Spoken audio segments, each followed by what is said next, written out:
you want to learn how to build beautiful, functional websites without writing a single line of code, you've come to the right place. This course is all about WordPress and how you can use it to build stunning websites with no programming or web development experience whatsoever. My name's Brad Merrill, and I designed this course to be the definitive beginner's guide to WordPress. We're going to start with the absolute basics, how to set up WordPress and navigate the interface, and then we'll walk through the process of actually building a website step by step, giving you all the tools you need to make your site look just the way you want, and to add whatever functionality you can imagine. Whether you're looking to build something simple like a blog or a portfolio, or something a little more complex like an e-commerce store with dozens of products, you'll learn everything you need to know in this course. By the end, you'll be prepared to build virtually any type of website for yourself or for clients using WordPress. I'm so excited to help you upgrade your website building skills. So without further ado, let's get started.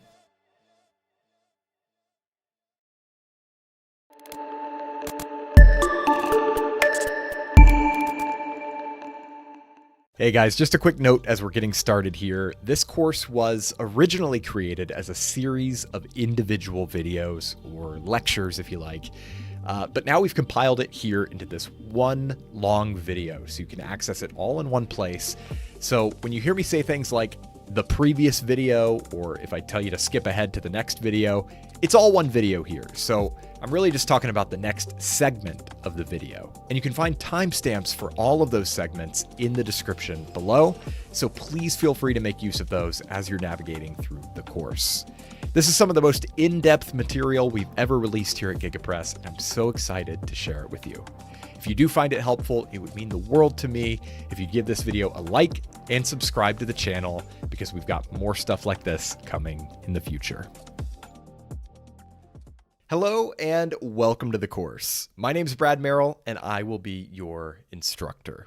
This course is all about WordPress and how you can use it to build beautiful, functional websites for yourself or for clients without writing a single line of code. What I hope to give you here is a comprehensive step-by-step guide to the ins and outs of WordPress. And by the end, you should feel comfortable building virtually any type of website, opening the door to all kinds of future projects. I've been using WordPress for well over a decade. My businesses rely on it. And I would argue it's the single best solution for building almost any type of website in today's world. The software itself is completely free, it's extensible with a world of free themes and plugins, and it doesn't require a lot of technical knowledge to get started. If you can use a computer, you can build a website with WordPress. WordPress is the most popular content management system in the world, and it powers more than 40% of all sites on the web. Just to give you some examples, here are some people and brands you've probably heard of whose websites are powered by WordPress. So we've got TechCrunch, The Wall Street Journal, Forbes, TED, the NFL, UPS, CNN, the New York Times, Harvard Business Review, PlayStation, Mercedes-Benz, Coca-Cola, Beyonce, Usain Bolt, Snoop Dogg, Katy Perry, and many, many others. As you can see, you'll be in great company if you use WordPress for your next website. And by the way, just to be clear, it doesn't matter if you're getting ready to build your first website ever, or if you've been doing it for years. WordPress is friendly to all levels of experience. In this course, we're going to start with the absolute basics of WordPress, so you can get a feel for how it all works. I'll walk you through every step of the process of building a website, and you'll see exactly how to customize not only the appearance of your site, but the functionality as well. So whether you just want to build a simple blog or something like an e-commerce store with dozens of products, you'll learn everything you need to know in this course. Once you've mastered the basics of WordPress, we're going to dive into an example project where I'll be building a website in front of you from scratch, and you can follow along with that if you want. And by the way, if you're just here to learn WordPress and you don't need to build a live site just yet, I'll show you how you can install and run WordPress on your own personal computer so you don't have to spend any money on web hosting or a domain name. So with all of that in mind, let's go ahead and dive in, shall we? One of the big questions that often comes up when people are first getting into WordPress is, what is the difference between WordPress.org and WordPress.com? They are different things, which I know is just incredibly confusing. So I definitely want to take a moment to address this and hopefully put this question to bed once and for all before we get into the actual course material. So WordPress.com, which we're looking at here, is a fully hosted service that you can sign up for to build a blog or a website without having to manage the underlying technology yourself. WordPress.org, on the other hand, is home to the free WordPress software that you can install on your own web server. Now, there are pros and cons to both of these systems, and I've seen a lot of different explanations, but none of them illustrates the point quite as well as this old blog post from the Daily Post blog on WordPress.com. So I'm just going to read this excerpt for you, and hopefully this should get the point across. So it says, having a blog or website here on WordPress.com is a bit like renting an apartment in a complex. You don't have to worry about the pipes freezing in winter, you don't have to mow the backyard, and you don't have to fix the dishwasher if it breaks. All of that is your landlord's job. But on the other hand, you can't install skylights, knock down a wall to combine two rooms, or rent out your spare bedroom without the landlord's permission. Similarly, here at WordPress.com, we support your site and we take care of all the updates, the backups, and the security. But since all of our users share this platform, we don't permit you to use plugins since they can introduce security risks or outside themes. And there are a few terms of service that we require our bloggers to follow to keep WordPress.com nice for everybody. When you move to a self-hosted WordPress site, it's like buying your own house. You can knock down the walls or build an extension. You can rent out your garage for practice space to a local band. You can keep a lion in the backyard. But if your heat goes out in the middle of winter, you have to fix it or hire someone who can.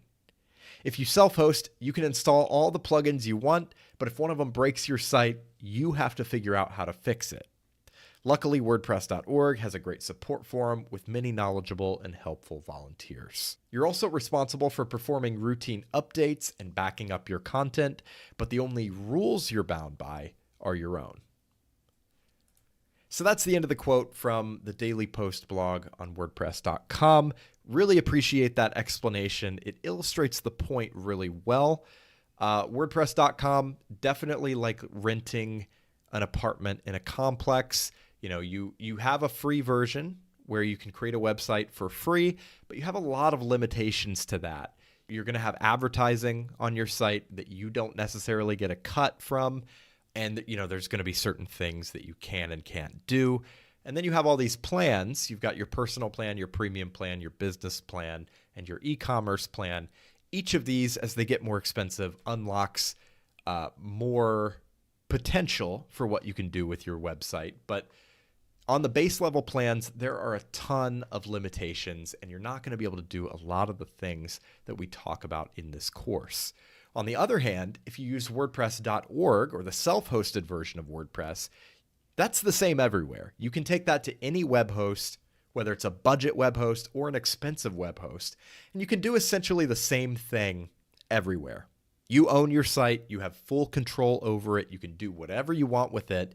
And then if you ever want to change web hosts, you can do that very easily. You can just take your existing WordPress site, move it to somewhere else, move to a different web hosting company, and you're good to go. So that would be the primary reason that I recommend WordPress.org.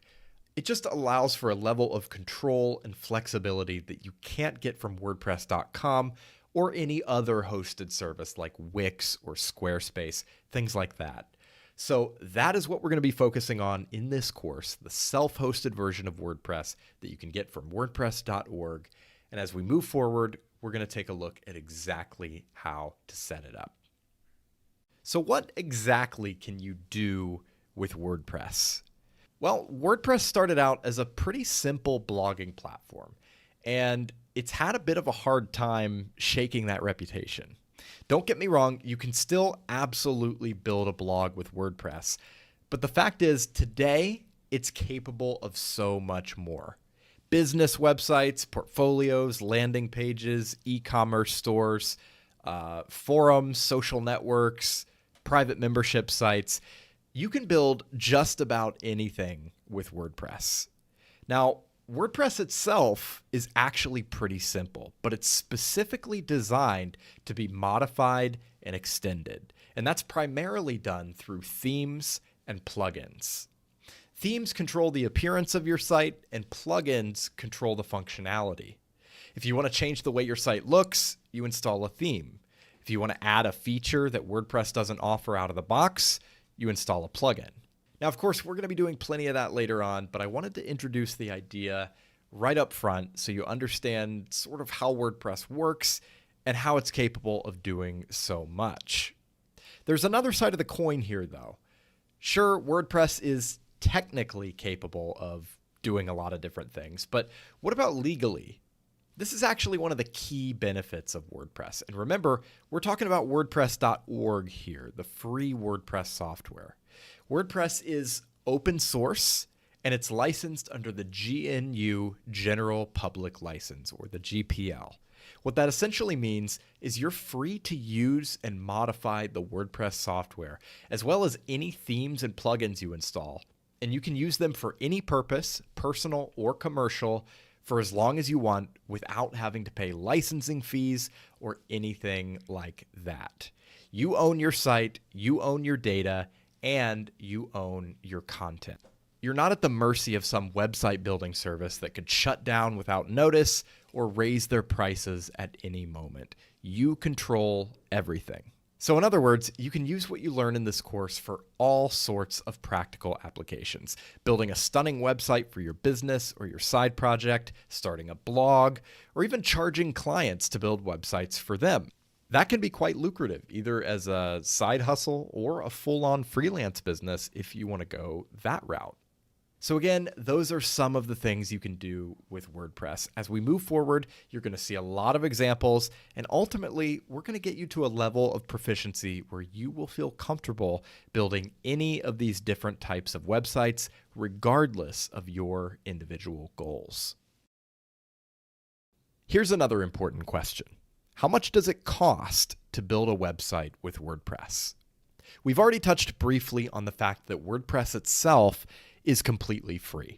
In fact, the organization behind it is the nonprofit WordPress Foundation, which again releases everything under the GPL, or General Public License, giving us as users the freedom to use and modify the WordPress software in any way we see fit at no cost whatsoever.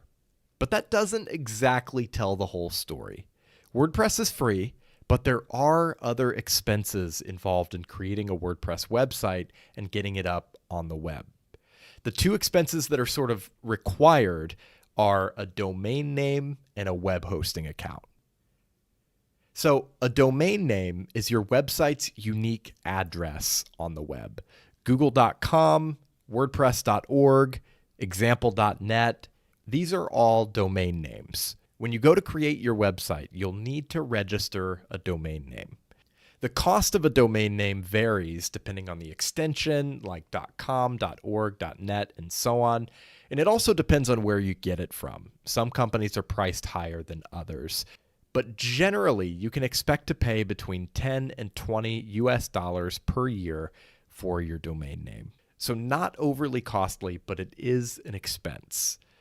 The other thing is web hosting. So every website needs to be hosted on a server, right? All of the files and the data that make up your website, all of that needs to live somewhere.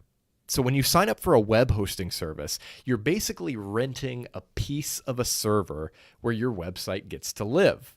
So you can think of your web hosting account as your website's house, and then you can think of your domain name as the address for that house.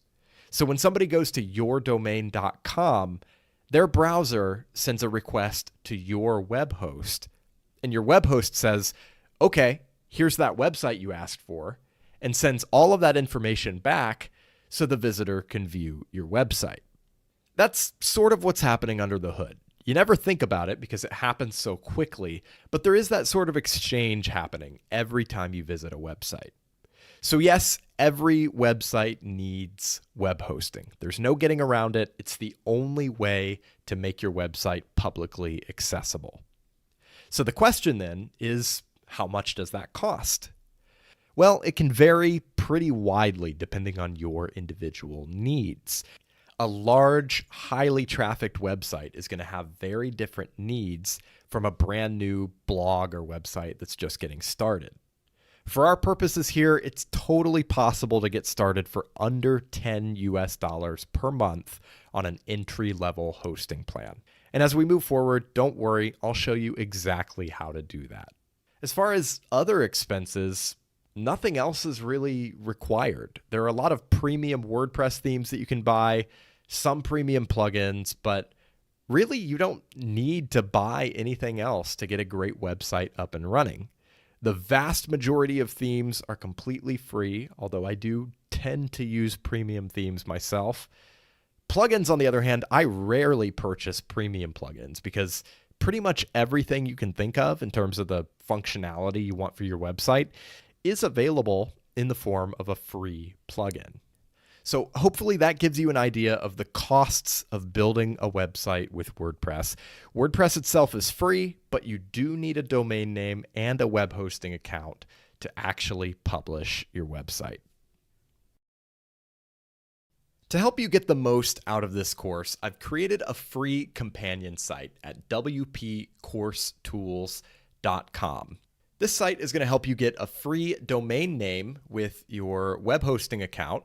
And it also has links to all of the various tools and resources that I mentioned throughout the course. So you don't have to go back searching for a specific video and, trying to find the point in the video where I mentioned a specific tool. It's all listed here. So once again, this is wpcoursetools.com.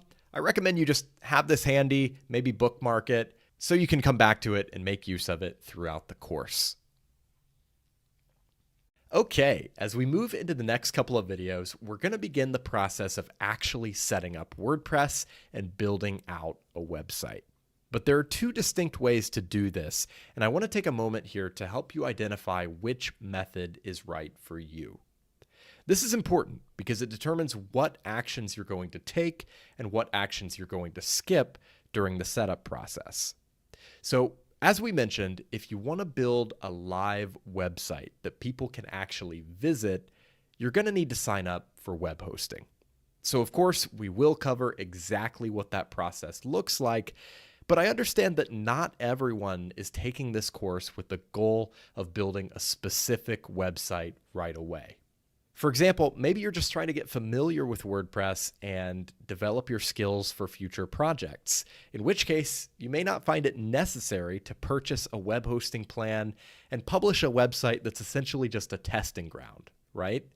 If that's you, I'm going to show you a way to install WordPress and create a website locally, meaning on your own computer, so you can get some experience with WordPress without having to purchase web hosting or a domain name, but that comes with the caveat that whatever you build will not be accessible on the web.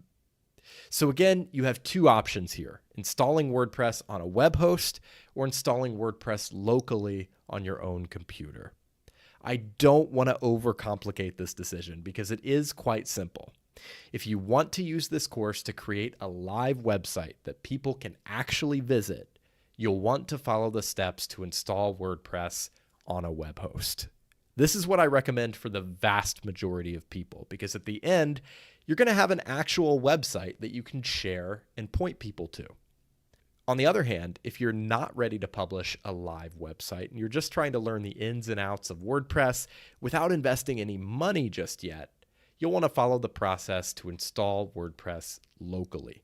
And essentially what that looks like is I'm going to have you install an application on your computer that sort of simulates the environment of a web host. That way you can install WordPress and you'll be working with the same version of WordPress as everyone else.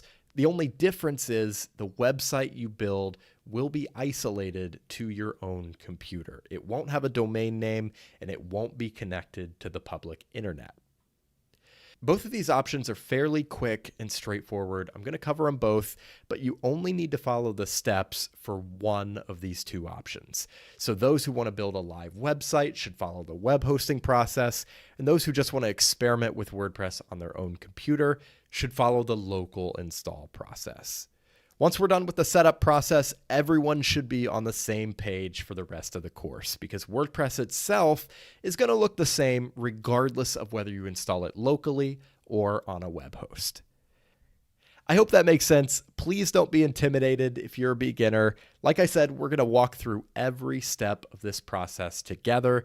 I just wanted to stop and explain this sort of fork in the road because you do need to choose one of these two options before we move forward. So go ahead and make that decision. Are you going to install WordPress on a web host, which is what I recommend for most people, or are you going to install WordPress locally? You only need to do one of these two things. So make that decision and then you'll be ready to dive in.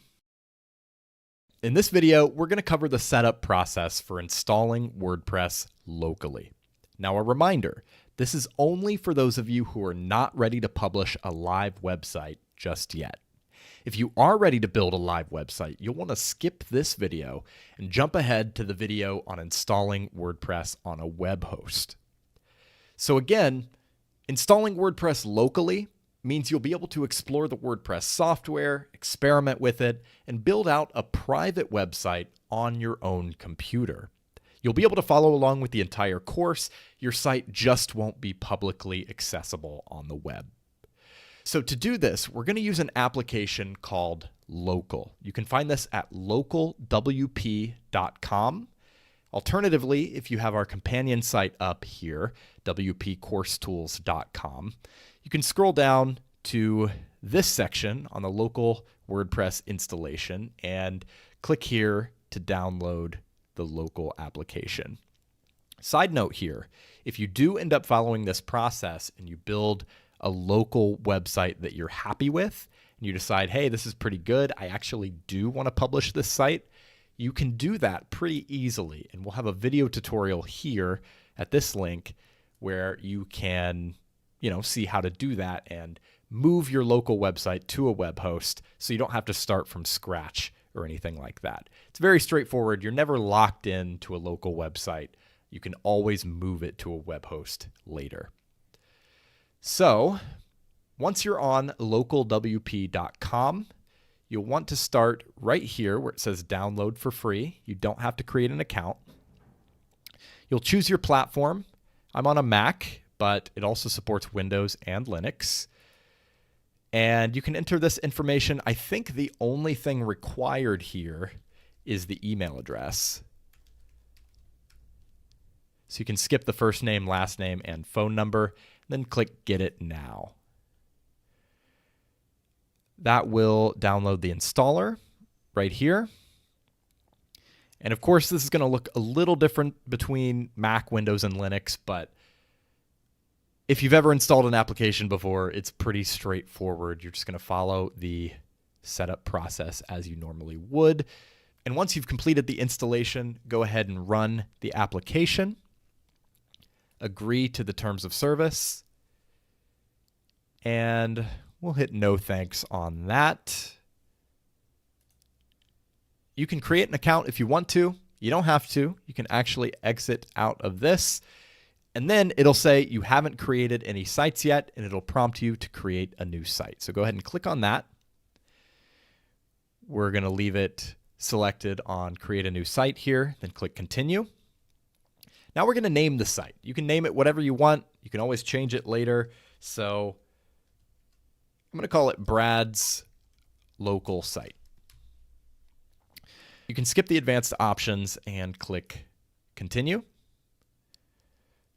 We will go preferred, continue. Now you're going to set your WordPress username and your WordPress password. This is what you're going to use to sign into your WordPress dashboard, where you manage your website and manage your content and basically do everything related to your website. So you definitely want to remember this if you want to make a note of it or add it to a password manager. So I'm just going to go with Brad and then enter a password here. And then we'll enter an email address.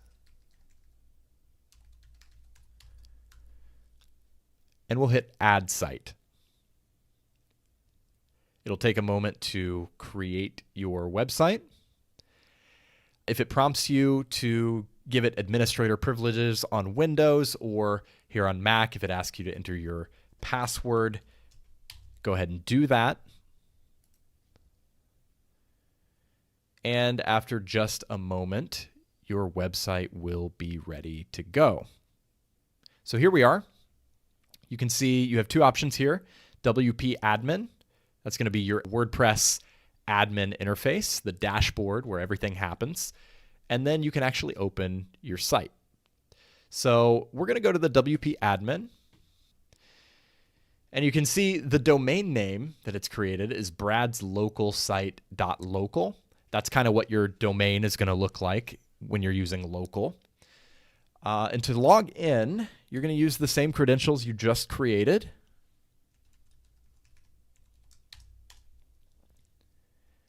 And this is your WordPress dashboard. This is where you're going to manage everything about your website. Again, your site's appearance, all your content, everything we do for the rest of the course is going to happen here. So remember this. And notice that it's bradslocalsite.local/WP-admin. So it's whatever your site is called /WP-admin. That is the location of your WordPress dashboard. And that's true whether you're creating a local site or a live site on a web host. It's always going to be /WP-admin. That's where you're going to manage your site. So again, this is your WordPress dashboard. We're going to look at this in a lot of detail as we move forward. But if you want to see what your website looks like, go right up here to the top where your site title is and hit Visit Site. So this is my website. This is what I've got so far. It's pretty simple. Not a lot going on here. We've got one post. We've got some very basic information here, a little menu. But it is a website. And as we move forward, we are going to customize this and create something really cool. So again, just because you're creating a website locally doesn't mean there's any limitations in terms of what you can do with WordPress. The only limitation is that your website is not live on the internet, right? So again, you'll be able to follow the entire course. And if you ever decide that you want to, you can move this to a web host and publish your site in the future. Just go ahead and check out that video on our companion site, wpcoursetools.com. So with that in mind, let's go ahead and move forward. In this video, we're going to cover the process of building a live website on a web host. If you already followed the process to install WordPress locally and create a local website, you can skip this video for now and just come back here whenever you decide the time is right to go ahead and publish your site. For the rest of us, remember, this is the process that I recommend for most people, because at the end of this, you're going to have a real website that's live on the web that you can share and send people to. So to do that, you're going to need a couple of things. Number one is a domain name, and number two is a web hosting account. A domain name is your website's unique address on the web.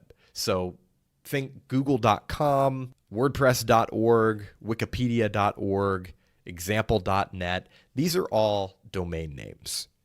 Your web hosting account is like your website's home. It's where your website lives. It's where your site's files are stored. And again, it's like renting a little slice of a server that connects your website to the public internet. So the easiest method is to get both of these things from the same company. For this course, we're actually going to use our own GigaPress web hosting. We started hosting websites for clients after years of working with sites like Bluehost and GoDaddy because we felt that they did not deliver a good mix of affordability, speed, and security.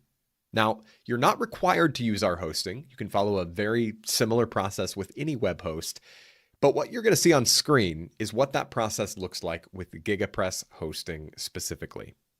To get started, go over to our course tools page, wpcoursetools.com, which has all of the resources needed for this course. You're going to see this section right here where it says find your perfect domain name and get it for free. So this tool is going to do a couple of things. First and foremost, you can enter any domain name that you're thinking about here, and it'll tell you if it's available, along with some other potential ideas. So you can enter any idea you have for the name of your website, with or without an extension, and you'll see a variety of options that you can register for your site. So for example, we can type example.com, click search, and you're going to see that unfortunately example.com is unavailable, and so are all these other extensions. But if we enter something a little more original, like gigapresstestsite.com, we're going to see that that one is available. Now, the other thing this tool is going to do is when you click claim this name, it's going to pop you over to GigaPress hosting and allow you to register that domain name for free. So find a domain name that you're interested in, go ahead and run it through that tool. And once you find one that you like, click claim this name. The system will run some additional checks to make sure it's able to be purchased, and then click use this domain. I would recommend registering your domain for 1 year, though you can pick a longer period of time if you want to. I also do recommend adding domain privacy and protection. Let me explain what this is, and I'll show you a little example here. When you register a domain name, your information as the owner of that domain name will be listed in the public WHOIS records. So that basically just shows who owns what domain name and how you can contact them. So typically when you register a domain name, you're going to see your name, your email address, your phone number. All of this is going to be listed in the public database as the owner of your domain name. When you add the domain privacy service, GigaPress essentially acts as your agent.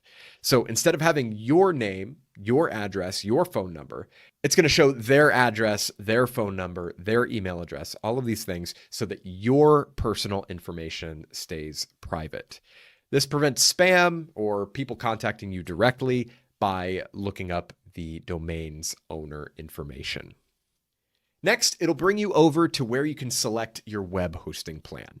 Now, we've got 3 plans here: Starter, Advanced, and Online Store.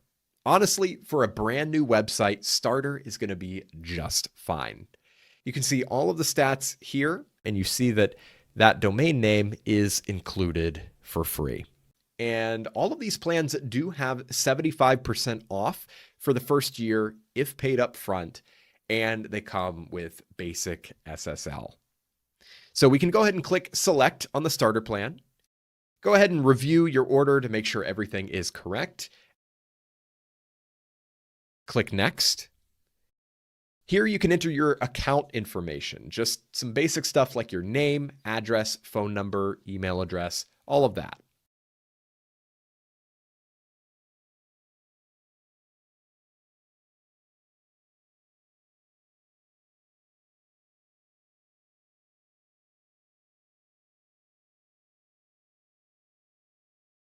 Here you're going to enter your payment information.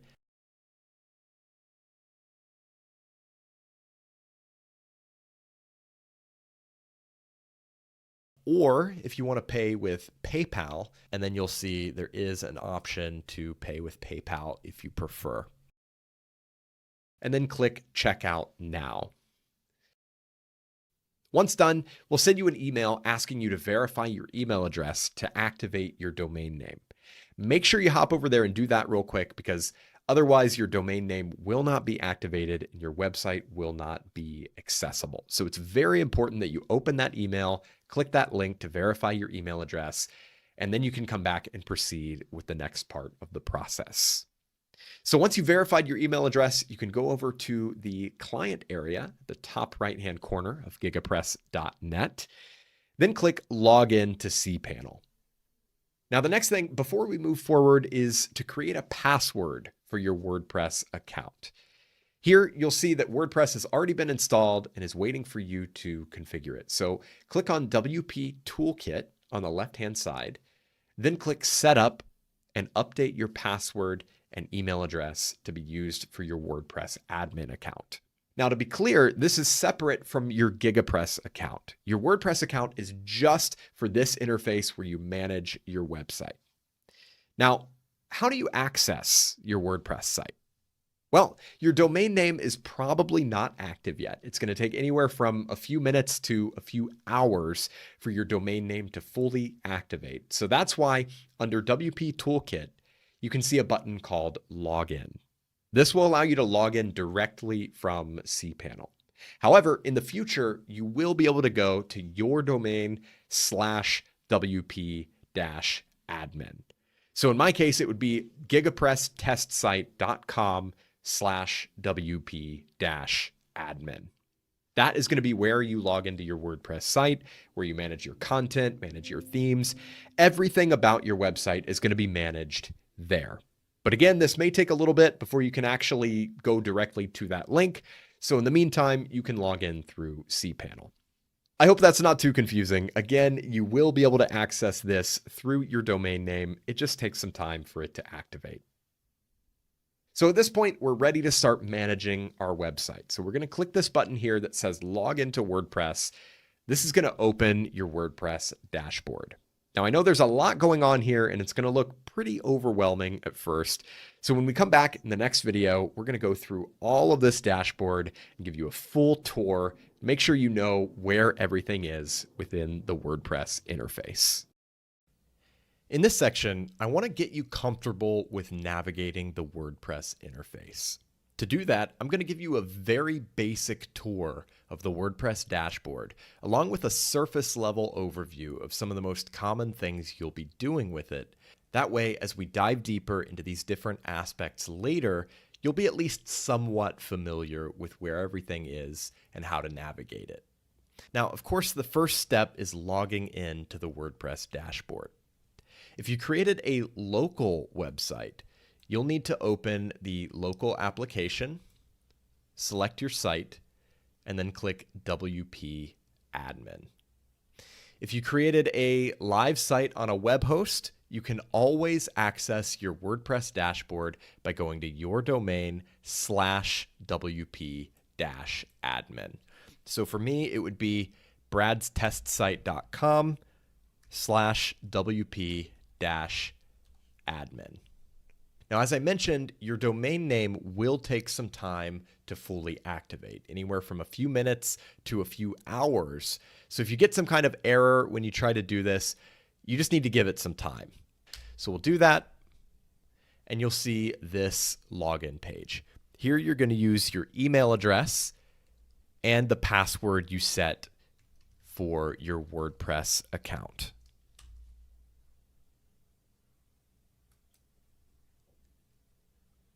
And this is your WordPress dashboard.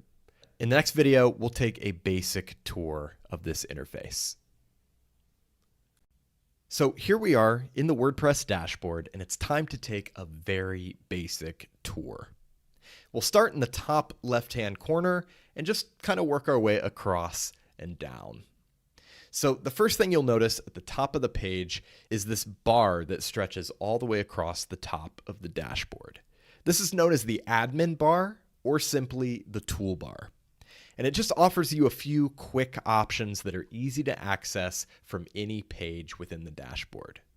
You'll notice there is a little WordPress logo at the top left. This is something you'll probably never use, but it just offers you some quick links to some official WordPress resources like WordPress.org, the documentation, the support forums, and even a link to send feedback. The next thing on the admin bar is your site's title. So if you click on that or click Visit Site, they do the same thing. That will take you to your live website. So if at any point you just want to see what your website looks like, see what your visitors are going to see, you can just click the name of your site. The next icon here is a comment icon. If you click on that, it'll take you to the page where you manage your blog comments. And it's also got a little number there that lets you know how many comments are currently waiting for your approval. This next button that says New is probably what you'll use the most on the admin bar. And this just allows you to quickly add a new post, page, media, or user. And then jumping all the way over to the right-hand side, you'll see it says Howdy and then your username. And your username, by the way, if you didn't set it yourself, is normally generated from your email address. So that's where that comes from. And this little menu just gives you the option to quickly edit your profile or log out. Now moving over to the left-hand side of the page, you're going to notice this big menu. This is sort of the main navigation menu within the WordPress dashboard. So we're currently on the dashboard page, and you'll notice that the dashboard menu is highlighted and expanded, and it has these little sub-menu options underneath it. The same is true for the rest of the menu options here. Just hover your mouse over each one to expand it. So let's just go through these menu options and just give you an idea of what they all are.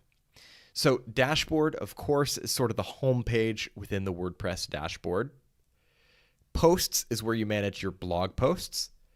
Media is where you manage any media that you've uploaded to your site, photos, videos, audio, anything of that nature. Pages are similar to posts, but these are more like your static pages, like your about page and your contact page. You'll manage those there. Comments, of course, is where you manage your blog comments. Appearance is where you manage your site's theme, and you can customize everything about the way your site looks from that section.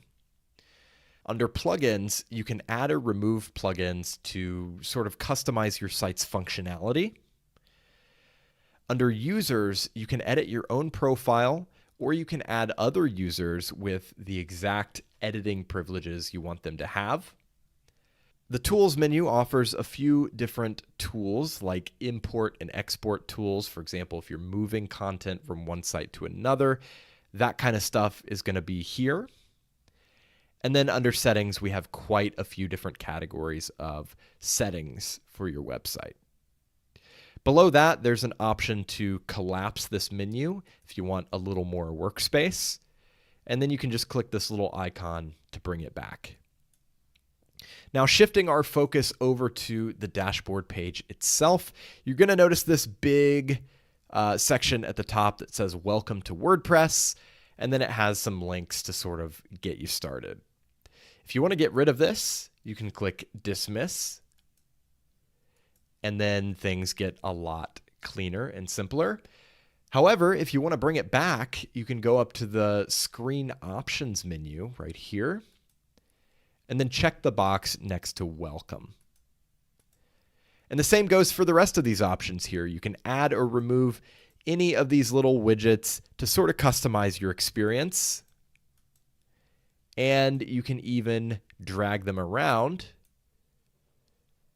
to have everything exactly where you want to have it. Now, speaking of these widgets, let's just go through these to give you an idea of what they all are. At a glance shows you some very basic information about your site, such as the number of posts, pages, comments, the WordPress version, and your currently active theme. The activity widget shows just some recent things that are happening on your site, like your most recently published posts. Under Quick Draft, if you have an idea for a blog post and you just kind of want to get it out of your head, very quickly get it into a draft, you can enter a title, a little bit of content here, and it will save it to a draft. And then we have WordPress events and news. And this is basically just an official feed from the WordPress blog, as well as events that are happening near you. And you're going to notice that as you install plugins and things like that, more widgets will pop up on this dashboard. And again, you can go up to screen options to show or hide anything you want. So that is a very basic overview of the WordPress dashboard. I know we haven't clicked into anything, we haven't left this page, but we are going to do that as we move forward. Just wanted to give you an idea of what the menus look like, what they do, where they're going to take you, and so on and so forth. So once again, this is the WordPress dashboard, and as we move forward, we're going to dive deeper into each of these different sections. In this video, we're going to take a brief introductory look at the process of managing posts and pages in WordPress. Now remember, this is just the basics. We're just trying to get familiar with the menus and the interface so you know where everything is for later on when we build on this.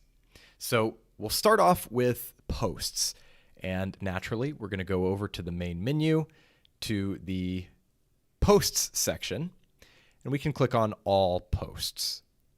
So this is where you're going to see all of your existing blog posts. And you can see we only have one at this point, but you can imagine you could have dozens, you could have hundreds, and it just shows up in a table like this, where you can see the title, the author, the categories, the tags, the number of comments, and the date.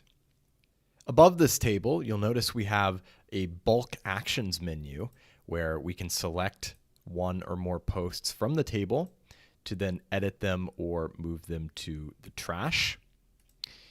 And then you can also filter the posts that show up, because again, you could have hundreds of posts here.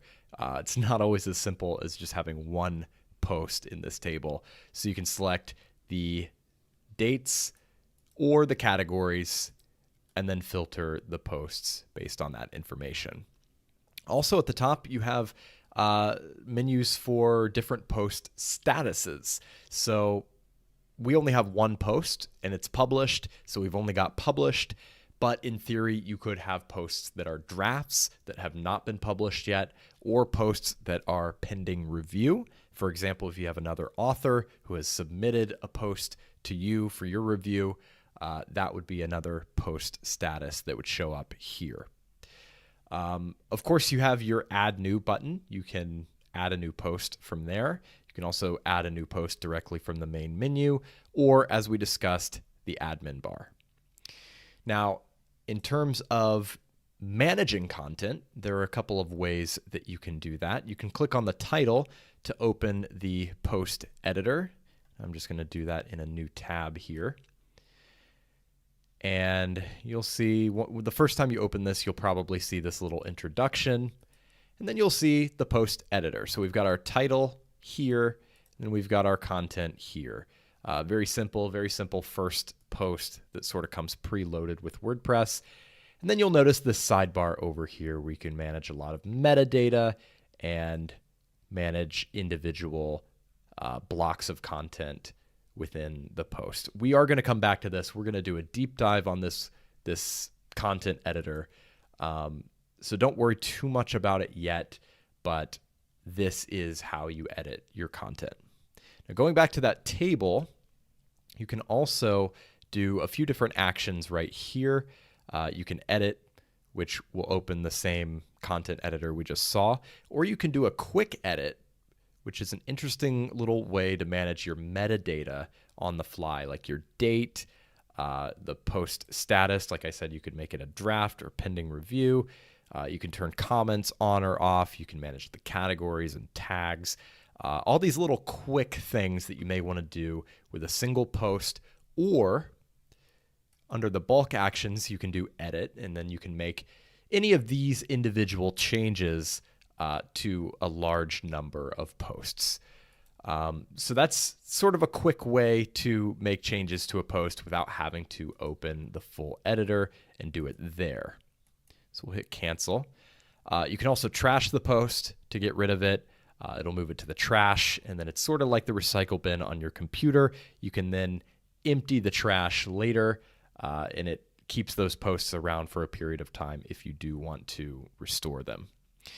And then there's also an option to view the post, which we'll go ahead and do that in a new tab as well. And this is my post live on my site. And you can see there's a comment here on this post as well. So we'll go back, and the reason I wanted to introduce this table is because this is a very familiar design language that's used a lot throughout WordPress. So you're going to see this on the posts screen, you're going to see this on the pages screen, on the plugins screen, and a lot of different places. You're going to see these tables and a very similar interface, right? So when you get familiar with this, you're going to be familiar with a lot of other things within WordPress. Speaking of pages, let's hop over there and just take a look at that. Like I said, very similar. You can do the edit, the quick edit, trash, or preview, because this one happens to be a draft. So a preview is just showing what it's going to look like on the site when it is published, although this page is not yet published. Our sample page is published. We can view that one. Take a look at that.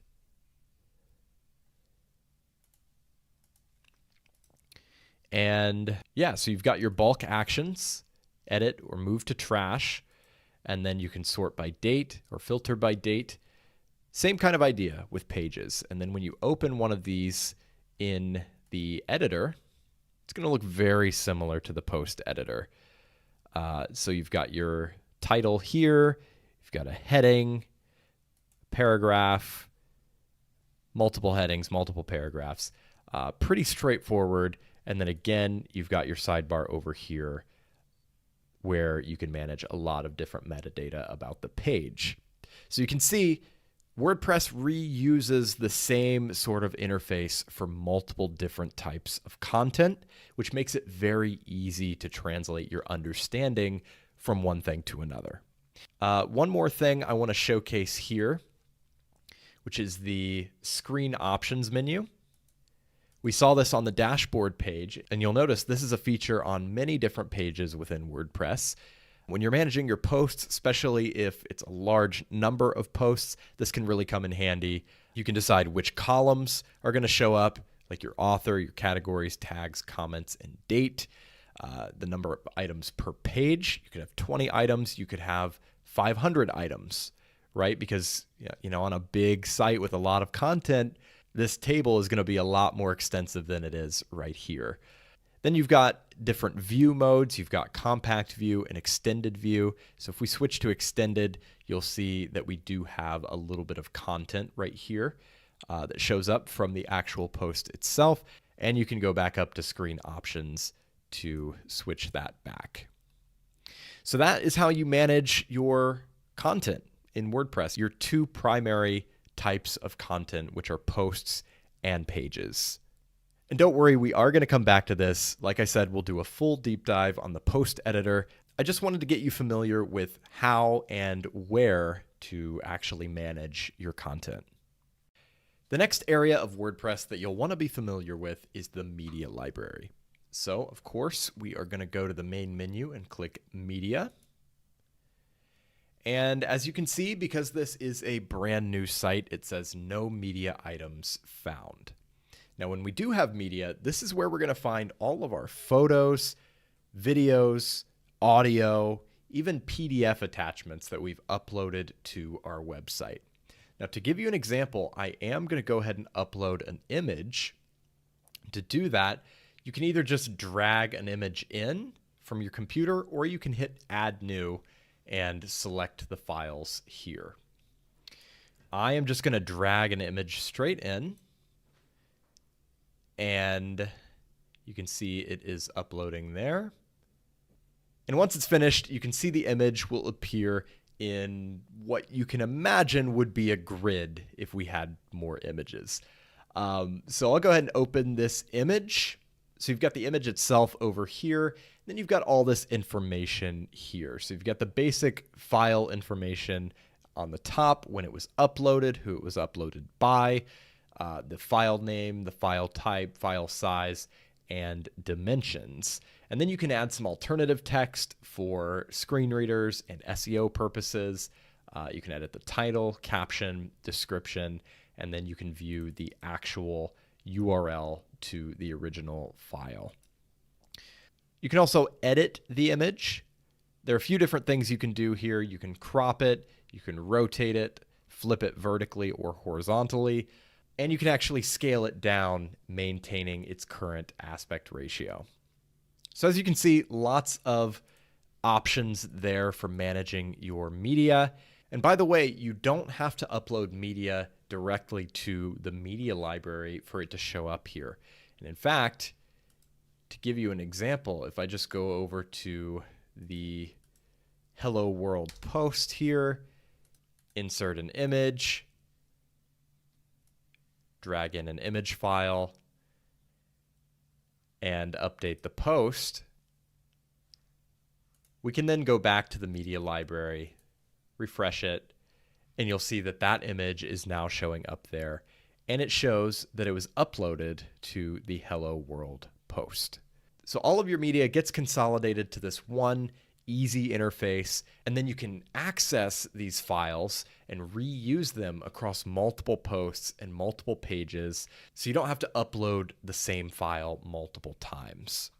By the way, you can also filter your media items by type or by date, and you can view them in a list or in a grid. So that is the WordPress media library. Moving right along, let's take a look at managing comments in WordPress. So go ahead and click Comments in the main menu, and you'll see this is a very familiar interface. It's the same table that we saw for managing posts and pages. They're just different columns with different information in them. So we've got the comment author, as well as their email address and website. We've got the comment itself, the post it's replying to, and the date it was submitted. We've also got some different functionality here. So this comment has already been approved, so we have the option to unapprove it. I'm going to go ahead and do that. And then you'll see that we have a little number indicating here and here that we have a comment waiting for our approval, and that would be this one. So then we can click Approve to make the comment appear on the post again. You can reply to a comment right here in the WordPress dashboard.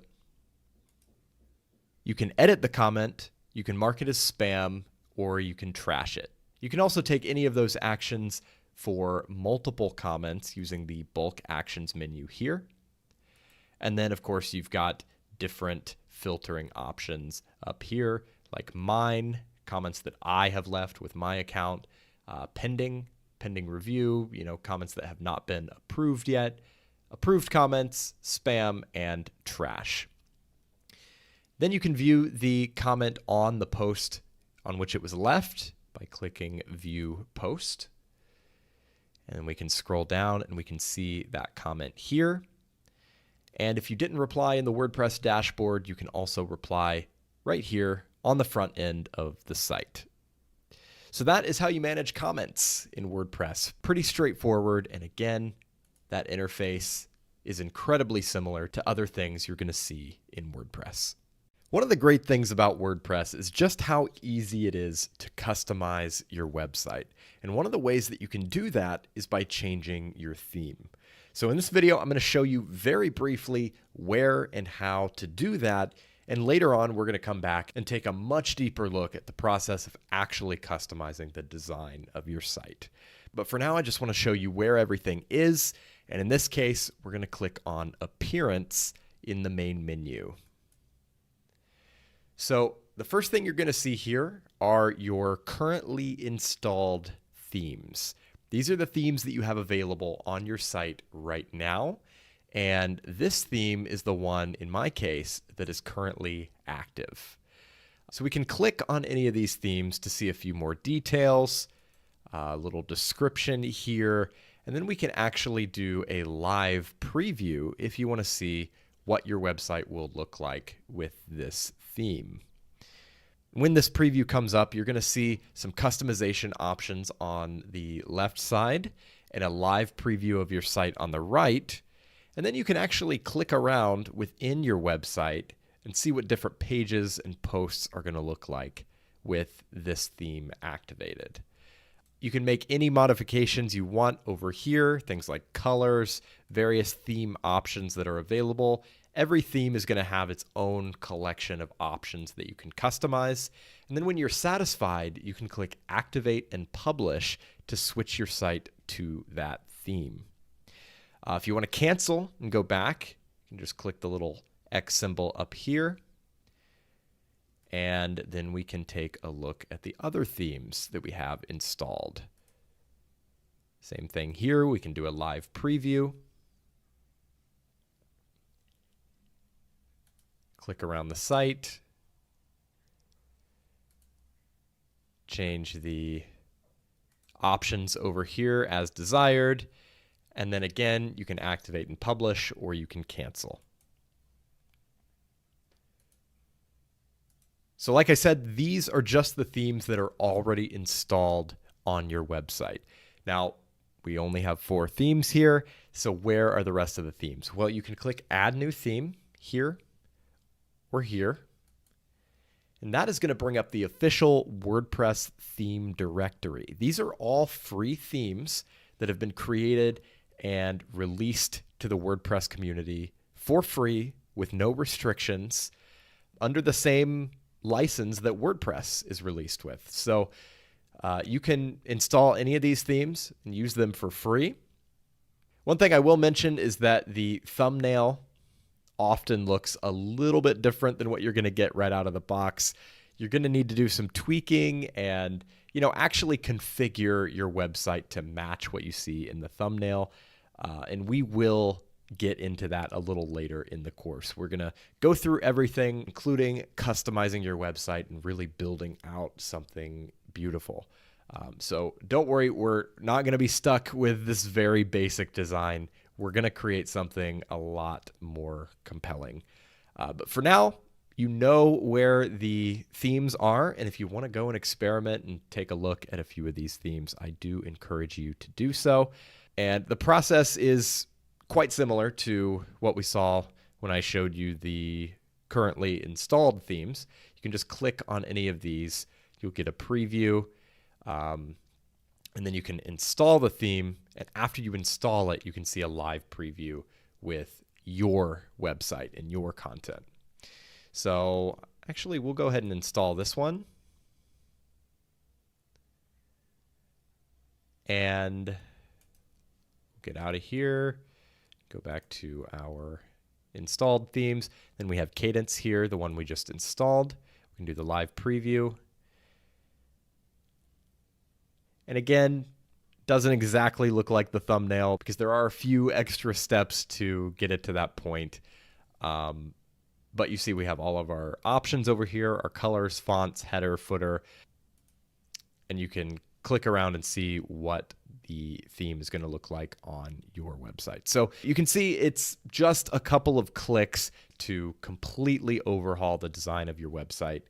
And like I said, as we move forward, we're going to really get into the weeds and you'll see how to build something truly unique. WordPress is one of the most powerful website building platforms out there, but out of the box, it's actually pretty simple. There aren't a lot of bells and whistles included in the initial installation. The real power of WordPress lies in its extensibility. This whole platform is designed to be modified and extended, and one of the key ways that you can do that is by installing plugins. Now, plugins are small pieces of software that can be added to your website to do any number of things. They can make very small changes or they can completely transform your website. This is a big topic, so we're going to dedicate an entire section to plugins later on in the course. But for now, again, this is just a tour of the dashboard. So I want to show you where they are and maybe give you a couple of quick examples. So if you click over to the plugins menu, you will see a list of your currently installed plugins. Now, there may be nothing here, or you may have quite a few of these plugins. If you followed along with me and set up WordPress on Bluehost, you're probably going to see all of these pre-installed plugins, some of which you may want to reactivate later, some of which you may not. So like I said, we will come back to this. But just so you're aware, this is your list of currently installed plugins. And again, this looks a lot like the other tables inside of WordPress where you manage your posts, where you manage your pages. All of this design language translates across the entire WordPress platform. So you're going to become very familiar with using these things. And you can see with these currently installed plugins, you can activate or delete each individual plugin, or you can take a variety of bulk actions, including activating, deactivating, updating, deleting, or enabling or disabling auto updates. So that's where your currently installed plugins are. And if you want to add a new plugin, click Add New at the top. And this is sort of the official directory of plugins. And this is very similar to the theme directory. These are all free plugins that have been released to the WordPress community, and you can install and activate any of these in just a couple of clicks and then use them for free. So these are some featured plugins, and then you can click over to, let's say, popular plugins, and you'll see just a variety of popular WordPress plugins. So for example, Contact Form 7 is probably the most popular contact form plugin for WordPress. It's just exactly what it sounds like. You can install that, and it enables you to insert contact forms into your posts and pages. Yoast SEO adds a variety of search engine optimization features. We're actually going to cover that in depth later in the course because that is an important part of setting up a WordPress website. WooCommerce is another popular one. This is for e-commerce. So if you want to turn your website into an online store with products, a shopping cart, and then you want to be able to accept payments, WooCommerce is basically an all-in-one solution that enables you to do that. Another contact form plugin here, WP Forms. Let's see what else. We've got some security plugins. We've got import and export plugins. We've got backup plugins. You can see plugins range in their scope very widely. So you have plugins that do things like adding social media buttons, like, your share buttons at the top and bottom of your blog posts, all the way to things like BuddyPress, which we can see here, which basically turns your site into a full-fledged social network with registration and messaging and all kinds of different community features to allow your users to interact with each other. So you can see the power of WordPress, and you can see how you can create something really unique by combining different configurations of plugins. And all of these plugins are free. You can install these for free. There are premium plugins out there, but everything you find in the WordPress directory is going to be free.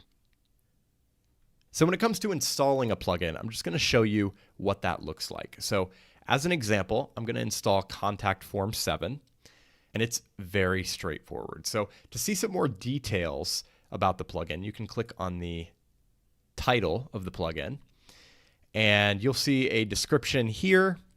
You can see maybe some frequently asked questions, screenshots, and then importantly, reviews from the WordPress community. So you can see what other people are saying about the plugin and if it has any conflicts with other plugins, for example.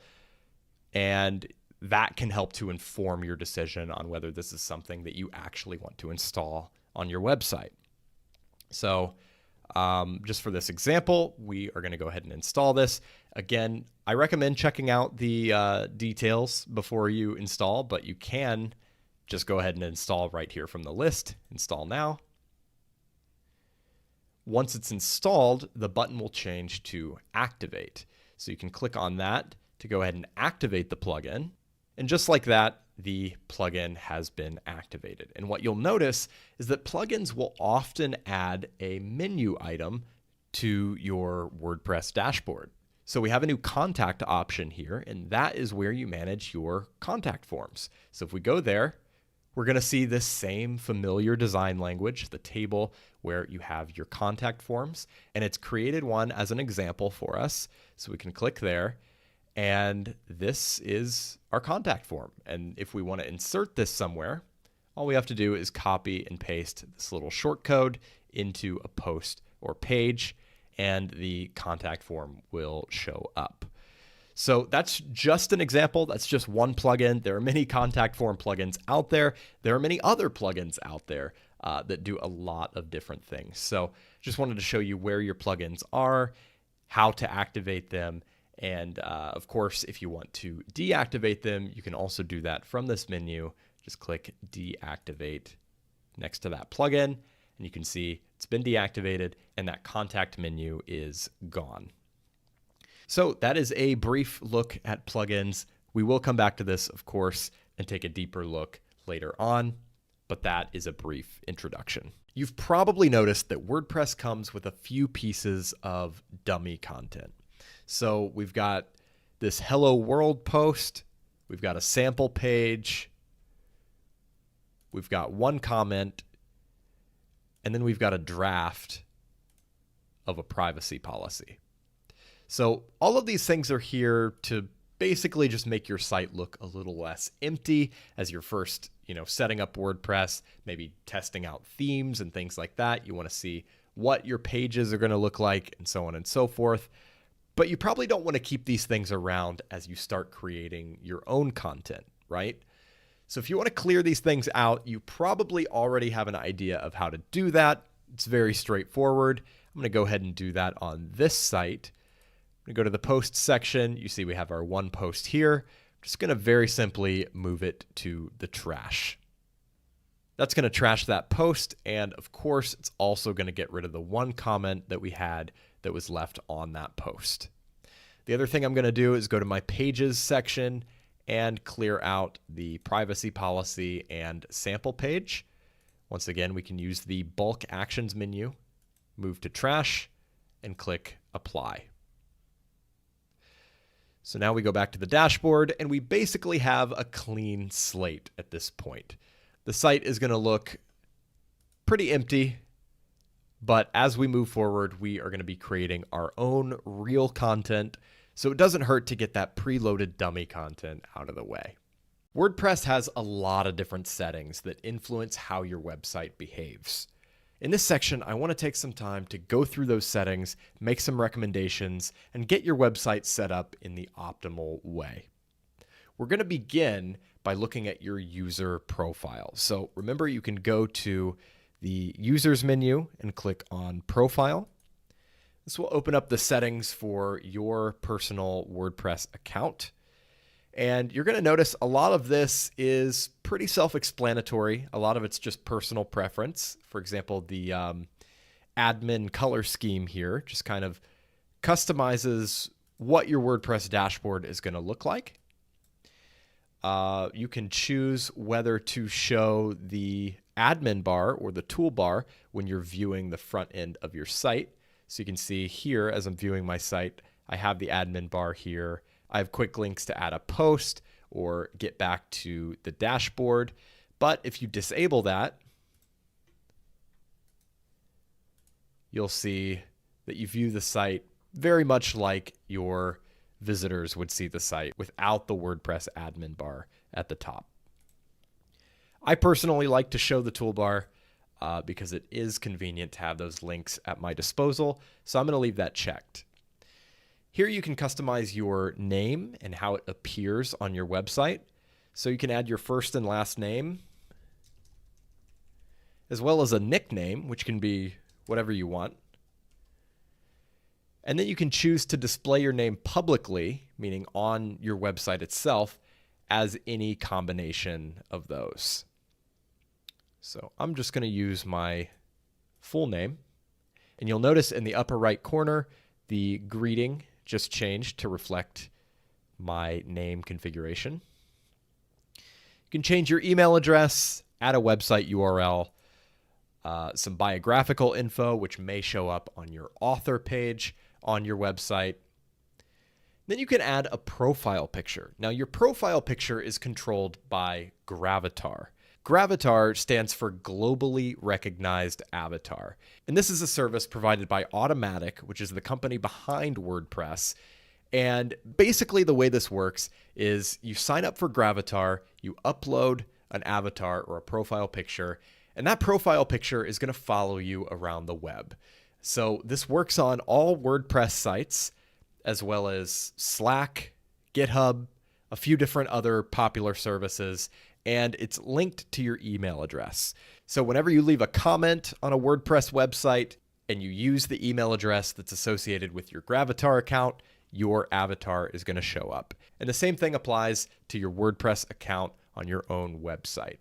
So whatever email address you use here is what you should use for Gravatar, and then you upload an avatar here and it will be reflected on your website. So this is actually based on your WordPress.com account. So if you have one, you can just log in or you can create one. So what I'm actually going to do is log in with my existing WordPress.com account. I'm going to add an email address because the email that I'm using with my website here is not yet linked to this Gravatar account. So I'm going to add that real quick.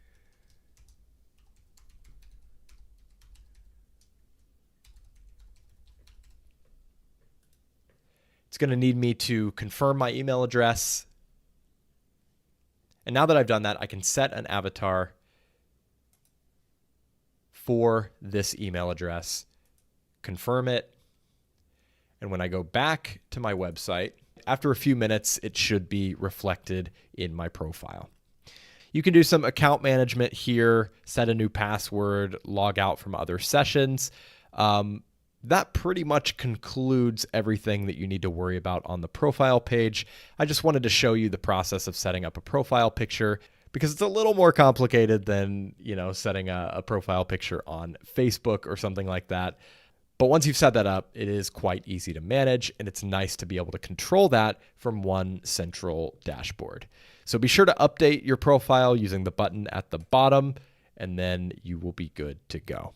In this video, we're going to go through the general settings in WordPress. So if you hover your mouse over the settings menu and click on general, you'll see this page. This is basically just a bunch of global settings for your site as a whole. So you can see at the top, you have your site title and tagline. You can change either of these at any time. Your tagline, if you're not familiar, will sometimes show up in your header. Oftentimes it'll be under your site title, somewhere around there. It depends on your theme where this is actually going to show up. Myself, I tend to skip the tagline. I just don't find it particularly necessary, especially if the theme doesn't use it. So I typically will leave that empty. Your WordPress address and your site address, most likely you are never going to edit these. Your WordPress address in particular, you should never edit this field because if you do, it will break your site. So do not edit this field.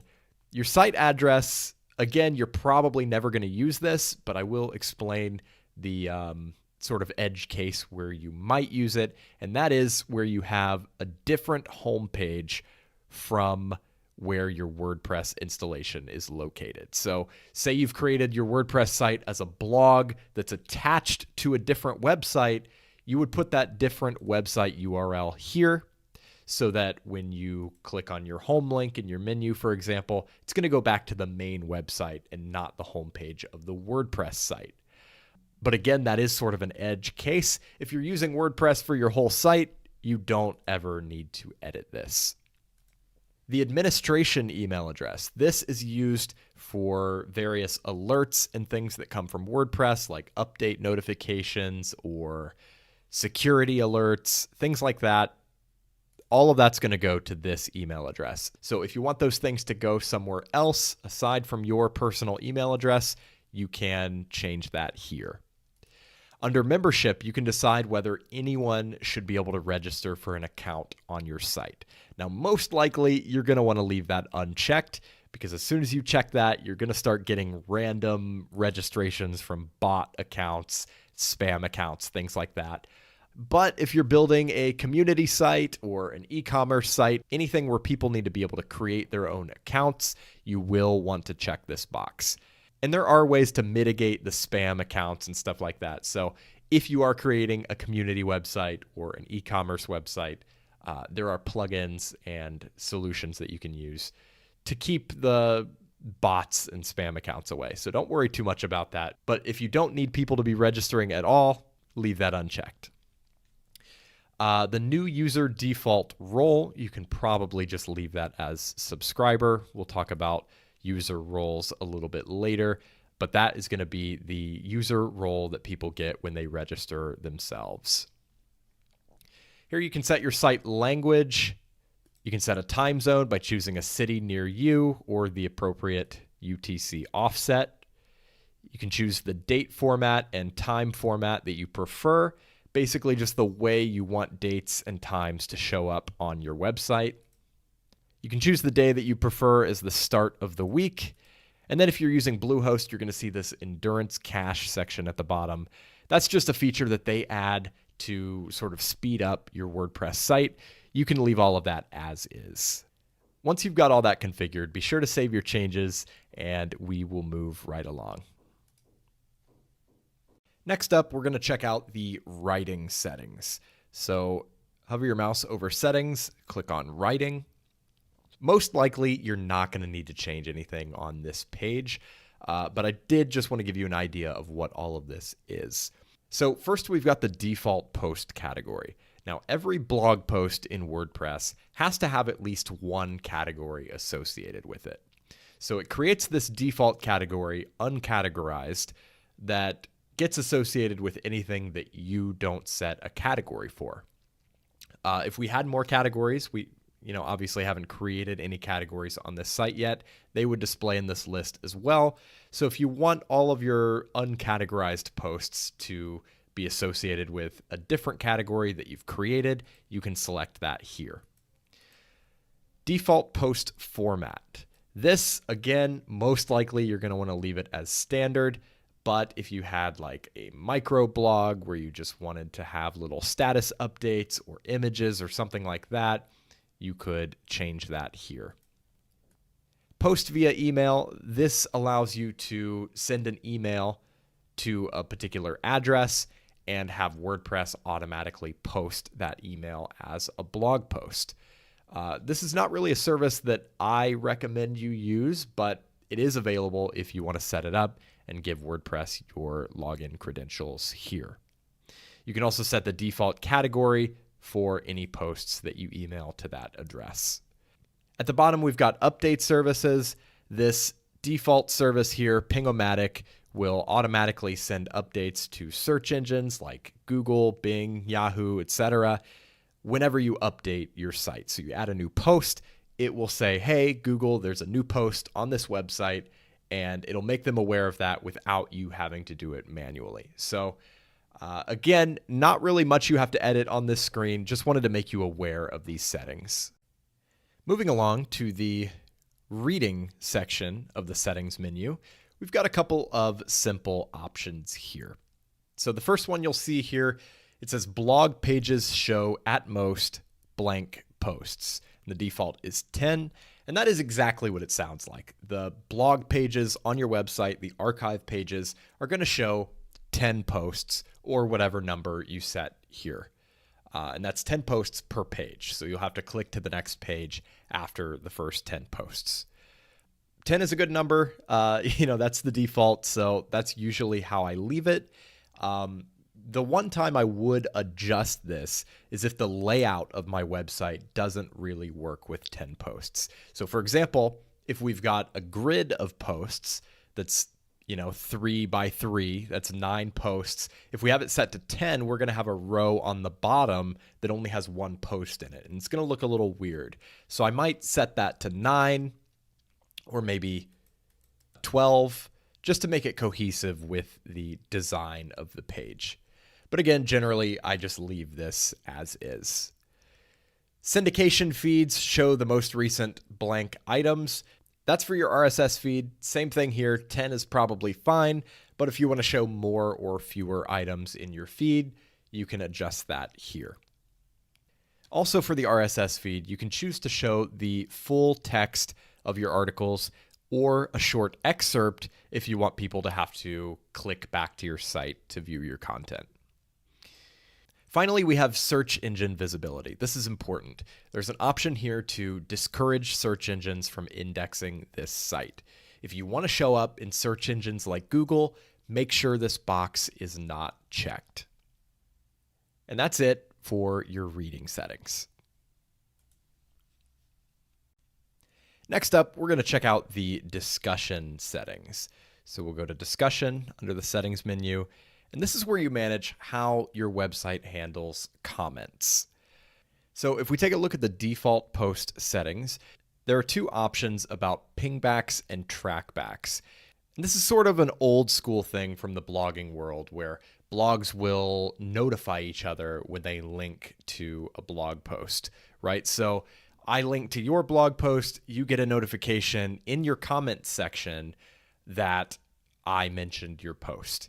This is sort of going away these days, but you can choose to enable or disable that behavior here. Below that, you can choose whether you want to allow people to submit comments on new posts. That will be sort of your global comment setting going forward. However, individual posts will override these settings. So if you change this, it will not influence your previously published posts. And you can enable comments on an individual post, even if they're not enabled globally. Other comment settings, you can choose whether the author must fill out their name and email address, whether they should be registered and logged in. You can choose to close comment sections on posts older than 28 days or whatever period you set here. I'm going to disable that because I like to leave my comments open indefinitely.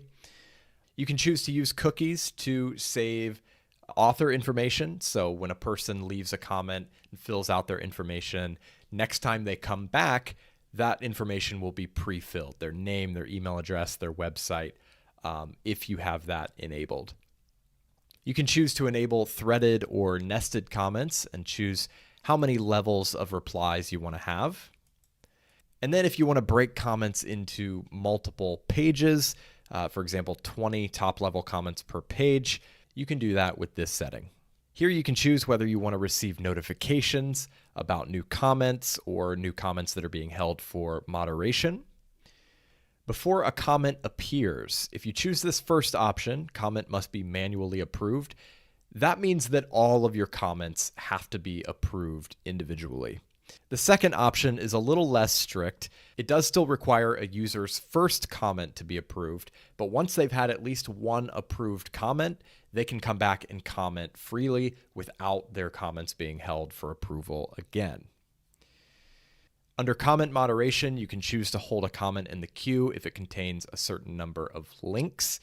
And then you can choose words that are sort of blacklisted that will be held for moderation, or words that are just straight up prohibited where comments will be sent directly to the trash. Then we can edit our avatar settings. So you can choose whether you want to show avatars at all, and then you can choose the maximum rating. So Gravatar has this rating system ranging from G to X, and you can choose what the maximum rating that's appropriate for your audience would be. And if somebody's avatar is rated higher than that, it will not display. And finally, you can choose the default avatar for anyone who doesn't have a Gravatar of their own. And as always, be sure to save your changes when you're done. Our next settings menu is going to be media. So we'll click media under settings. And you can see this is where we can configure our predetermined image sizes that we can insert into our posts and pages. Now, before we edit anything here, I want to go over to the post editor and show you what the actual effect of this is going to be. So I've created a little post here, and I'm going to add an image. We'll just add this cat that I uploaded before. And you can see over here on the right-hand side, the image size is large. So we've got full size, large, medium, and thumbnail. Full size obviously is going to be the actual image that you uploaded. It's not going to be sized down at all. Large is going to be a maximum of 1024 pixels. on either side. So the way it's going to be scaled is that the longer side is going to be scaled down to 1024, and it's going to maintain the aspect ratio. So the other side is just going to be scaled down to, whatever that equivalent is. So we've inserted the large size here, which is a maximum of 1024 pixels. And you can see in practice, in this post, in this particular theme, it's essentially full width. If we change the size to medium, you can see it's considerably smaller. We'll preview again. That's what it looks like. That size, the medium size, is a maximum of 300.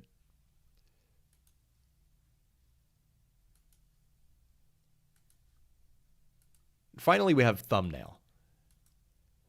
Thumbnail is a little bit different. It scales it a little bit differently by default. So you can see I'm not getting my whole image here. It actually cropped my image down to a perfect 150 by 150 square. I don't actually like that. Personally, I would prefer that it behave the same as the medium and large size, where it just scales it down, maintaining the aspect ratio instead of cropping. So that's what this checkbox is. Crop thumbnail to exact dimensions. Normally thumbnails are proportional. That is checked by default, so I'm going to uncheck that. And now when I insert an image using the thumbnail size, it'll behave the same as the medium and large size, where it just scales the larger side down to 150 pixels and maintains the aspect ratio with the other side. So it doesn't crop anything, and that's just my preference. Now, you can also change these sizes to anything you want. You can choose the maximum width and the maximum height for any of these, so that when you insert images and you use these sizes, they display in a predictable way that works with your design and your style. Finally, at the bottom, you can choose whether you want to organize your uploads into month and year-based folders. That just has to do with how your actual media files are organized on the server. I would leave that as is unless you have a specific reason to change it. One of the first important things that I do with every new website is configure my permalink structure. You can do this by clicking permalinks under the settings menu. And what this does is it determines what your post and page URLs are going to look like. So often, by default, the permalink structure will look something like this. It'll be your domain name with a cryptic post ID number at the end. And that would be the web address that shows up for a blog post, for example. When you look at that, it doesn't really mean anything. It's pretty ugly, and it's also not very search engine friendly. What we want is a URL structure that is readable to humans and also has the ability to tell search engines what the page is about. So for me, I tend to go with the simple post name structure. So that's literally just adding the name of the post to the end of the URL. So like bradstestsite.com/sample-post. That's perfect. However, there are other options here. For example, if you run a news website or something that is very timely and you want to have the date in the URL, you can also do something like day in name or month in name, or you can do a custom structure where you use any of these variables to construct your own URL structure. I'm just going to go with post name because that's simple.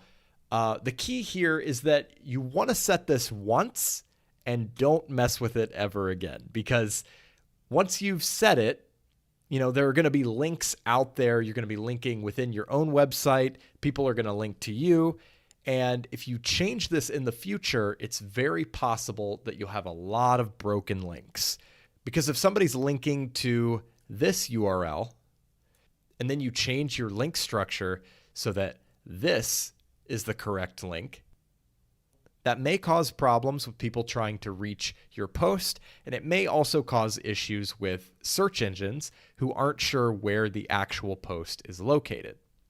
So I would select one of these now, commit to it, and don't change these settings again unless you absolutely need to.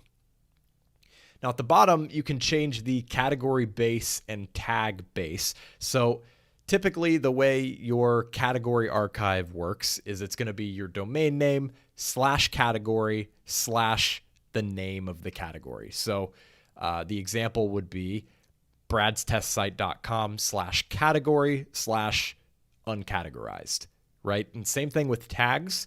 If we said football as a tag, it would be bradstestsite.com / tag / football. What these options do is they replace the word category and the word tag in those URLs. So instead of category, you could have topic or topics. Instead of tag, you could have, I don't know, sports, bradstestsite.com / sports / football. That is totally optional. I usually skip it, but if you do want to customize those links a little bit, you can. But like I said before, I do recommend that you configure this once and leave it the same for the foreseeable future. Once again, make sure you save your changes, and your settings should take effect right away. In order to comply with national and international privacy laws, many websites will need to create and publish a privacy policy. WordPress has a great feature that makes it really easy to create a privacy policy if you don't have one already. So if you click Privacy under the Settings menu, you'll see this page, and you can click Create to start creating a privacy policy page. What this is going to do is it's going to analyze your current WordPress configuration, including your current theme and your plugins, and it's going to create a customized privacy policy with suggested text for each major section. So you can use this as is. It's recommended that you do read through it and make any necessary modifications. But this is a really handy way to accurately disclose how you are collecting and using your visitors' personal information. Once you've made any necessary modifications to your privacy policy, you can publish the page. And then later on, you may want to add it to a navigation menu, such as in your website's footer. So I'm going to go ahead and publish this, although we do want to remove the suggested text. And again, you do want to go ahead and read through this, make sure that everything is accurate.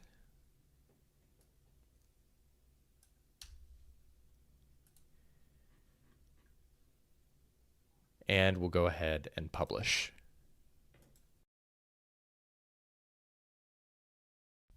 WordPress offers you the ability to add additional users to your website for a variety of purposes. So for example, if you have a business partner who is also going to be managing your website, you could add them. If you have a writer for your blog or even a team of writers and editors, you can add them. And you can give these individual users the specific privileges that you would like them to have. So I'm going to show you very quickly how to manage and add users to your website. So of course, we're going to go over to the users menu and we're going to click on all users. Once again, very familiar design here, the same table that we've seen time and time again. And you can see we've got one user on this website and it's me.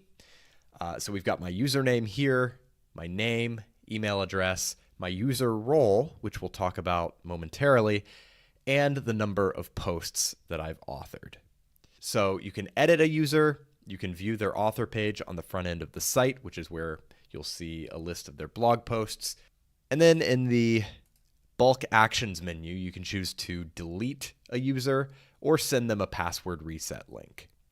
You can also use this menu to change the user role. So let's go ahead and add a new user and see what that looks like. So you can click Add New at the top of this page, or you can click Add New in the Users menu in the sidebar. So from here, you can set a username. Let's say we're creating an account for somebody named Kevin. Then we can add his email address. You can add a first name, last name, website, and then set a password for the user. I'm going to skip last name and website for now, and we will enter a password here for him. And then you can choose to send the user an email about their account so that they can log in. I'm actually going to skip that since this is just a demonstration. And then at the bottom, you can choose the user role. So this is important. This determines what editing privileges the user has on your website. And this is all encompassing. So a subscriber is basically just someone who can view your content and log in and manage their profile. So a lot of times this is what community websites will use, and membership sites, maybe e-commerce stores for customers. This is a very basic user role. It just gives them an account. It doesn't give them any editing privileges. The next role up the list here is contributor. This role provides limited capabilities for content creation. So contributors can create and edit their own posts, but they can't publish their own posts, and they can't upload media. So a contributor can write a blog post, they can submit it to you for review, but they cannot edit any previously published content, and they can't publish posts themselves. Users with the author role can write, edit, and publish their own posts, but they can't edit others' posts, and they can't make any administrative changes to your site. So an author basically has unrestricted publishing rights. So they can write blog posts, they can publish them immediately to the website without your approval, but they can only manage their own posts. Moving one step up, editors can manage all of the posts and pages on your site, including those written by others. So editors will often oversee the work of authors and contributors. While editors do have a high level of access, they cannot manage your global site settings, your plugins, your themes, or your users. They can only manage the content on your website, the posts and pages. And of course, moving up to the top level role, the administrator role, this is essentially what you are. This is the site owner, although you can have multiple administrators. It's the most powerful user role, and it's what you're assigned when you create a new website. Administrators have full control and can manage all aspects of your WordPress site. So I would encourage you to be very selective about who you give the administrator role. Generally, it should be reserved for the site owner, but if you have, again, like a business partner or something like that, somebody who is equally in control of the website, you can give them that role. So for this example, let's say we want Kevin to be a contributor. We want him to be able to create his own content, submit it for review, but not be able to publish it without approval. And we also don't want him to be able to edit other people's content or anything like that. So Kevin will be a contributor, and we'll go ahead and hit Add New User. Now we're back on the user's screen, and you can see Kevin has been added to this table. And if we click on Kevin's username, you'll see that we have a very similar page to what we saw earlier, editing our own profile. So you can actually make all of these profile changes for other users on your site in the exact same way that you would make them for your own profile. So that is a brief introduction to managing users on your WordPress site. Okay, at this point, you should feel pretty comfortable navigating the WordPress dashboard, and you should have most of your basic site settings configured. In this section, we're going to dive into the WordPress content editor so you can start creating some posts and pages for your website. Now, if you recall, the post editor and the page editor are nearly identical, but the post editor has a few extra options that I want you to be aware of, so that's what we're going to look at in this section. So we'll go to Posts and click on Add New. And this is the WordPress content editor. You'll see you can create your content here and modify some settings over here in the right sidebar. This is pretty straightforward. It's going to be very familiar if you've ever used a text editor before, but there are some distinctions that I want to point out. So over here on the left side, you're going to see your content. You have your title at the top, and then your individual blocks of content below that. And this is going to look a little different depending on what theme you're using, because the idea here is what you see is what you get. So the way your content looks here is going to mirror what the content is going to look like on the front end of your site. So it's going to use the same fonts, the same layout, all that stuff from your actual website and your theme. You're not going to have your header or your sidebar if you have one. It's just going to be the content itself, but it is going to mirror the same layout as your website. So that is handy to be able to see exactly what your content is going to look like as you're editing. Up here in this top bar, you can choose to save the post as a draft. If you want to come back and edit it later, you can preview it on the front end of your site, or you can publish. This little settings icon allows you to toggle the right sidebar if you want to have a little more workspace. And then in this sidebar, you have two tabs. You have the post tab for all of the settings and metadata about this post. And then you have the block tab, which allows you to make some modifications to the individual block of content that you are editing. So that's what the content editor looks like. When we come back, we're going to talk about these content blocks and take a deep dive into creating content with WordPress. So here we are in the WordPress content editor. And as I mentioned, this editor has a lot in common with any other text editor, but the primary distinction is that WordPress content is based around blocks. Blocks are individual chunks of content that have various properties and attributes associated with them. So I think the best way to demonstrate this is just to start creating something. So I'm going to enter a title for this blog post. And as you click down into the main content area, you can enter some text here. And you'll notice this area behaves very much like any other editor. So you've got a paragraph, you can add some text formatting, you can add a link. There are various other formatting options here. And then when you press enter or return, you're going to drop down into another paragraph exactly as you would expect. But these paragraphs are actually blocks. So paragraph just happens to be the type of block that this is. If you want to add a different type of block, you can click the plus icon over here and make a selection from the list. So you see we have paragraph, we have heading, image, gallery, list, and quote. And these are just a few options. These are sort of the most frequently used options. But paragraph is the default because that's what you're going to use the most as you're entering text. But let's say we want to add a heading. So what you'll notice initially is that the sidebar over here changed to give you some different options that are applicable to this specific type of block. So you can change the color options, the typography, and then right here you can choose which type of heading you want this to be. So heading 1 all the way down to heading 6. So we're going to stick with heading 2 and just enter an example heading here, very original. Press enter, and again, it's going to create another paragraph block. To make this a little more interesting, I'm going to add some dummy text here, just so we have a larger volume of text. And then below that, we're going to add another type of block. So let's say we want to add an image. So this is an image block. We can choose to upload an image, insert it from the media library, or insert from a URL.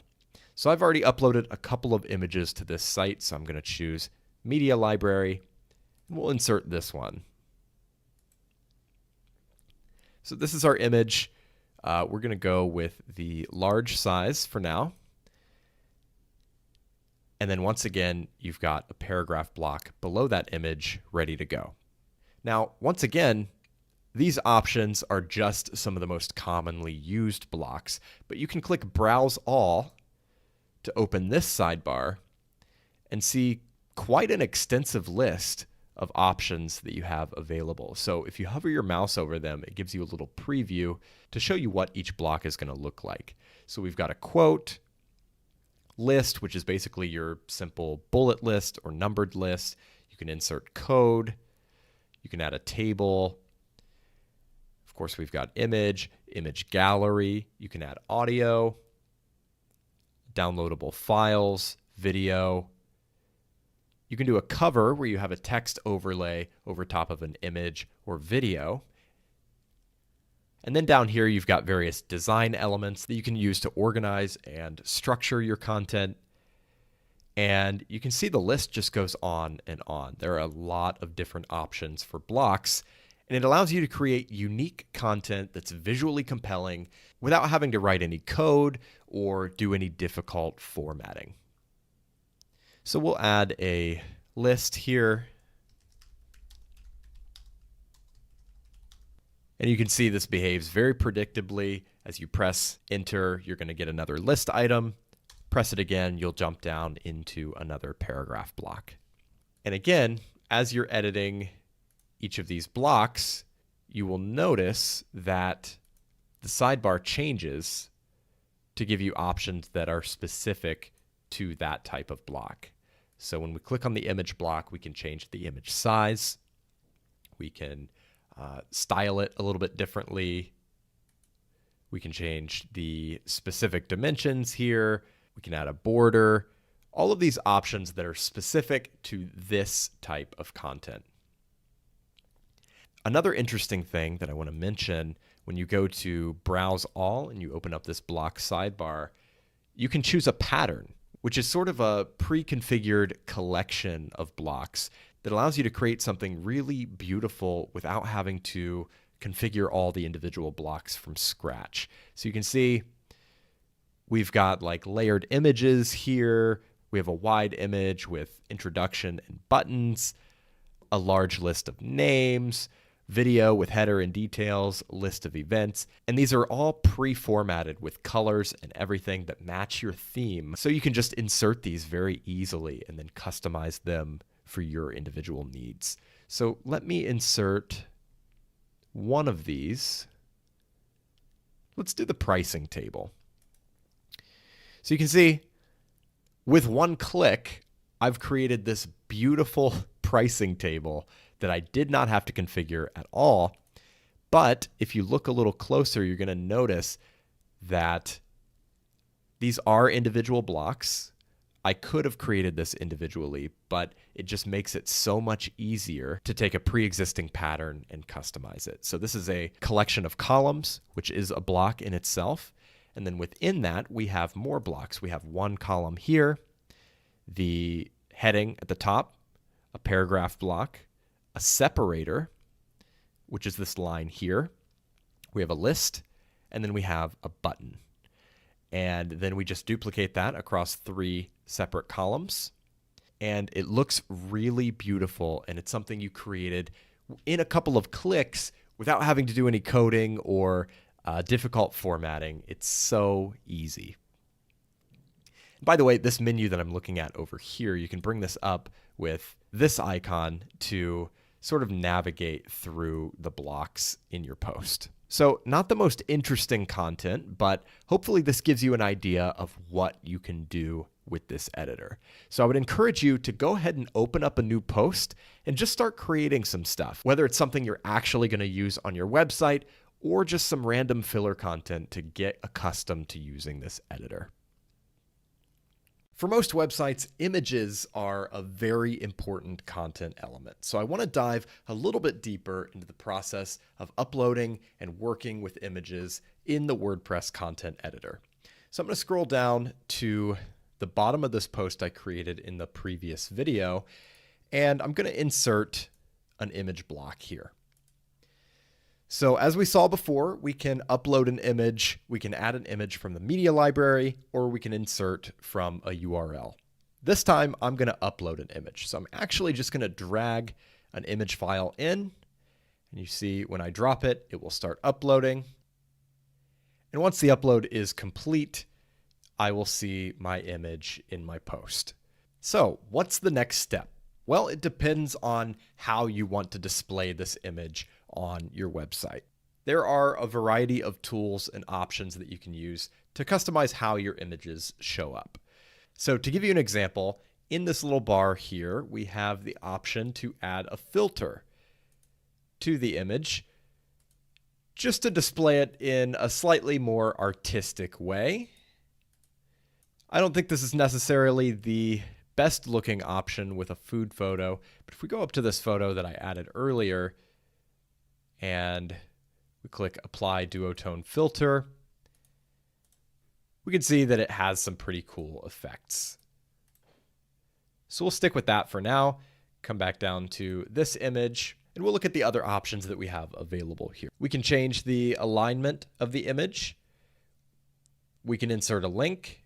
We can crop the image, or we can add text over the image. So let's actually do that first. If we want to add some text here, we're just going to say tacos. Again, very original. And then we can set the color for the text over here in the sidebar. We'll go with white. This isn't that interesting, but if you had a headline or something that you wanted to add here on top of an image, you could definitely do that. So I'm going to undo that so we can go back and work with the image again. Once again, we can crop. If you want to apply a crop to your image, you can do that and then click Apply. I'm going to cancel. Something I often find myself doing is inserting an image and then aligning it to the left or the right so that my text will wrap around the image. That way it doesn't take up that much screen real estate with just the image itself. So the way I typically do that is I'll set the image size to thumbnail or medium. In this case, I think I'll go medium. And then you notice the image is still just sort of its own standalone thing. So if I add some text here, we'll do some more dummy text in this section. Divide this into a couple of paragraphs. And we'll move this image up. So again, the image is very much a standalone thing here, and it looks a little bit awkward being aligned over to the left side at this particular size. So I am going to change the alignment to align right. When we do that, you can see that the blocks that follow the image block will then automatically wrap around the image itself. So it's a great way to add some visuals, some illustration to your content without it taking up so much space. Now, looking at these other alignments here, you'll see that the default is none. So none is not really going to have any particular location. It'll typically be off to the left, but it's different from align left, which is where the text will wrap around it to the right side. You can also align center to center the image on the page. And you can do full width if you want the image to be really big. But now you notice that the image is kind of pixelated, and that's because I'm still using the medium size, and the medium size has then been scaled up, which makes the image kind of look like garbage. So if we go full size, you'll see that it is crystal clear. So that's how I typically handle alignment. I will usually center the image if it's just a standalone thing, or if I want it to be more decorative, I will align it to the right or left side and scale it down to a smaller size. And then depending on your theme, you may have some different styling options. For example, here we have the option to show a rounded image. I think the default looks better in this case. But yeah, I just wanted to look a little bit closer at the process of working with images, because images are a very core part of most websites, and you're going to be working with them a lot. In this video, I want to show you a few ways to arrange and organize your blocks within your WordPress content. So you remember, each of these individual pieces of content is a block. So we've got a heading block, a paragraph block, and an image block. And if you want to move these around, say we want to move this image up, you can do so using these little arrow icons.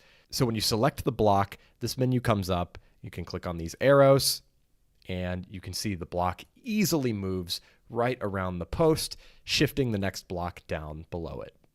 Alternatively, if you don't want to use these arrows, or if you need to move the block across the entire post, for example, you can drag and drop for a very simple sort of visual way of moving the block around. You can even drag it within a column.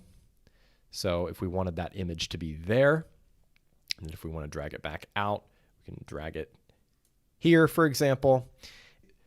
So you can see just how easy it is to move your blocks around once you've created them. I think this is a much better system than the sort of classic way that you would do that in a normal text editor or other website building services, where you may have to like delete a bunch of text, copy and paste it to somewhere else, and so on and so forth. Here you can just move it around very easily, and you can even do that in the list view over here. If you want to grab the image and then just move it down to here, for example, you'll see it moved down to that position. So for now, we'll just leave this here. Now, in terms of arranging your blocks, columns are a very common way to do that. And you can see we have a column arrangement here for this pricing table, although we did create this sort of automatically using a pattern earlier. So I want to show you what that looks like when you go to create a row of columns manually. So you can click the plus icon to add a new block, and I'm going to click columns. If columns does not show up in this menu here, remember you can click browse all and then scroll down to the design section and click columns right here. So when you bring up the columns block, you have several options for how you'd like to arrange your columns. In this case, I'm going to do a simple 50-50 split, but of course you can do any ratio that you prefer. So we're going to do a 50-50, and you see we have two empty columns where we can go ahead and insert a block. So I'm going to create like a simple pros and cons list. Like if I were creating a product review or something like that, we're going to do pros and cons. So I'm going to insert a heading. We'll say pros. And then on this one, we'll do the same thing with cons. Now from here, we can hit return, and it'll create a paragraph block right there within your column. Now let's say we want to make a list of pros and cons, right? So we'll click the button to create a new block. We'll select list, and then we'll just add some list items here.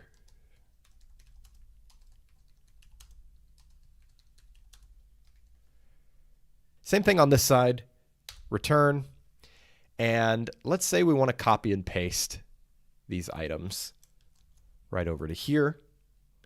We'll paste it into this paragraph block, and you'll notice there are no bullet points here, because this is still a paragraph block. But you can actually convert a paragraph to a list block by clicking on the paragraph icon here and selecting list. So that block has been transformed into a list, and you can see we have our 4 list items there. So those are our 2 columns, and if you click down below, you can add another block below that row of columns. Now, if we want to make this a little more interesting, because of course, this row of columns is a lot more visually compelling than this row, you can click into one of your columns here. And actually, I'm going to use the list view to select columns. Actually, we'll go to the individual column. And then over here, you have some options for, say, a background. If you want to choose one of these, we can go with that.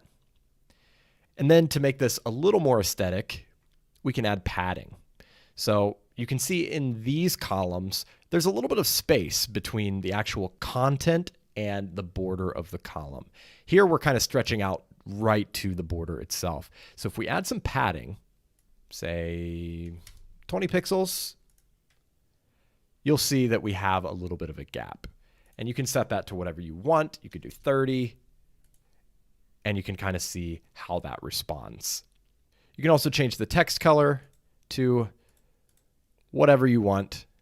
I think I'm just going to keep the default here. And then if we want to edit this other column, We can add another background to this one. Same thing. I think we did 30 pixels on the first one. And you can see how that starts to look a little more like this.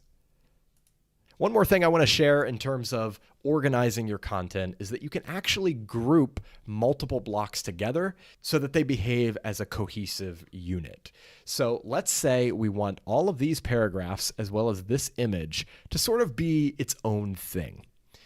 So what we can do, if we click into this block here, we're going to select the image block and then the 3 paragraphs. And I'm just holding my Shift key as I click on each of these.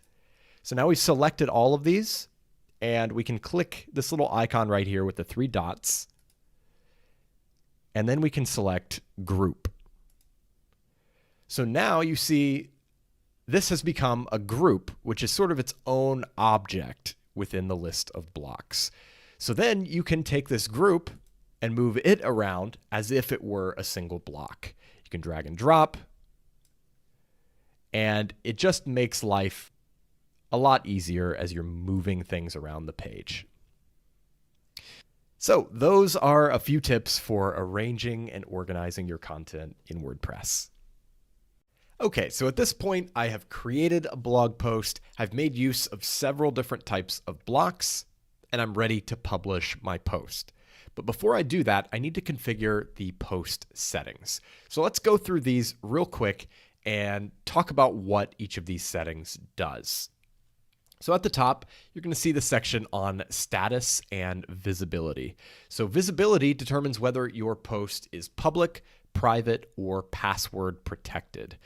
Public obviously is visible to anyone. Private posts will only be visible to administrators and editors. And of course, password protected means you set an individual password for this post, and then anyone who tries to visit it will have to enter a password to view the content. Here you can choose the date for your post. By default, it will publish immediately, and it will use the current time and date as the date for the post. However, you can also schedule it for the future or backdate it so that it appears as if it were published in the past. You can choose to stick the post to the top of the blog so that it always appears on top even when new posts are published after it. And then you can mark it as pending review. This is for posts that have been submitted by contributors and need to be reviewed by an editor. You can also choose which author account should be associated with this post. And if you want to delete the post, you can move it to the trash. And then you can choose the template for your post. Now, generally, you won't have to edit this. The options here are determined by your theme, and this determines the layout of your post on the front end of your site. So, for example, you may have a landing page template where you don't have a header or a footer, and the focus is purely on your content. But again, most of the time, you're not going to have to change this. The next option is revisions. That's essentially a catalog of the past versions of this particular post. It's like your edit history. Under Permalink, you can set a custom permalink for this post. And the option here is the URL slug. So a slug is basically just the URL-friendly version of your post title. So you can see the post is called My Example Post, so the slug is my-example-post. But if you want the URL to be something else, for example, let's say we just want it to be example-post, we can change that, and that will be the URL of the post. Now, just like your global permalink settings, I would advise against editing this once the post is published because you don't want to have those broken links where people are pointing to a previous version of the post. Next up, we have categories. Categories are one of the 2 ways that WordPress organizes your content. So you have categories and you have tags, which is the next menu. So you can use these however you want. There's not really a specific standard for how you have to use categories or tags, and you really don't have to use them if you don't want to. It's mainly just for organizing your content. So all of your categories will appear here as checkboxes. All we have is the default category, which is uncategorized. So if we want to add something new, we can say food. And we'll click Add New Category. And you'll see it shows up there and it is selected. So we'll unselect uncategorized. And by the way, you can also add subcategories. So if we wanted to add something a little more specific, so we have tacos here. So we'll say we want to add a category for Mexican food. So we'll type Mexican, and then we'll make the parent category food and click add category. And you'll see that Mexican appears as an indented item underneath food.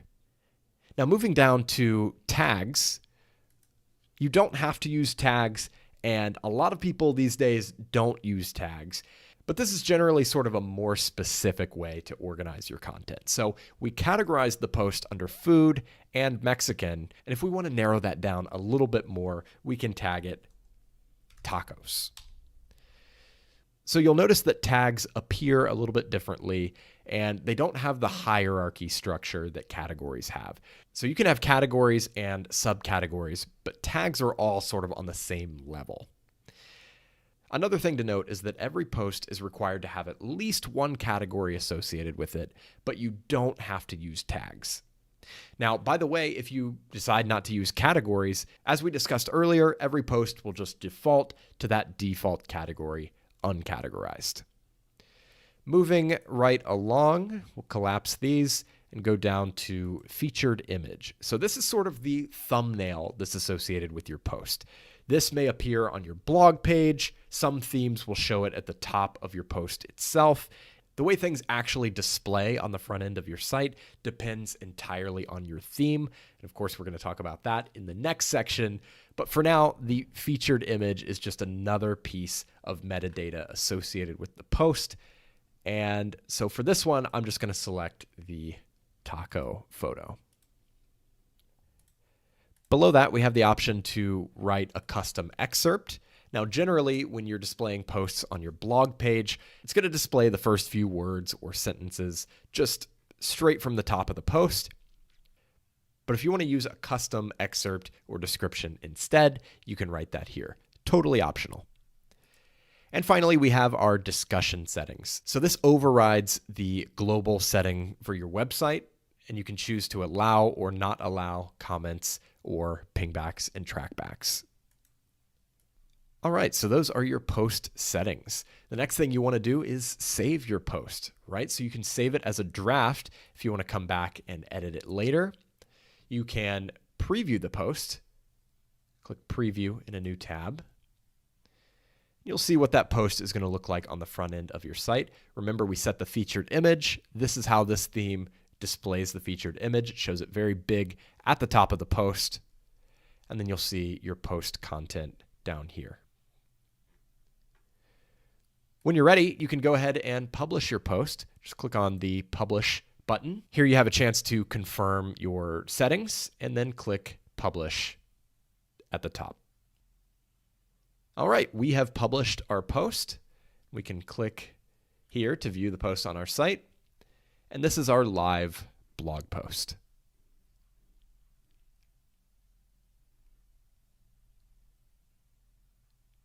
Okay, if you've made it this far in the course, I want to congratulate you and commend you for your patience. I know a lot of the material up to this point, while necessary, has been pretty foundational and may not have felt all that productive in terms of seeing the fruits of your labor. So hopefully that will change in this section as we explore the process of customizing your site's appearance. So when it comes to the way your site looks, it's all about your theme. Your WordPress theme is the backbone of your site. It takes the data and content from WordPress and determines how that data and content is structured and formatted on the front end of your website. It's the way to go from this to this, and it's the reason that the hundreds of millions of WordPress sites out there can all look so unique. WordPress needs a theme to function properly. So you'll notice that when you first install WordPress, a default theme is already installed and activated for you. The default theme gets an overhaul about once a year, and as you'd expect, it's compatible with most of the things you'd want to do with a WordPress site. However, while it is highly customizable, you don't need to limit yourself to the default theme because there are many thousands of WordPress themes out there that may be better suited to your particular needs. There are a few ways to get a WordPress theme. You can get a free one from the WordPress theme directory. You can buy one from a third-party seller or marketplace, or you can even create your own or hire a designer to create one for you if you want something truly custom. One of the great things about WordPress is the huge community around it. There are thousands of themes out there, and there are plenty of WordPress developers who can help you with custom jobs if that's something that you need. But in most cases, you should be able to find something that looks and feels exactly the way you want with a little searching and a little customization. Now, you do want to spend some time on this because good design is extremely important for any website. And the reason is simple: trust.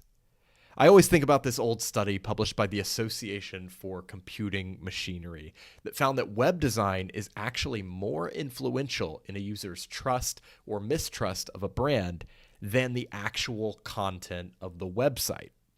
So what that means is you can have the best content in the world, but if your design turns people off, you're going to lose their trust. And we all know that trust is a key element in accomplishing anything with a website, whether you're trying to get people to buy from you or give you their email address or even just read and share your content. They have to trust you. And the first step to building trust is making a great first impression with your design. So then the question is, what makes a good design? A lot of that is going to depend on your brand and the way you want to present yourself. But what I can offer you here are a few principles that you'll want to keep in mind regardless of what type of website you're building. These are the qualities you'll want to see in whatever WordPress theme you end up using. First and foremost is good responsive design. Now, almost all WordPress themes today are responsive, which means they automatically adapt to different screen sizes. So whether you're viewing the website on a big 27-inch monitor, a tablet, or a smartphone, it automatically scales down and looks great on any device. The vast majority of people today are using smartphones and tablets as their primary web browsing devices. So it's incredibly important that your site is easy to use on a small screen. This also has SEO implications, that's search engine optimization, because Google prioritizes mobile-friendly websites in the search results. So it's essential that your website is responsive, and again, that's pretty much universal across newer WordPress themes. But the key here is that you always want to double check and make sure you're happy with the scaled down version of your theme. When we're building websites on a desktop or laptop computer, it's easy to fixate on the desktop version of the site and forget the fact that in all likelihood, most of your visitors are going to be seeing the mobile version. So keep that in mind. The next thing is performance. As we discussed, your theme is the backbone of your website. Most of the files and assets that are actually loaded when you visit a WordPress site come from the theme. There are a lot of themes out there that have a lot of bells and whistles, a lot of added features and functionality, but that often comes at the cost of speed and performance. Here's the thing, people's attention is more limited than ever before. If your website is taking 5 to 10 seconds to load, people are clicking away before they see the first word of your content. And like mobile-friendly design, there's an SEO benefit here as well. All other factors being equal, a faster website will appear higher in the search results than a slower website. And your theme is arguably the single biggest factor in your website's speed and performance. And finally, it's important to make sure the theme you choose will help you accomplish what you want to accomplish with WordPress. If you're building a blog, just about any theme can handle that. But if you want to build a really visually striking portfolio site, for example, you're going to need to find a theme that supports that style. The same idea applies if you want to build an e-commerce store. Any theme could theoretically support WooCommerce, which is the most popular e-commerce plugin for WordPress. But ideally, you'll want to find a theme that has out-of-the-box support for the various specific design elements you need for a store. So those are a few things to think about as you move forward. And With all of that in mind, let's go ahead and dive into the process of finding and installing a WordPress theme. When you're looking for a new WordPress theme, the natural place to start is the WordPress theme directory. This is where thousands of developers release their themes to the WordPress community absolutely free. So I'm looking at the theme directory page on WordPress.org, but if you recall, you can actually access this theme directory directly from your WordPress dashboard by going to the Appearance section and clicking on Add New. So here we are in the theme directory. You can see all of these themes that are available for free. You can see the thumbnails to give you an idea of what the theme will look like. And then you can click on a theme for a few more details and a rough preview. So like I said, this is probably the best starting point for finding a new WordPress theme because there are so many options and they're all free. So if you find one, you install it, and you end up not liking it as much as you anticipated, you haven't really lost anything but a few minutes of time. So no big deal, you can always find another theme. Now, when you're looking for a theme, of course, you can just scroll through the list and see what catches your eye. If anything does catch your eye, you can click on it again for the details and to get a look at the preview. And then if you like it, you can install it right from here. And then optionally, you can go ahead and activate it on your site, or you can go back to the themes section to go ahead and customize it, or to keep browsing other options. So I'm going to keep browsing. And another thing you can do, aside from just scrolling the list blindly, is filter the themes that show up by subject, features, or layout. So subject would be like sort of the purpose of your website, whether it's a blog, an e-commerce store, education, entertainment, and so on. Features, of course, are the features that the theme offers. And layout is going to be like 1 column versus 2 columns, 3 columns, 4 columns. If you want to have a left sidebar, a right sidebar, things of that nature. So you can use any combination of these to apply filters and see which themes show up. So if we want a blog that offers a custom background and a left sidebar, for example, we can apply those filters and we'll see all of these themes show up. So once you've found a theme and you've installed it on your site, you can go back to the main appearance section and you'll see the list of themes that are installed on your website. And we just installed this one. And if you want to go ahead and activate it, you can click Activate. And then if we visit our website, you can see the new theme has been activated. And let's just take a moment to appreciate what a difference that made. Just activating a new theme, a couple of clicks, totally free, and we have what is essentially a completely different website. Now, of course, there's a lot here that we're probably going to want to edit, a lot of customizations we're going to want to make for this specific website, but it's a really significant improvement in terms of aesthetics. And if this is the style that we're looking for, this could be the foundation for a really great website. So we'll just scroll down here and get a full look at everything.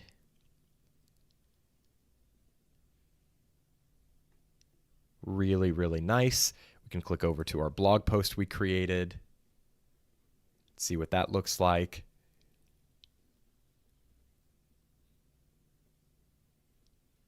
We would have to edit this text color because the default text color in this particular theme is going to be too light for these backgrounds. And those are the things you'll have to sort of check and catch when you change your WordPress theme. But yeah, that is a quick introductory look at the process of finding and installing a free WordPress theme. In addition to the many free themes in the official WordPress directory, there's a whole world of premium themes that you can buy from third-party sellers and marketplaces. Now, like I said, free themes are a great place to start, and there are a ton of great free WordPress themes out there. So there's nothing wrong with using a free theme, but premium themes as a whole do tend to offer more advanced functionality and higher quality design than free themes. And on top of that, the purchase price usually includes support and documentation. So if anything goes wrong or you need help getting set up, you've got a lifeline there to help you out. So if you have a little money to spend, a premium WordPress theme can be a great investment.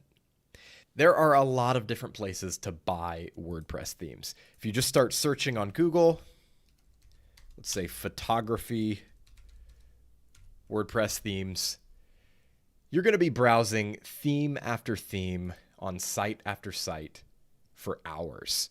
This is one of the most time-consuming parts of starting a new website, for sure. Personally, one of my favorite places to buy WordPress themes is themeforest.net, which is a huge marketplace of independent developers selling their themes in one central location. The prices are pretty reasonable, anywhere from $20 to $70 US, which is, of course, nothing compared to what you'd have to pay a designer to create a comparable theme for you. So when I get to ThemeForest, I'll usually go to the WordPress menu here, and sometimes I'll look at popular items just to see which themes are trending, take a look at the best-selling themes. Typically, the best-selling themes are best-selling for a reason, so this is a good place to start your search. However, you can also filter by the sort of category of website you're building. So if it's a blog or a magazine style website, you can find a lot of great options for that particular type of website. So let's take a look at this newspaper theme. When you click on a theme, you're going to see a description, basically a long sales page that explains the features of the theme and why you should buy it. Personally, I'm more interested in seeing the theme in action, so I'll typically go straight to the live preview right here. Now, this is going to look different for every theme developer. Sometimes it'll go straight into the demo. Sometimes it'll go to their website where they have a lot of different demo options. So in this case, this particular theme has 150 pre-built websites. So we'll go ahead and click View All Demos, and we'll just click into one of these. Real Estate Pro. Let's see what this looks like. So this is what your website would look like if you installed this theme and went with this particular demo option. You can go back. Here's another one. Again, this one is largely for news and magazine websites. So that's the kind of style you're going to see with a lot of these demos. Heading back over to ThemeForest, we can take a look at a couple more options. Let's go to a different category. So let's say maybe technology. So these are some technology themes. We'll look at this IT solutions and services theme. Again, I usually jump straight to the live preview. We'll go to demos. Take a look at one of these home pages, IT agency, for example. And this is what that website is going to look like. Okay. So that's sort of the process for browsing themes on a marketplace like this. You may also find individual theme vendors. As you're Googling and looking for different types of themes, you may find independent sellers who are just selling one or two of their own themes.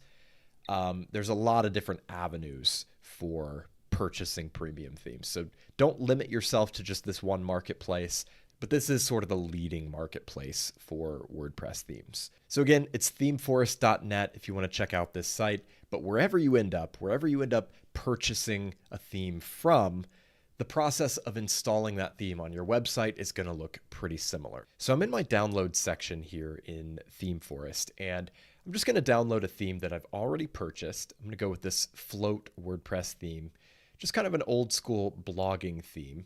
So I'm going to click the download button, and importantly, when you download a theme from ThemeForest, you're going to want to download the installable WordPress file only. So we'll select that. and you'll see it downloads a zip file. This is generally how themes are going to be delivered when you purchase them from a third-party marketplace.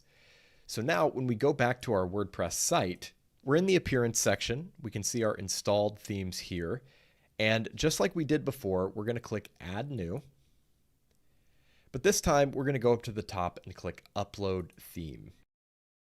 And here I'm just going to drag in the zip file that I just downloaded and click Install Now. So at this point, the theme has been installed, and we can go ahead and do a live preview or activate it straight away. So let's do a live preview and see what it's going to look like. And just like that, we've got our theme installed. You can see what it looks like here, make some modifications to the settings here, and activate when you're ready. And that's the process you'll follow for installing a theme from any third-party seller or marketplace. I gotta be honest, the process of choosing a WordPress theme can be a bit overwhelming. There are just so many different themes out there. There are so many demos to look at. Some of them create just one type of website with a very specific look, while others take more of a multi-purpose approach with hundreds of different possibilities in terms of the end result. And then it can be hard to evaluate things like the performance of a WordPress theme, because the last thing you want to do is install a theme that looks pretty but slows your site to a crawl. Like I said, it can be overwhelming. For that reason, I would like to give you a couple of specific theme recommendations that I keep coming back to for all sorts of different projects. And those themes are Cadence and Astra. Both of these are available for free from the WordPress theme directory. So if you want to install them, you can just search for Cadence. We have that right here. Or Astra, which is right here. We'll go ahead and install that. And these are very popular themes, so you will most likely also see them on the popular tab. You can see we have Astra here and Cadence here. I like both of these themes for similar reasons. They satisfy all the requirements we laid out earlier. They're mobile friendly, they're extremely well coded and optimized for speed and performance, probably better than any of the other themes I've worked with, and they're versatile. You can create virtually any type of website with these two themes. Both Cadence and Astra have an extensive library of starter templates that you can import with a single click. And basically what these do is they configure the theme settings to give your site a specific overall look, and they also import a little bit of content, usually a home page and a few other static pages, complete with pre-configured blocks, so you don't have to create anything from scratch. You can literally just go in and edit the content, rearrange things, and even use the pre-configured blocks as inspiration or as a framework to go ahead and build out your own stuff. This has fundamentally changed the way I build websites with WordPress. In the past, I would have to find a theme that I'm happy with and that I like enough to just use as is. Or if I wanted something custom, I'd have to go in and make changes to the code of the theme itself. Now with themes like Cadence and Astra, everything is so customizable, and using these starter sites gives you a great boilerplate to work with. Of course, you could just take the starter site and use that, but it's so easy to modify and create something totally unique, while of course saving all that time you would have spent building out a site from scratch. So feel free to use any theme you like, but if you're looking for a theme that's battle tested and suitable for pretty much any type of website, Cadence and Astra are definitely worth a try. Personally, I use Cadence for almost all my projects these days, mostly just because I like the continuity of being able to move from working on one site to working on another and have everything behave the same way because I'm using the same theme. But honestly, if you're trying to choose between these, I would just go and look at the starter templates on each of these two sites, and if you find one you really like, that's probably the theme you should use. Now, something to keep in mind, not all of the starter templates are available for free. So if you don't want to upgrade to the premium version, be sure to limit your search to the free templates. So you can see on Astra, there's a little badge here that says free, or if it's premium, it'll say premium. And over on Cadence, you can actually filter by free here at the top. Now, like I said, Cadence is kind of my bread and butter. It's the theme I'm going to use as we move forward in the course, so you're definitely welcome to follow along with that. And just to give you a couple of examples, I built this entire website with Cadence. I'm really happy with the way it looks. Performance is amazing, and I remember as I was building it, I was just blown away by everything you can customize with this theme. So even though there are thousands of websites out there using Cadence, there's not a single one that looks exactly like this one. I also used Cadence for the course companion site, wpcoursetools.com. And for this one, I basically just took one of the starter sites and used it as is, just replacing some of the content. I thought that would be a great example of how you can create a beautiful website with minimal effort if you don't necessarily care about the design being 100% unique or custom. And that's just like using any other WordPress theme that only offers one specific design, right? The difference is I know that themes like Cadence and Astra are made by reputable developers, and they're known for well-optimized code and lightning-fast performance, which is what a lot of themes out there are lacking. So again, no pressure to use either of these themes. There's no sponsorship or anything like that here. These are just the two themes that I personally use for pretty much every new site. In the last video, I shared my top 2 theme recommendations, Cadence and Astra. And we talked about how both of these themes have extensive libraries of starter templates that you can import very easily so you don't have to build an entire website from scratch. In this video, I want to show you what the process actually looks like for importing those starter templates. Now, as we move forward, I'm going to be using the Cadence theme, but I do want to show you what this looks like in Astra as well. So I've got a separate demo site loaded up here, and I'm going to go ahead and install the Astra theme, which is right here. And then once that's installed, I'm going to activate it. Once it's activated, you should be prompted to get started with the starter templates. But if you don't see that, you can go over to Astra Options, and you should see this little widget here on the side where you can choose to install the importer plugin. So we'll go ahead and do that. Install importer plugin, and it will activate the plugin for you. You'll have a little bit of an intro video here, which you can watch, of course. And we'll click Build Your Website Now. Here you can select your page builder. I know we haven't really talked about page builders, but Elementor and Beaver Builder are plugins you can install to enable certain visual page building features. Personally, I prefer to stick with the default block editor. And from here, you can do a search, or you can just scroll through all the various starter templates and find one that you like. Let's go ahead and do this freelance copywriter template. So here you could upload your logo if you wanted to. We don't have a logo at the moment, so I'm going to skip and continue.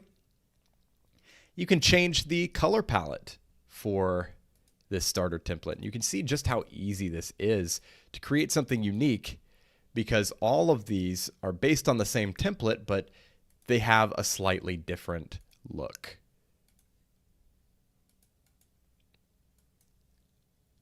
So I'm just going to stick with, we'll go with this one. You can change the fonts as well. They have different font pairings that they've determined go well together. And on this page, you can leave everything as is and click Submit and build my website. So what this is going to do is it's going to install some plugins that are required for this particular template. It's going to import your content, your menus, posts, pages, widgets. All of this stuff is going to be imported from the starter template to your website. along with the actual theme settings and things like that. So here we've just finished our import. It took just 22 seconds to build. That's a cool little stat there. And we can click View Your Website. So just like that, we've gone from a blank WordPress installation to what will soon be a complete website. All we have to do from here is go in and edit this content. And of course, we can make some changes to the theme settings. But yeah, I mean, this is a really nice looking website, and it took us, again, 22 seconds to install. So that is how you import a starter template with the Astra theme. Now, as I mentioned, I am actually going to use the Cadence theme as we move forward. So let's take a look at that process. So I'll hop back over to my main demo site here, Brad's test site, and I'm going to go to the Appearance menu and activate Cadence. And from here, just like Astra, you should see a prompt asking you to install Cadence starter templates. Alternatively, you can go over to the Cadence menu under Appearance and go to the Starter Templates tab. So click Install Cadence Starter Templates. And from here, just like Astra, you're going to see this list of starter templates that you can use. Some of these are going to be for the pro version of the theme. So if you want to just see the free ones, you can filter by free only. And at this point, you can just choose a theme that you think would work for your website. I'm going to go with this one. And this is going to look very similar to the process we just followed. There are different color scheme options.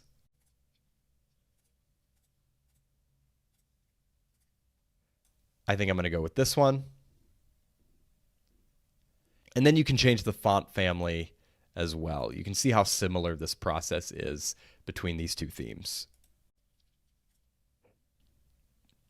So I kind of like that one. Now you'll notice we have two required plugins here. These are going to be installed when we go ahead and import this demo. And then under import options, we can choose single page or full site. So if you just want the home page to be imported, you can choose single page. But if you want these other pages on the site as well, like the About Us page, maybe they have a contact page, you can import the full site and you'll get all those additional pages. So I'm going to go ahead and do full site. And at this point, I am going to skip this, start importing, and the import will begin. So we're installing the required plugins, importing the content. This may take a few minutes, so just sit tight and let the import process run. Okay, now our import has completed and we can view our site. So here we are. And once again, a beautiful, well-designed website in just a couple of clicks. So from here, all we have to do is go in and maybe edit some settings, edit the content itself, and we've got a great website. Something you may want to do, depending on the type of website you're building, is create a static homepage. Now, by default, with most themes, your homepage is basically just going to be a list of your most recently published posts. If you want to change this, you can actually create a page to use as the front page of your site. So because I imported a starter template in the previous video, this has already been done for me. So I'm going to show you where the setting is and then how you can replicate this if you're not using a starter template. So we're going to go to the settings menu and click on reading. And you'll notice this very first setting says your homepage displays, and you've got two options here, your latest posts or a static page. So your latest posts is the default setting, and that's where you just have a list of your latest blog posts in reverse chronological order. So basically the traditional blog layout. But if you want more control over your homepage, you'll want to select a static page and then select the page that you want to use as your homepage here. So if you haven't created a homepage yet, you'll have to go to Pages and click Add New, and then just construct a new page, probably name it something like Home, and come back here and select it. Now you'll see I do have a home page. So if I go over here and I go to home, you'll notice it's marked as my front page. And if I go to edit this page, you can see exactly what it looks like here. And of course, I can make modifications to the content. This is my homepage. And it's my homepage because I've selected it in this menu. Now, you'll notice there's another option here, which is Posts page. If you're using a static page as your homepage is no longer going to be your blog page. So then you need to create another page that you can use to display your latest blog posts. So in this case, you can actually just create a blank page. You don't have to add any content to it, and you could just name it something like blog or articles or something like that. And if we go and look at this blog page that was imported from the starter template, it is completely empty. It just says blog. So when we select that page here as our posts page, and then we view that page, you'll see that our latest blog posts show up on that page, even though the content of the page is empty. So that's the way to create and set a static homepage in WordPress. Once you've installed and activated a WordPress theme, there are a number of settings that you can change to really customize the design to your liking. So we're going to go over to the Appearance menu and select Customize. This is going to open a live preview of your site on the right with a sidebar on the left containing a bunch of different settings that you can change. So anything you change on the left is going to be reflected in real time on the right. And you can even scale the preview down to a tablet size or a smartphone size.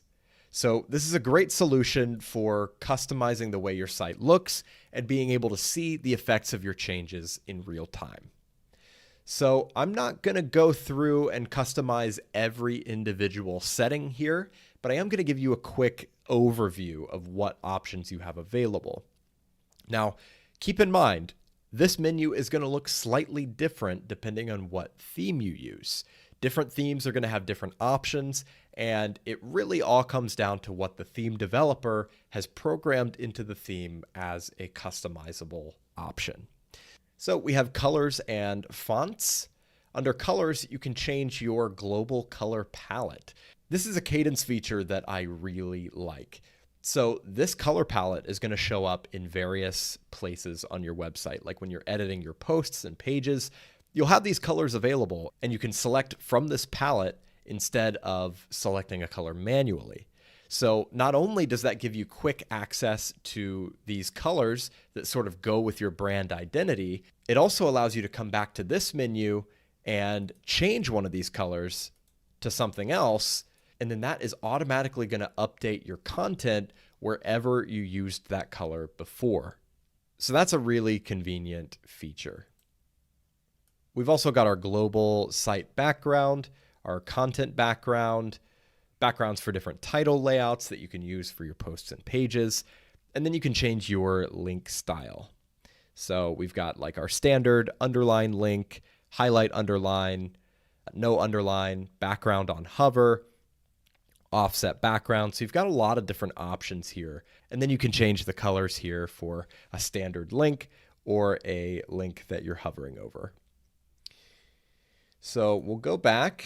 Now we can go to buttons. Pretty self-explanatory here. You're going to change the text colors, the background colors, borders, things of that nature. And you can really get into some granular detail here. You can change the border radius, the specific font you want to use for your buttons, padding, if you want to have a shadow, like all of these details. And all of these things for me have been pre-configured by importing this starter template. But of course, I can go and make my own modifications to really make it my own. So we'll go back again.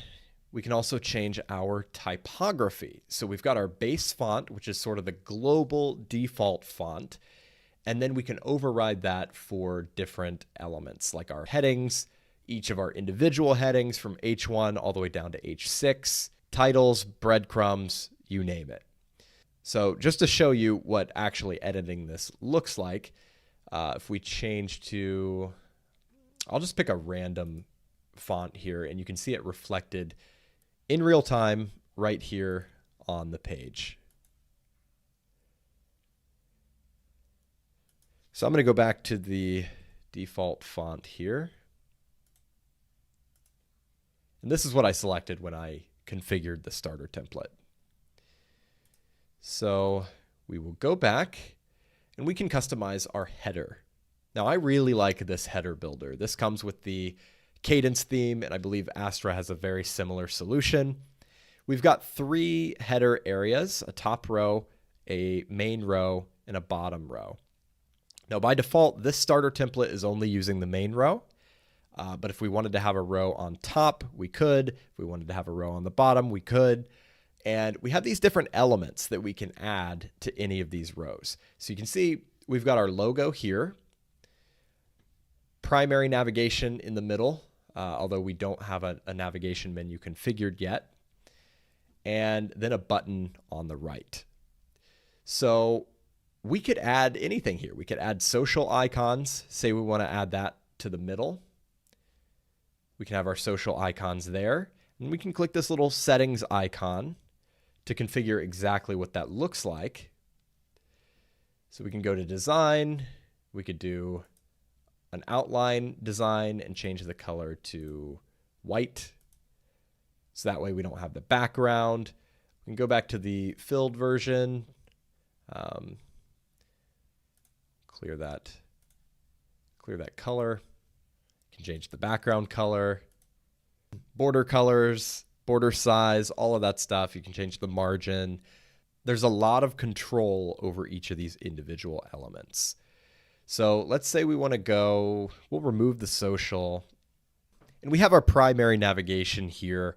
If you want to configure that, add some links to that, you can click the little settings icon, and we could select a menu. Let's see, our primary menu, it looks like it doesn't have any links associated with it, so we'll edit the menu. And you can see when you're editing or creating a menu, you can add items like this. So we'll add our home page, maybe our blog page. Let's see what else. Event gallery, contact. You can add any of these pages very easily. You can also add links to your categories, to your tags, and you can add custom links if you want to insert a specific URL with specific text. You can also change the text of these menu items that have been added from your pages. So if I want to say articles instead of blog, or maybe news, we can do that. Now you can see our home link is there. That's why everything's kind of off center here, but it's showing up in black because that is our current page. So that's sort of selected. Now, because of this black background, it's invisible. Now, I don't like that. So I'm going to go back, and I think we can edit that in the header menu. If we go to primary navigation and select the design tab, and we'll change the active color to maybe white. Right, so that looks a lot better. So we'll go back. And again, you could add all kinds of stuff. You could add multiple rows if you wanted to have something on top, like some sort of notice about a sale you're having or something like that. You could add that there. So I definitely recommend that you explore that, and also check out the tablet and mobile menu, because that's going to be a little bit different. And remember, a lot of your visitors are going to be viewing your site on mobile. You can do the same sort of layout here, but typically you are going to want to have a mobile menu that is a little bit easier for mobile users to access. So we have a trigger here. That's what this element is called. You can select an icon. And then if you want to edit the actual content of this, we can go to the mobile navigation here, select which menu is going to show up. And if we return to that, you can also change some options for the drawer container itself. You can make it full width instead of being a side panel. You can change the animation when it shows up. You can put it on the left or right. All of these different settings that you can explore. And again, I'm not going to go into everything. I'm not going to customize every individual thing for this site, but I do encourage you to go through all of this and just kind of see what works best for your particular website. So moving down to footer, we've got a similar layout here. You can customize everything in your footer with these 3 rows, just like your header. So we've got footer navigation here, social in the middle, and then some copyright text at the bottom. You can move any of these around. So if we want to put our footer navigation in the middle row, social on top, we can do that. If you want to change your copyright text, you can do that as well. For example, if you don't want to have the theme credit there, you can remove that. And these dynamic elements here are going to make sure that you never have to update your copyright year. So I'm sure you've seen websites that still say like copyright 2016 or something like that. You don't have to worry about that if you use these elements. So you've got your copyright symbol, your year, and then your site title, all dynamically displaying there. But of course, you can also add your own text there. Whatever you want it to say at the bottom, you can type that here. So once again, you can move these elements around. You can change whatever design properties you want. I am going to keep moving in the interest of time. We'll go to the general settings. Under layout, you can change things like your max width for your content. That's just how wide your blog posts and pages are going to be.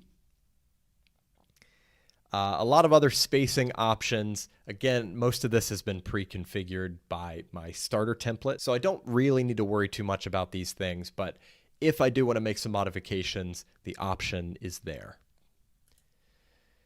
So my site does not currently have a sidebar. You can enable that on a page-by-page basis, so you can manage some settings about the sidebar here.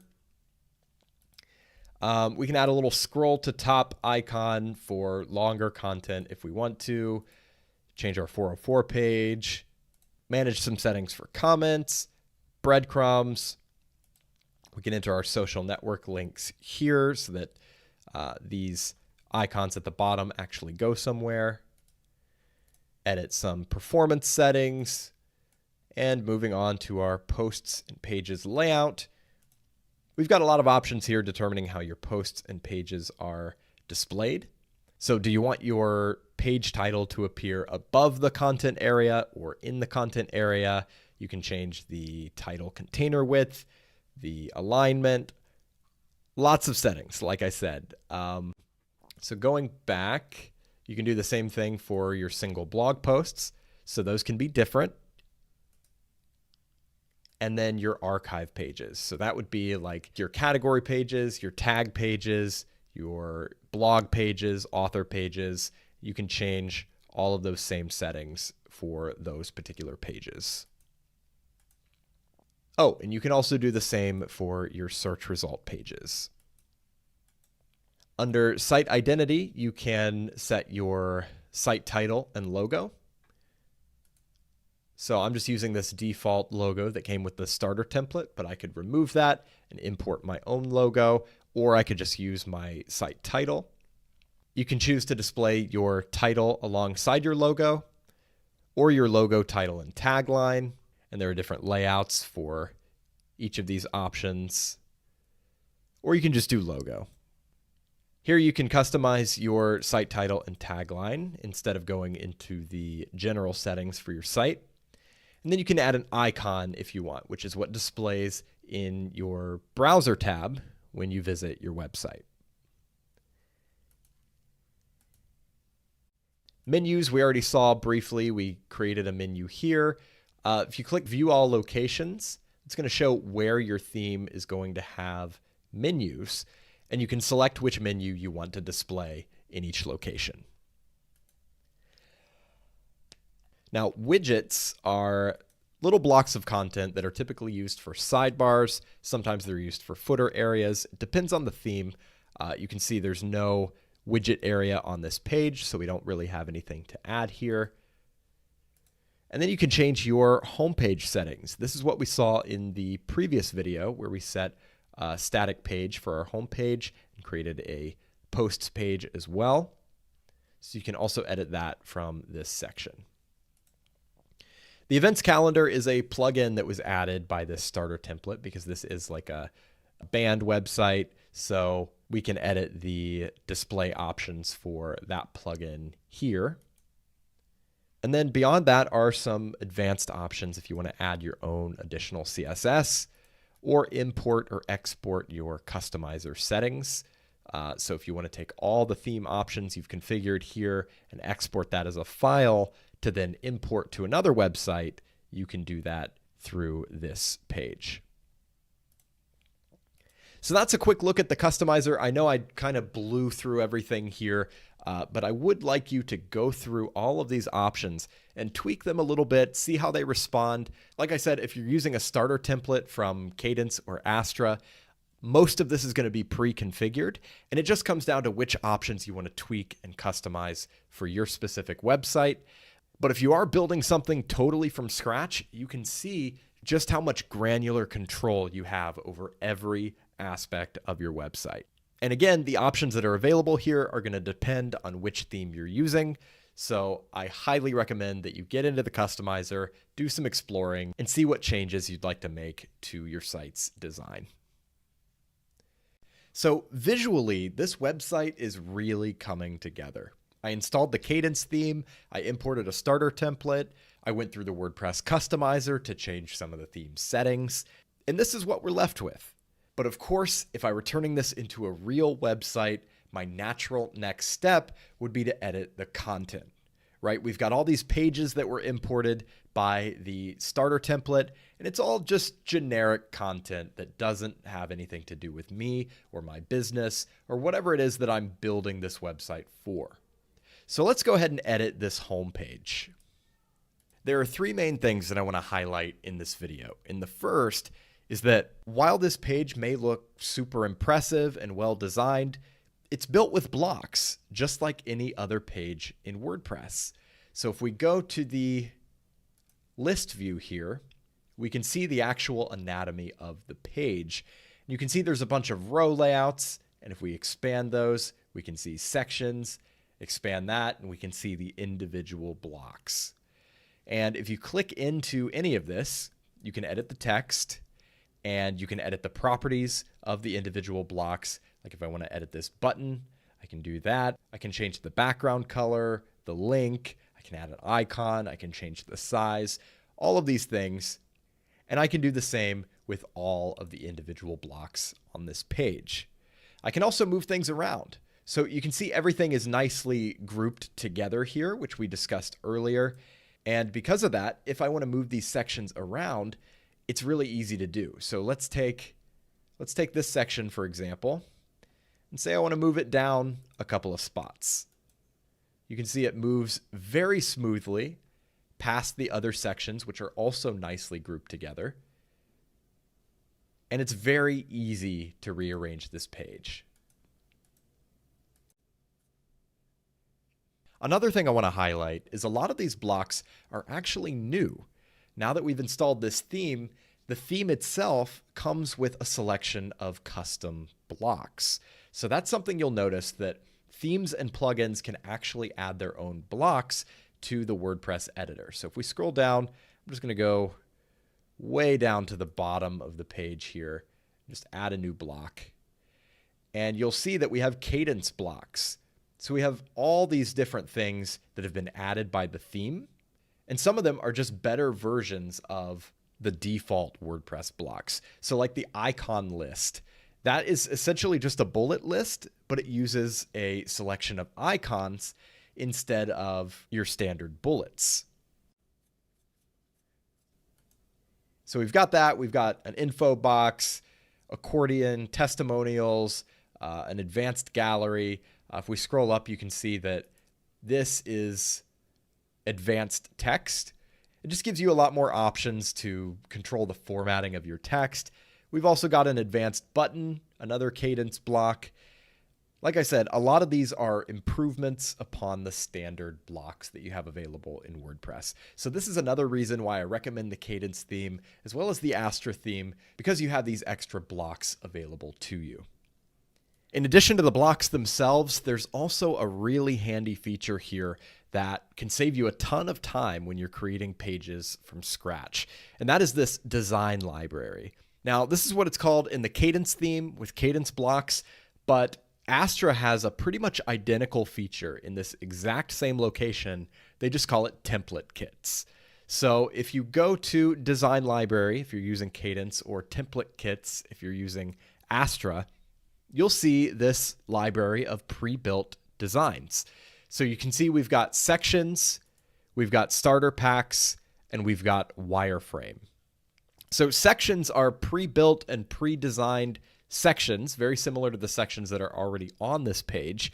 So if you want to quickly add a big hero image or a pricing table or something like that without constructing it from scratch, block by block, you can use these pre-built designs.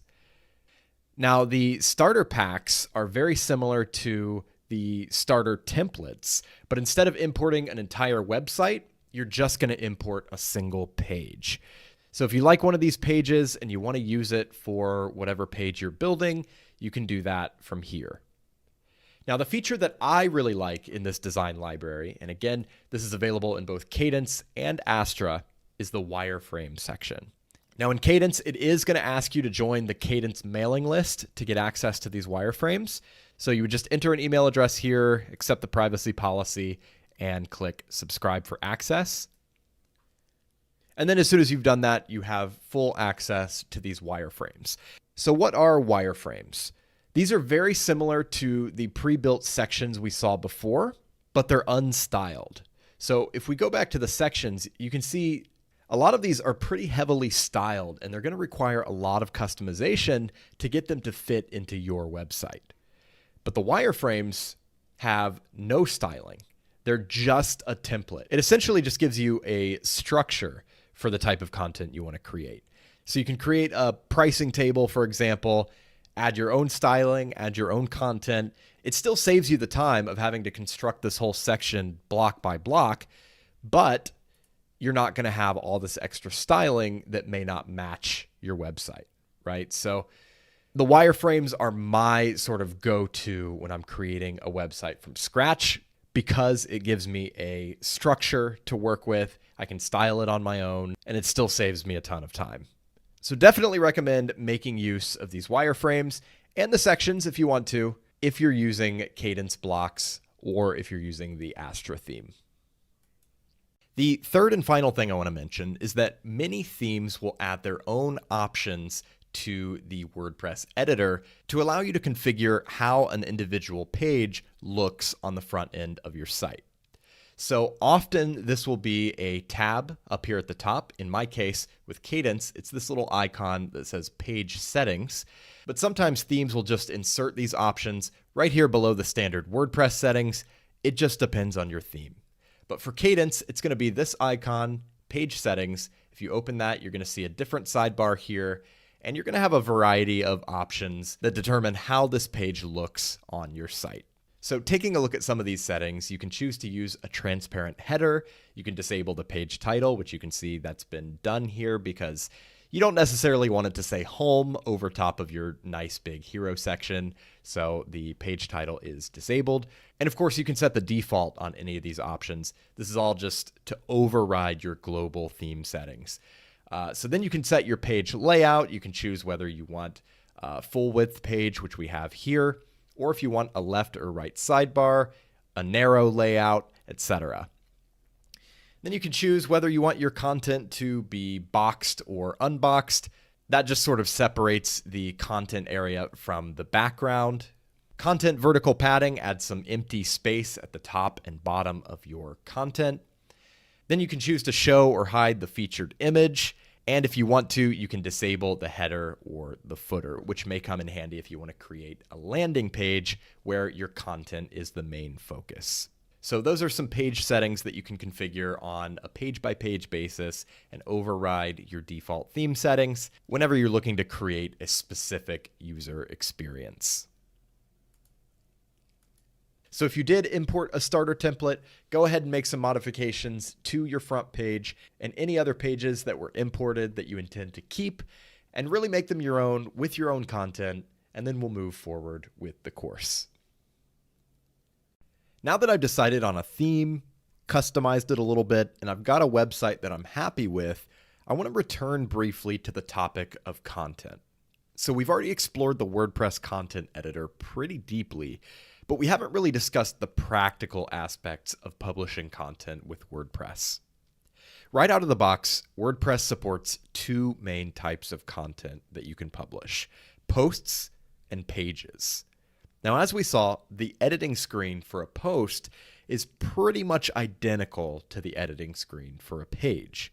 So it makes sense that this confuses a lot of people as they're just getting started. What's the difference between a post and a page? Well, we're going to settle this right now. Posts are listed either on your homepage or on your posts page, depending on how your site is set up, in reverse chronological order. In other words, the posts appear from newest to oldest. So whenever you add a new post, it's going to appear right at the top. Posts are also typically dated and organized with categories and tags, and they'll often have comments. Posts are what most people use to publish the sort of central content of their sites, the content they're putting out on a regular basis. Blog posts, news articles, podcasts, these are all things that you would publish as posts. Pages, on the other hand, are more static. They stay in one place, they don't show up on your blog archives, they don't have categories or tags, and they generally don't have comments, although they can if you want them to. A few examples of pages would be your About page.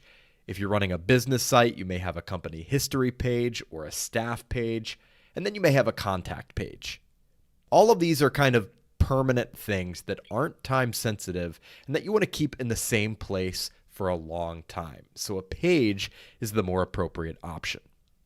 So to give you an example, here on GigaPress, we publish all of our new articles as blog posts, but we use pages for our About page, our contact page, and our static home page. Now, ultimately, how you use these different types of content is totally up to you. You don't have to follow the same rules that I follow. These are just some general guidelines that tend to work well for most sites. Another common point of confusion when it comes to creating content in WordPress is the difference between categories and tags, as well as the actual function and utility of categories and tags. Now, we saw earlier that you can add categories and tags from the post editor, but you can also view and manage all of your categories from this page and your tags from this page. So the first thing to note is that categories and tags are used to organize your posts on your website, not your pages, just your posts. And if we go to view one of our categories, let's say music, you can see that it's created an archive page of all of our music-related posts. And you can see what the link structure looks like: bradstestsite.com/category/music. Tags work in very much the same way. If we go and view our tacos tag, you'll see that we have an archive of all of our taco-related content. And here you can see that the link structure is very similar: bradstestsite.com/tag/tacos. So what's the purpose? Well, if one of your visitors notices that a blog post has a particular category or a particular tag, and it's a topic they're interested in, they can click on that category or tag to view related content on your website, other taco related posts, other food related posts. It's a way to give them access to other similar content on your site. You can also use categories and tags to display related posts right below the content of a blog post. Now, if the purpose is the same and the functionality is largely the same, what's the difference? Why would you use categories over tags or vice versa? Well, one of the key differences between the two is that every post must be attached to at least one category, but you're not required to add tags to every post. If you don't add a category to a post, it'll just be assigned to that default category, uncategorized. The other key difference is that categories have a hierarchy, whereas tags do not. So you can have a parent category with one or more subcategories, but tags are all on the same level. You can't have parent tags or subtags. Now, in practice, categories are typically used for broad groupings of topics, whereas tags tend to be used for much more specific topics. So on my example site here, I have food as a category, and then I have Mexican as a subcategory. But of course, there are so many different foods, so many different dishes that are much more specific than simply food or Mexican food. That's why we added tacos as a tag. And you can imagine just how many hundreds of different tags we could accumulate if we were creating content about a lot of different types of food. To give you another example, I used to run a website that covered news in the tech industry, and we had a category for social media, but then we used tags for the individual companies and platforms that we were covering in the social media space: Facebook, Twitter, Instagram, and so on. So if we were writing an article about Instagram, we would use the social media category, but then we would tag it as Instagram to be a little more specific. So once again, how you use categories and tags is completely up to you. You don't really have to use them at all if you don't feel that they're necessary for your particular website, but they can be a really helpful way to organize your content. Navigation menus are an important part of most websites, and if you recall, you can manage your navigation menus from within the WordPress customizer. However, I do want to show you another location where you can manage your menus from within the WordPress dashboard. So if you go to the Appearance menu and click on Menus, this is sort of a full dedicated page where you can manage your navigation menus. So you can see I have a menu already created here. If you don't have a menu, you can click this link to create a new one, give it a title, and then you can add some links to it. So you can use this panel on the left to add links. You can add your pages, posts, categories, or custom links. So let's say we want to add our music category.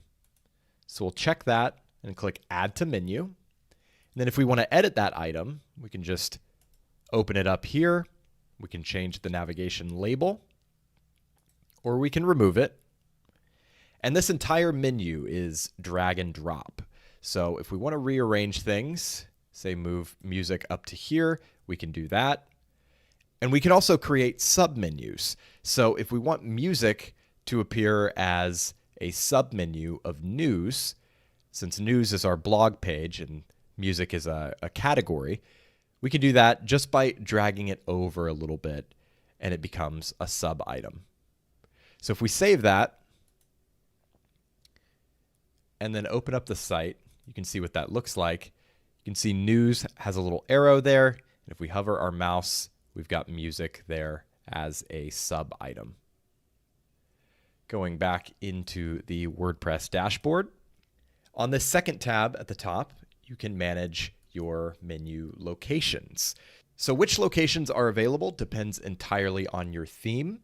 In this case, we have a primary menu, secondary menu, mobile menu, and footer menu. And those are all sort of menu locations that we can then assign a menu to. So these are our menus that we've created, and we just assign them to these various locations, and that will be reflected in the theme. So that's a quick overview of how to manage your menus from within the WordPress dashboard. Another aspect of WordPress that you'll want to be aware of is widgets. So what are widgets? Well, if you go over to the Appearance menu and click on Widgets, you're going to see this page. And this is where you manage your widgets. Now, widgets are basically small blocks of content that are used for areas like your sidebar, your footer, and so on. And it depends entirely on your theme. So your theme developer can define certain widget areas within the theme where the content is going to be pulled from this section and reused across your website. So this is most often used in sidebars and sometimes footer areas. And so you'll notice the widget areas defined by this particular theme are sidebar 1, sidebar 2, and then a bunch of footer areas. So whatever content we add to this sidebar 1 area is going to be used on any page that uses sidebar 1. So this is our sidebar. We're basically just building our sidebar or our footer areas from this page. Now you've probably noticed that this editor looks quite familiar, and just like posts and pages, we're going to be building out these sidebars with blocks. So we can use this menu here to add new blocks to our widget areas. And our sort of traditional widgets are down here in the list of blocks. And these are the things you would most traditionally use in a sidebar or a widget area. But you can actually add any kind of block that you would add to a page to these widget areas. So just to give you an idea of what you can do here, I want to show you just the basic anatomy of this content that's already here. So just like the post and page editor, we have our list view here, and we can expand each of these widget areas and look at the blocks and groups that they contain. So on the top, you can see we have a search block, so people can search the content of your website. And then we have two groups. And if you recall, we can group blocks together so that they behave as one cohesive unit. And if we expand that group, you'll see that we have a heading block that says recent posts. And then we have a latest posts block, which you can configure over here in the sidebar. You can choose, things like the order. You can filter by category, the author, all of those things to determine which posts are actually going to show up here. The second group is recent comments. Now, we don't have any comments on this site, so nothing's going to show up here, but you'll see it's the same thing. There's a heading block followed by a latest comments block. So once again, you can really add anything to this, anything you want to show up in your sidebar or your footer area. Again, it depends on your theme. It's going to look different in every theme, and you're going to have different options here in every theme. But that is how you manage your sidebars and your widget areas. As we've discussed, one of the biggest selling points of WordPress is its extensibility. We've seen how installing a theme can completely transform your website's look in a matter of seconds. But the extensibility of WordPress is not limited to design. You can also add functionality to your website. And the way to do that is by installing a plugin. Plugins are small pieces of software that add various features to WordPress, and they range widely in their scope. So you could have a simple plugin that just adds sharing buttons below the content of your blog posts, or you could have a plugin that transforms your website into a social network with all of the features that come along with that. So clearly there's a wide spectrum of plugins, and you can find one for just about anything you'd want your website to do. As I've said before, the power of WordPress lies in the community and the ubiquity of WordPress. Because there are so many millions of WordPress sites, there are a lot of developers building things to make those websites work. And in the true spirit of WordPress, the vast majority of plugins are free. In this section, we're going to talk about how to find and install plugins on your website. But before we do that, I want to quickly address some best practices for working with plugins. With great power comes great responsibility. WordPress plugins add additional code to your website, so we want to be sure that code is not compromising your site's security or its performance. So the first thing I'd recommend is to always get plugins from reputable sources. In most cases, this would be the official WordPress plugin directory, but there are other places to get plugins, particularly premium plugins. CodeCanyon.net is a popular choice. It's a marketplace run by the same company as ThemeForest, but you may also find yourself on the website of an independent developer who's selling plugins directly to users. There's nothing wrong with this, but I would encourage you to do some due diligence. Quickly Google the name of the plugin, the name of the developer, and just make sure, number one, that you're in the right place, downloading from the official source, and number two, that the developer or the company behind the plugin is legit and reputable. My next suggestion would be to limit your plugin use to those that are actually necessary. Pretty much every website is going to use at least a handful of plugins, but what we don't want to do is install every plugin under the sun because, like I said, every one of those plugins is adding code to your website, and that code has to execute every time someone visits your site. So if we have like 50 plugins, that's going to have a substantial impact on your site's speed and performance. Beyond that, if you ever run into a problem where a plugin is causing some kind of issue on your site, having too many plugins can make it difficult to isolate the problem and find the specific plugin that's causing trouble. Now, there's no particular number of plugins that's okay or not okay. It's more about being selective with the plugins you do install. On a similar note, it's always a good idea to vet plugins before you install them. The WordPress plugin directory has a helpful rating system where you can see what other people are saying about a plugin before you install it. Other marketplaces like CodeCanyon will typically have this as well. So if a plugin is broken, if it's conflicting with another plugin, things of that nature, you'll typically be warned about that in the reviews. The other thing you'll want to confirm is that the plugin is updated regularly. The biggest security risks with plugins are often not malicious. It's not that there's a bad actor developer behind it. They're just a result of outdated code. So you want to see that a plugin has been updated recently. If it's been years since the last update, you're probably better off finding a different solution. So those are a few recommendations to keep in mind, and in the next couple of videos, we'll cover how to find and install WordPress plugins. Let's take a look at the process of installing a free plugin from the official WordPress directory. So from your WordPress dashboard, you can click over to the plugins section. And from here, you'll see a list of your currently installed plugins.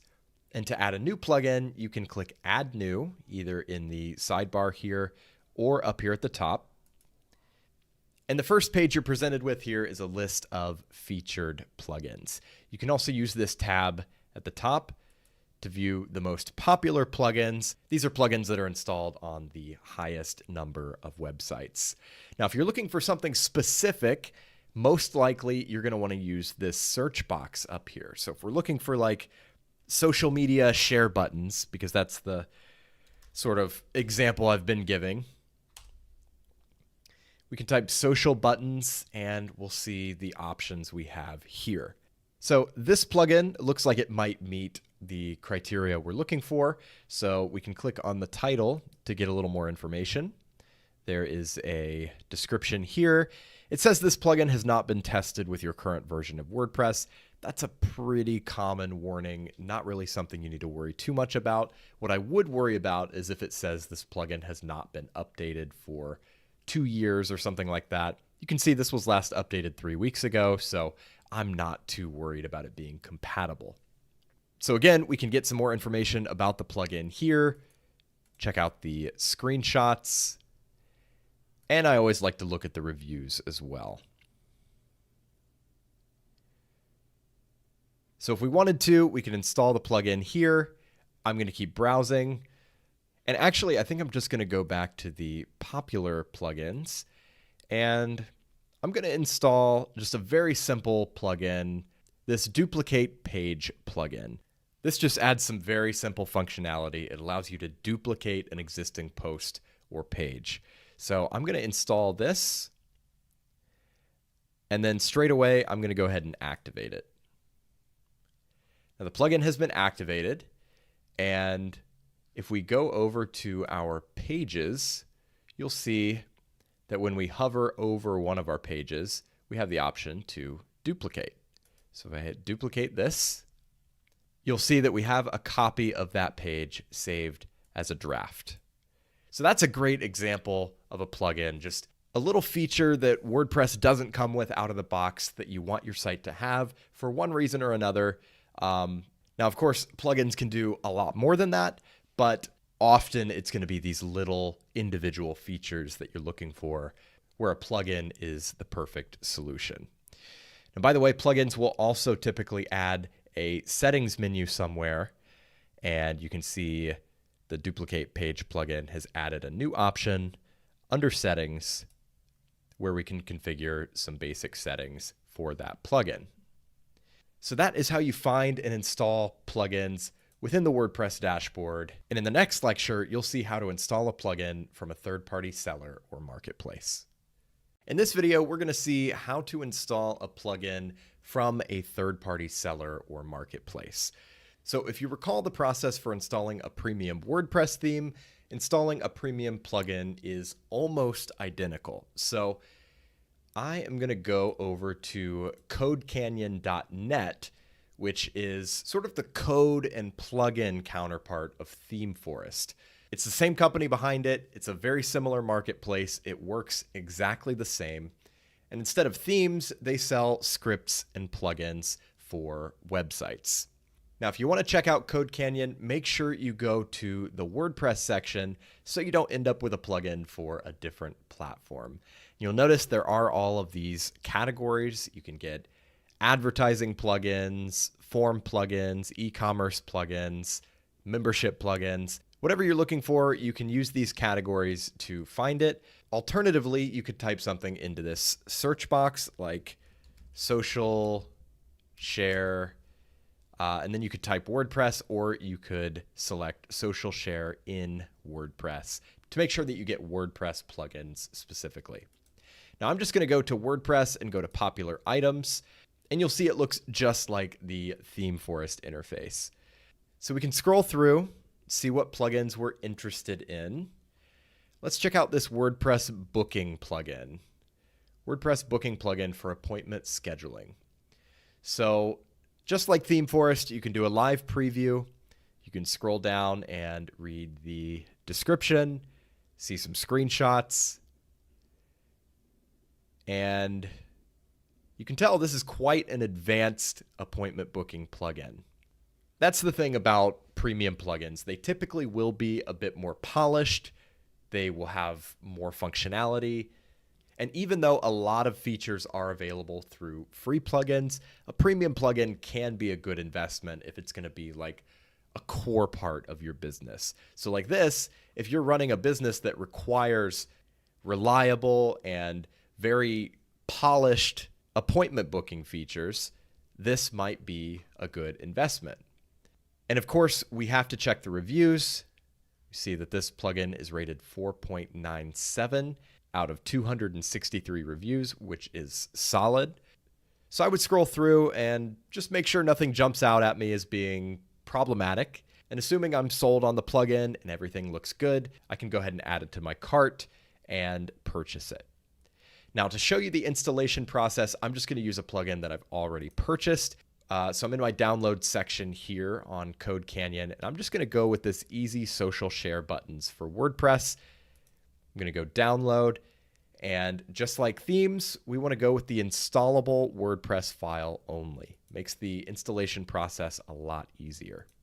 So we've got a zip file here that just downloaded, and when I go back to my site, I can click Add New from the plugin section. And instead of browsing the directory, I'm going to click Upload Plugin. From here, I just drag in my zip file, click Install Now,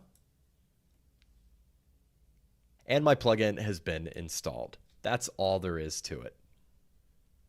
So we've talked about what plugins are, and we've seen how to install them.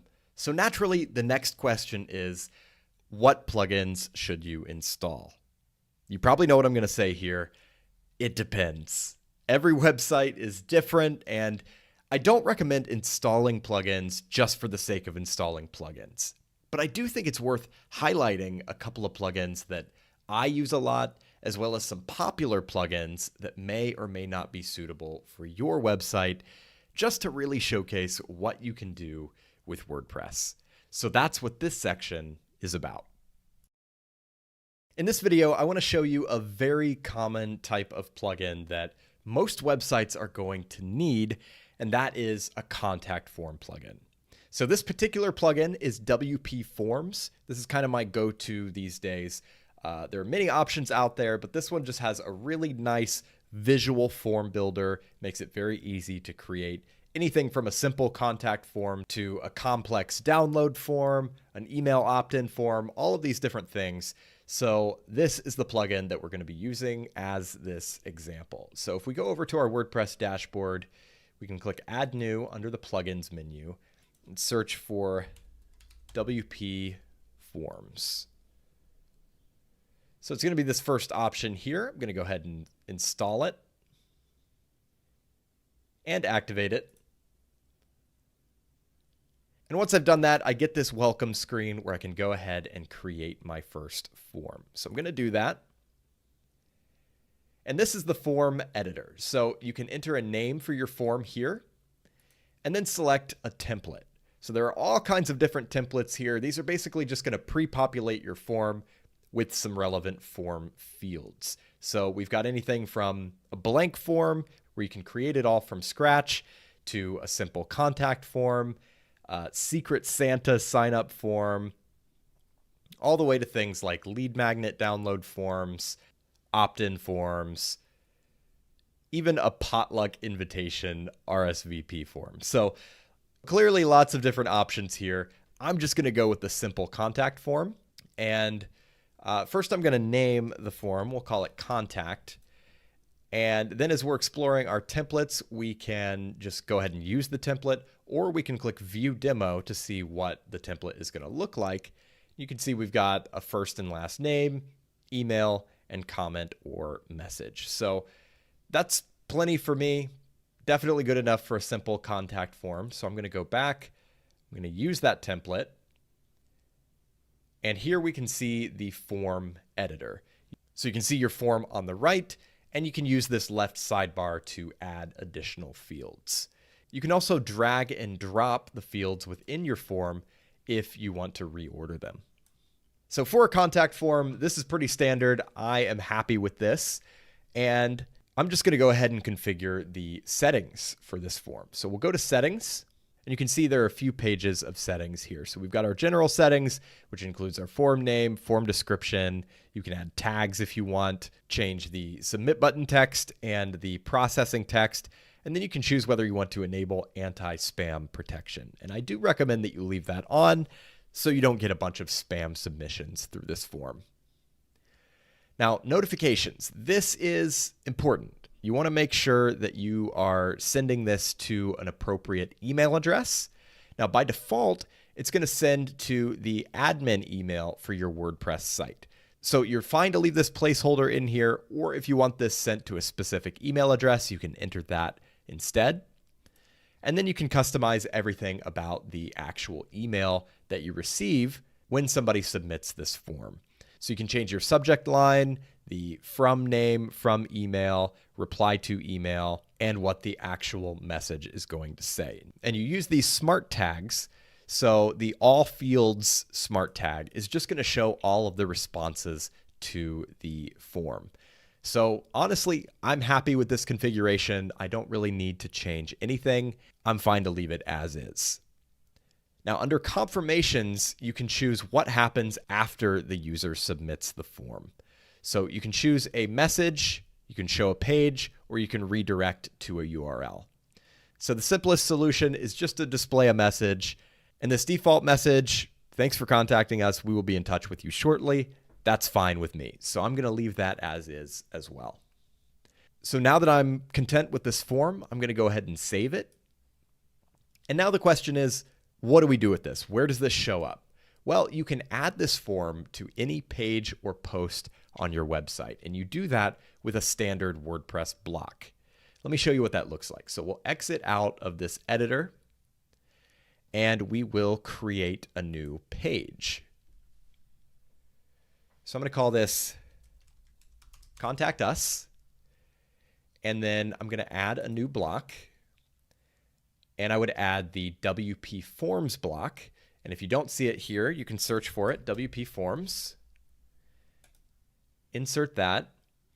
And then from here, we can select a form that we've created. Now, we've only created the one form. It's called Contact. So we'll select that one.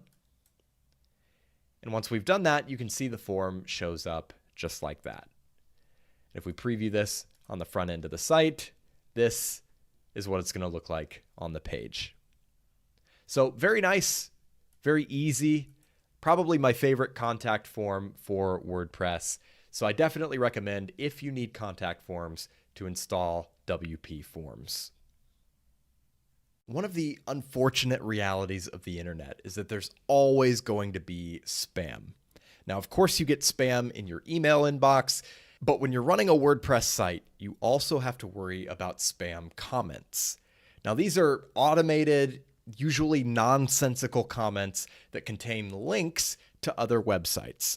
So the goal behind these comments is either to drive traffic to those other websites or influence search engine rankings, or they could be intended to mislead your website's visitors. So obviously that is something you want to avoid. You don't want to have your visitors clicking on sketchy links, and you also just don't want to have your website cluttered with all this garbage content, right? So if you have comments on your website, you need to have an anti-spam solution. Now, previously, the go-to recommendation would be Akismet, which is run by the company behind WordPress itself. It's a very effective solution. However, they are pushing more and more to make this a paid subscription plugin. So if you run a business of any kind, you're going to be paying a minimum of like $8 a month just to protect your site from spam. And personally, I don't think that's necessary. So my go-to plugin these days is Anti-Spam B. So what this plugin does is it looks at all the comments coming into your website and it checks them for known indicators of spam. So when you get a spam comment, it's going to go into a separate spam folder so that hopefully you never see it. You can go in and check that folder to, make sure there's no false positives, but it's not going to be published on your website and it's not going to put your visitors at risk. So let me show you the setup process for this plugin. We'll go to Plugins and click Add New and search for Anti-Spam B. It's going to be this one right here. We'll go ahead and install and activate. And really, that's all we need to do. The plugin is now protecting this website from spam. However, if you want a little more granular control over what it's doing and how it's doing it, you can go to the settings menu and click on Anti-Spam B, and you have some options here that you can configure.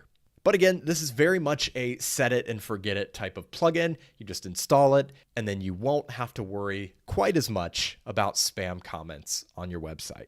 Definitely a must-have plugin for any website that has comments enabled. We saw earlier that themes and plugins can add their own additional blocks to the WordPress editor. And if you want to take your page building capabilities to the next level, I highly recommend installing a plugin that adds some of these more advanced blocks to your website. My go-to plugin for this is Cadence Blocks, which is the same plugin that's bundled with the Cadence starter templates. So if you installed a starter template with the Cadence theme, you'll already have this plugin installed. But if not, you can install it separately. And I want to mention that while this plugin is optimized for the Cadence WordPress theme, you do not have to use the Cadence theme for this plugin to work. And just to give you an example of that, I'm actually going to install it on a website that's not using Cadence. You can see we're running the 2023 theme. So if we go to Plugins, click Add New, search for Cadence Blocks. It's going to be this first one, Gutenberg Blocks by Cadence Blocks. Install now and activate. Here they're going to show you a list of all of the blocks you've just added. And if we go to create a new page, just call it example. And then when we go to add a new block, you can click Browse All, and you'll see that we have the Cadence blocks available. The other thing you'll notice is that we have the Cadence design library. So you can import any of these pre-designed sections, entire pages through the starter packs, and the wireframes, which are these unstyled sections that just give you a basic structure to work with so you don't have to build your sections from scratch. So this is really handy to have access to all of these blocks, all of these starter packs and sections. You can see if we go ahead and add this hero section, you can see how easy it is to build incredible, beautiful pages with Cadence blocks. So again, I highly recommend you install this plugin. It's one of the first plugins that goes on every site that I build. Another plugin I install on every single website I work on is Yoast SEO. Most websites rely on search engines like Google as a primary driver of traffic. And as I'm sure you know, the difference between appearing on page 1 and page 2, for example, can mean a difference between hundreds of thousands or even millions of impressions.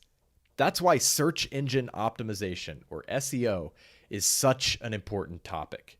If you want to maximize your exposure in the search results, you have to make sure your site is following all the best practices that Google and other search engines like to see.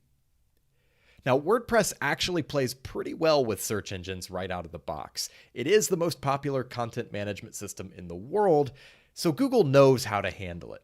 But it's still a good idea to dig into the details and tweak some things to make sure your site is prepared to rank as highly as possible. So to do this, we're going to be using the Yoast SEO plugin, which in my experience has proven to be the best SEO plugin available for WordPress. So to install it, just like any other plugin, we're going to go to the plugin section and click Add New. We're going to search for Yoast SEO. Once that's done, it's going to say you've successfully installed Yoast SEO. And it's already doing a lot of things under the hood. It's making a lot of technical optimizations to make your site more descriptive, readable, and accessible to search engines. But you do want to go ahead and start this first time configuration to configure some basic settings. So it's going to ask you some questions about your website. We're going to go ahead and click Continue.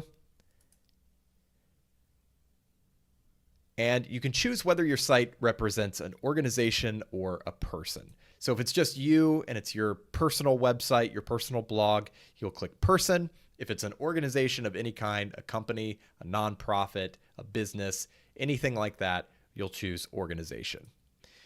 Here you can enter the name of your organization, and you can upload the logo for your organization. So I recommend you do that. I don't have a logo for this site, so I'm going to skip that part, but I do recommend you add a logo. So we'll click Save and Continue. And then it's going to ask for your social profiles. So Facebook, Twitter, you can add other ones here.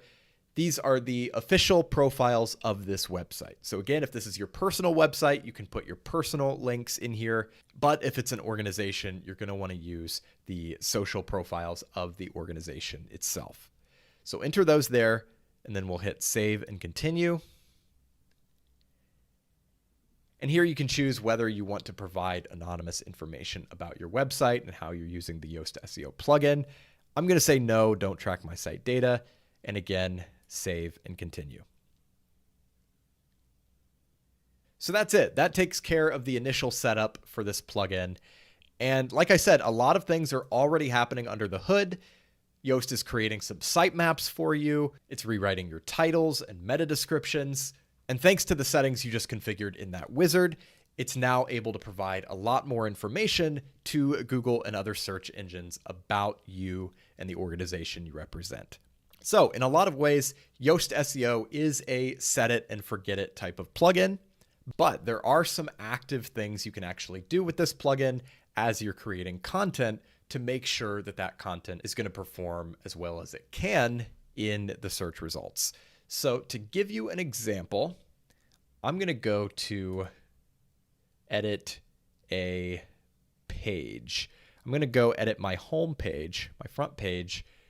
And when we get here, you'll notice that we have a little Yoast SEO panel here. And there's a new icon up here for Yoast SEO where we can see all these different settings for the SEO of this page. So the first thing you'll see here is there's an option to enter a focus key phrase.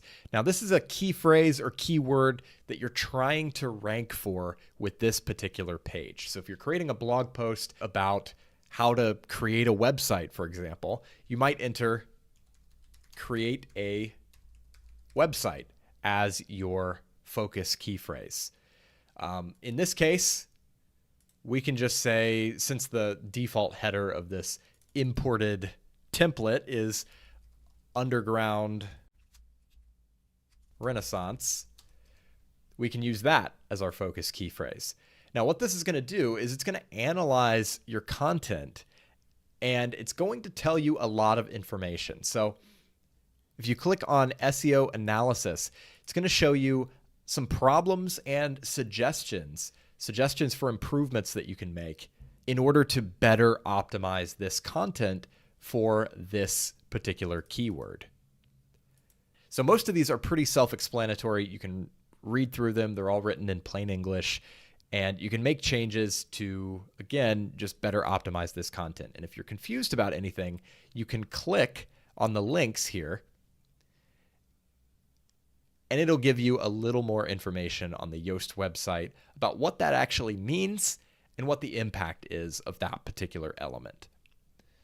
So going back, I want to show you some other things you can manage with this plugin. So if we go to Google Preview, you can see actually what your website is going to look like in the Google search results. So you can see the mobile result and the desktop result. Now notice the title says home and then a hyphen and then Brad's test site. I don't really like that. I don't want to have home in the main title for my website on Google. So what you can do is you can edit the SEO title in this box. You can delete these placeholders here, and we'll just call it Brad's test site. So that just gives you a little more control over the title of your page in the search results. And by the way, that's also going to impact the title in your browser tab when you visit this page. Now, you can also write a custom meta description. That influences this black text in the search results. So it's a little description about the page. It could be a short excerpt or just a short blurb to encourage people to click on this page. So if we enter some dummy text here, you can see that this bar completely filled up because the text is too long. So we can shorten it, and ideally you want it to be in the green zone so it's not too long, not too short. And that's what it's going to look like when you're finished. I recommend writing a custom meta description for all of your content if you can, because again, it just gives you a little more control over how your search snippet is going to appear in the search results. Your SEO title, you can generally leave as the default. It uses these variables to show your page title or post title, a separator symbol, and then the title of your site. That's almost always fine, but in this case, for the home page, we don't want to have home and then the title of the site. The title of the site is just fine by itself. So this is a really nice interface to be able to edit these things and see what the actual result is going to be on the actual search results page. And when you're happy with your settings here, you can go ahead and return to your page. So that's how you can optimize your content as you're creating it with the Yoast SEO plugin. And remember, most of the work is being done under the hood automatically, so you don't even need to think about it. If you're building a website, chances are you're going to be using certain Google services like Google Analytics, Google Search Console, Google AdSense, and so on and so forth. Google Analytics in particular is something I generally recommend people install on day one. If you're not familiar, Google Analytics is sort of the industry standard for monitoring your web traffic, your conversion data, user demographics, all of this information about the people visiting your website. And like I said, I recommend you sign up for it and install it pretty much on day one if possible. That way you have a full historical record of your traffic data, and you'll be able to monitor everything from the start. Now, typically, Google Analytics will give you a tracking code that you're supposed to copy and paste into your website so that it appears on every page and it can track your visitors on every page, right? So typically you would copy and paste that code into like your header or something like that. But Google has made it much easier to add that tracking code with this official plugin, SiteKit by Google.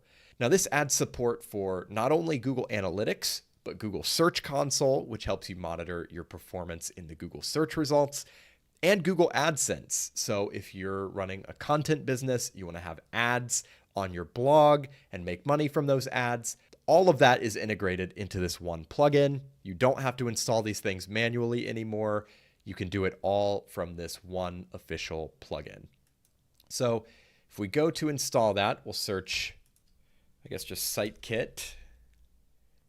And we'll see it's this first option, SiteKit by Google. So we can install that, activate it, and then you can click Start Setup. Now, I'm not going to go through the setup process here because you do have to connect your Google account, and I don't necessarily want to connect bradstestsite.com to my Google account, but I would recommend checking this box, signing in with Google, and then following the steps on screen to go ahead and get at least Google Analytics and Google Search Console set up on your website so that you can monitor your traffic and your search engine performance. And then later down the line, once you do get some traffic, if you want to add Google AdSense as well, you can do that right from this dashboard. Now, once that's set up, when you come back to this page, you'll actually be able to see your traffic stats right here within WordPress. So you won't have to go over to the Google Analytics website to see your data. It'll be right here on this page. The next plugin I want to showcase is called User Role Editor. Now, this is a great utility for customizing and fine-tuning the capabilities that your users have on your website. Now, there are a lot of different things you can do with this plugin, but the one use case that drives me to install it on site after site after site is allowing contributors to upload media. Now, by default, the contributor role does not allow a user to upload their own images. So you can imagine if you have somebody writing content for your site and they need to have images in that content, it can be pretty inconvenient if they can't upload those images themselves and they have to let an administrator or an editor do it after the fact. But with this plugin, it's a very simple fix, and I'm going to show you what that looks like. So we'll go over here, we'll add a new plugin, type User Role Editor,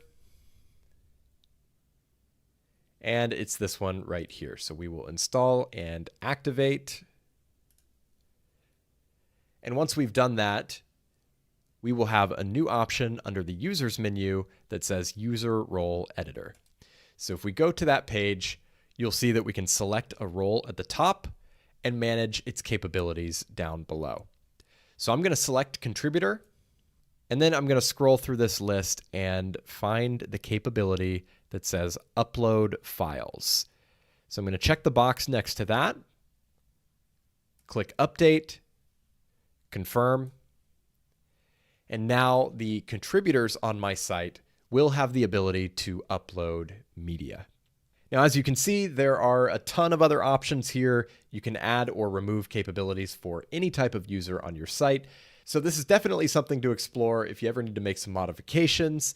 And you can even add a new user role. You're not limited to the default ones that come with WordPress. So for example, I have given developers their own user role so that they can come in and manage themes and plugins and stuff like that, but they can't manage posts and pages. Now, of course, you do want to be mindful about giving low-level users more capabilities than they necessarily need, because that can be a little risky for obvious reasons. But again, great plugin, just be sure to use it carefully. So we've talked about how plugins can be very simple or much more advanced. We've seen a couple of examples of very simple plugins, but now I want to give you a look at the other side of the spectrum. If you want to get a lot more advanced with WordPress and start selling your own products, whether they be physical products that you have to ship, or digital products that your customers will just download, you're gonna need an e-commerce solution to facilitate that. And WooCommerce is the most popular e-commerce solution for WordPress. WooCommerce is actually made by the company behind WordPress, Automatic. So it's open source, it's built on the same standards as WordPress itself, and it's supported by an equally vibrant community. So let's take a quick look at the process of installing it and setting it up. So I've set up a fresh WordPress site here. I called it Brad's Store. And we're just going to go straight into installing WooCommerce. So we'll go to the plugin section, add new, and search for WooCommerce. So it's going to be this first one here. Click Install Now and activate.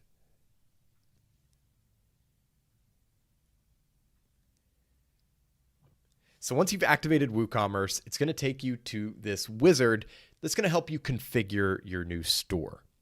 The first thing it's going to ask for is your address. So this is going to configure things like currency, shipping, taxes, things of that nature in an automated way. I'm going to skip this. And the next question is about your industry. So just select the most appropriate option and click Continue. Now it's going to ask you what types of products will be listed on your store. For the sake of this example, I'm just going to go with physical products. And then we will click Continue. Here it wants to know how many products you plan to display. I'm going to hit 1 through 10. And it's asking if you're currently selling elsewhere. We're just going to say no. Here it's going to offer you some additional features through free WooCommerce extensions, which are effectively WordPress plugins. And you can see specifically which plugins are going to be installed here. To keep things as simple as possible for this example, I'm going to skip all of these for now. And we'll click Continue. And here we can choose a theme. Now you can keep your currently active theme by all means, or you can switch to a theme that is known to be compatible with WooCommerce. So some themes just aren't going to be optimized with the features and design elements you need for a store. So that's why they have this option here. And you can filter by paid themes or free themes if you prefer. Now, as you can see, Cadence, one of my go-to themes, is available in this list, so I'm going to go ahead and choose that. Now that we've done that, we're back in the WordPress dashboard, and you can see a lot of things have been added to the menu. We've got a WooCommerce menu, we've got products, we've got analytics, and we've got marketing. So under the WooCommerce menu, you've got Home, which is this sort of dashboard page that has a lot of like suggestions to get you started, things of that nature.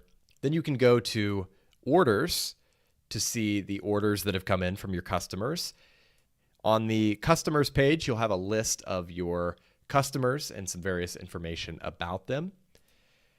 And you can see a list of coupons that you've created for your store, which actually pops you over to the marketing tab, just sort of a duplicate link for that menu.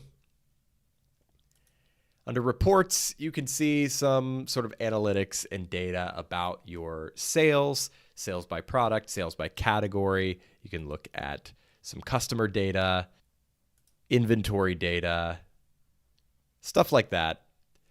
And then we can go to settings to configure your store's global settings. So a lot of this is going to be what you configured in the wizard, but there are some more options here. And if you're setting up a store, obviously, I recommend you go through all of these menus and just make sure that everything is in line with the store that you're trying to build. We've got shipping options, payment options, and here you can configure which payment options your store accepts. So you've got WooCommerce payments. You can install that, and that allows you to accept credit cards, debit cards, and other popular payment methods like Apple Pay and Google Pay. You can also set up in-person payments, check payments, cash on delivery, things of that nature. And if you want to discover other payment providers, you can do so here. So that would be things like Stripe or PayPal. And I would recommend going through all of those to get to know the various fee structures and determine what is going to work the best for your business. Accounts and privacy, you can decide if you want to allow guest checkout, configure the account creation process, make sure you're in compliance with account erasure requests, privacy policy stuff, personal data retention. And then you can configure your email notifications. So these are the emails that are going to be sent by your website when certain things happen. So when there's a new order, you can get a notification to your admin email address. Same thing with a canceled order, a failed order. And then you can set up the emails that the customer is going to receive. Order on hold, processing order, completed order, refunds, customer invoice. All of these things are going to be sent to the customer. And if you want to customize these or disable them, you can use the Manage button over here on the right. Down here at the bottom, you can customize the email sender. So the from name and the from address that people are going to be receiving emails from. And then you can customize your email template at the bottom to make sure your language and your colors and stuff like that are in line with your brand. There are a lot of ways to extend WooCommerce, and it's done through extensions, which again are just like WordPress plugins. And you can view those here and add whatever extensions and functionality that your individual store needs. Now getting into the fun part, let's go ahead and create a product. So if you go to your products, you can see we don't have any products yet. So we'll go ahead and create a product now. It'll give you a little wizard here. You can type your product name here, add your product description, product data like your price, inventory, shipping, all that stuff.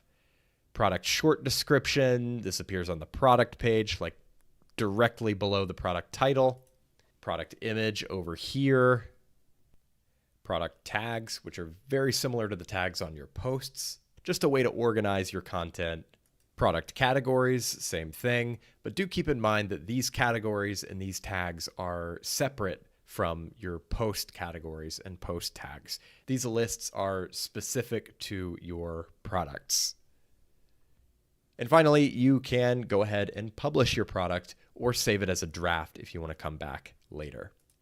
So we'll go ahead and add a product here. We're just going to say headphones of no particular brand denomination. And you'll see the permalink becomes /product/headphones. We can enter a description here. And then we're going to add a product image. So we'll click Set Product Image, drag this image in, and click Set Product Image. Now down in the product data, we're going to enter a regular price. We'll say $199, and we'll say it's on sale for $149, just as an example. You can also schedule your sale if you want it to be from a certain date to a certain date. We're just going to keep it on sale indefinitely. And when we preview this, you can see what your product page is going to look like. Now, obviously, we haven't really configured this theme yet. It looks pretty basic, but this is a pretty standard, nice looking e-commerce page that we just configured in, we configured the whole store in a few minutes and this product in just really a matter of seconds. So this really demonstrates just how powerful WooCommerce is, but also how powerful WordPress is. Just a few minutes ago, this was a totally blank website with no content or functionality whatsoever.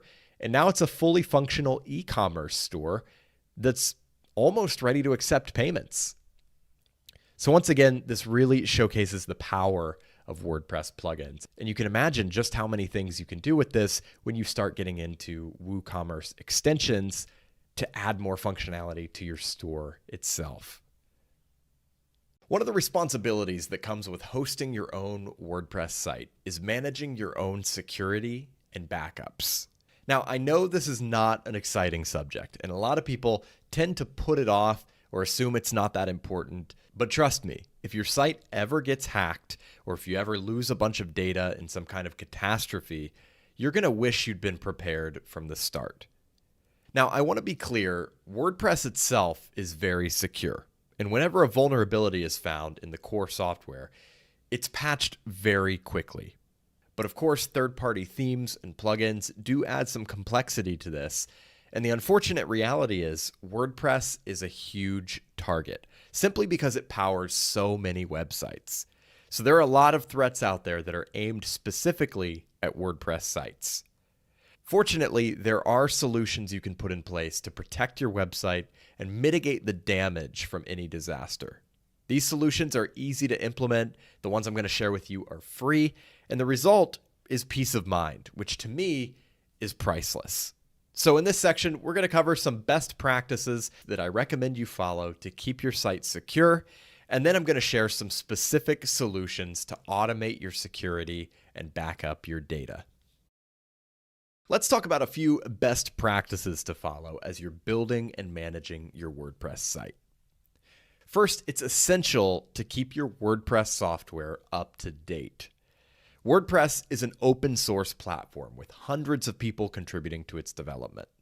When a security firm discovers a vulnerability in WordPress, the lead developers are notified, WordPress gets patched, and millions of websites are updated before the company makes what's called a responsible disclosure, where they release the specific details of the vulnerability that was discovered. With that disclosure, the vulnerability becomes public knowledge, meaning hackers essentially have a recipe to exploit websites that haven't yet been updated. The moral of the story, keeping your software up to date is vital for your security. So let me show you how to manage your updates in WordPress. Here in the WordPress dashboard for this particular site, you should notice that we have a few different indications that we have updates available. So at the top, there's this banner telling us we have a new version of WordPress. And then in the main menu, we've got a couple of badge icons with little numbers on them. So next to updates, it says 4, and next to plugins, it says 2. So what that means is we have 4 total updates available for this site, and 2 of our plugins need to be updated. So pay attention to these little icons when you see them, and be sure to install those updates as soon as possible. So to manage your updates, you'll click Updates under the dashboard menu. And on this page, you can see all of the updates that are currently available for this site. So you can see at the top, an updated version of WordPress is available, and then we have 2 plugins and 1 theme, all of which need to be updated. So we'll start with the main WordPress update. And by the way, there is an automatic update feature. So if you see this link here that says enable automatic updates for all new versions of WordPress, you can do that to make sure you don't miss anything. But otherwise, you can just go ahead and click the update button here, and your site will be automatically updated to the latest available version of WordPress. Now, often it'll take you to a welcome screen that looks something like this, just giving you a rundown of any changes or improvements that have been made to WordPress in this particular version. I'm going to go back over to the update screen so we can update our plugins. So here we have these 2 plugins that need to be updated. I'm going to select all and click Update Plugins. Once again, very easy, automatic process. And once we've done that, we can go back to the update screen again and update our theme. So I'm going to select this theme. Same thing, update themes. And in just a few seconds, the theme will be updated. Now you can see those little notification icons have been cleared. And if we go back to updates, we'll see that we are fully up to date on WordPress core and our plugins and themes. My next recommendation is to use a strong password for your WordPress administrator account. The easiest way for a hacker to gain access to your site is by stealing or guessing your password. You can make that a lot more difficult by creating a strong password that's hard to guess, and that you don't use on other websites. The ideal password would be a complex mix of letters, numbers, and symbols. Something like this. Now, obviously, the reason most people don't use these kinds of strong, unique passwords is because they're hard to remember. That's why I recommend using a password manager like LastPass, which generates and stores secure passwords, not just for WordPress, but for all of your accounts, so you don't have to remember any of them. It also doesn't hurt to change your password on a fairly regular basis. I'd say every few months or so. Along the same lines, you want to be mindful of user privileges. Even if you've got your main administrator account locked down, other user accounts could still pose a risk to your site's security. Whenever you add a new WordPress user, make sure you give them an appropriate user role. The administrator role should rarely be assigned to any other account. If you give someone else an administrator account, you're giving them unfettered access to make changes to your site with the exact capabilities that you have. So they can even lock you out if they want to. If you do give someone else administrator access, like a trusted business partner, make sure you both have strong passwords and good security habits. Along with regular updates, it's important to exercise caution and use common sense when you're installing themes and plugins. Because themes and plugins modify and extend the functionality of your website, they can introduce unique vulnerabilities that aren't present in WordPress core. Ultimately, your website is only as secure as your least secure plugin. So before installing any theme or plugin, take a look at the reviews, see how many other sites are using it, and make sure it's being actively maintained. Beyond that, you should also limit the total number of plugins on your site. Again, there's no specific number, but in general, the fewer plugins you install, the fewer risks you take. So be careful not to go overboard. In this video, I want to recommend a free security plugin that'll do a lot of different things to protect your site from malware and other various security threats. And that plugin is WordFence. Now, this is the most popular WordPress security plugin, and it's one of those plugins that I install on every new site. So I highly recommend that you do the same. So we'll go over to my test site here. Go to the plugin section, click on Add New. We're going to search for WordFence. So it's going to be this first one here, WordFence Security, Firewall, and Malware Scan. We'll click Install, and then we'll activate it. So right away, it's going to ask you for an email address. Now, this is important because this is where WordFence is going to send security notifications about your website. So if anything goes wrong, if your site gets infected or hacked or anything like that, you're going to get a notification at this email address. So make sure you put in a good email address that you actively monitor. Now, right here, they're asking if you also want to receive their newsletter to this email address. That's totally up to you. Personally, I get too many newsletters, so I'm going to say no. Then you have to agree to the terms of service and click Continue. Now, here's where you can enter your premium key if you have a premium subscription to WordFence. I'm just going to use the free version, and I normally do just use the free version on most of my sites, so I'm going to hit no thanks. So WordFence has been activated, and already a lot of security measures have been implemented in the background. There's a firewall, there's protection against brute force attacks where an attacker will use a script to try to guess your password just by entering a whole bunch of different passwords one after the other. Those are going to be blocked. And by default, your website's going to be scanned for malware once a day. Now, you can also scan your website manually by going to the WordFence menu and clicking on Scan.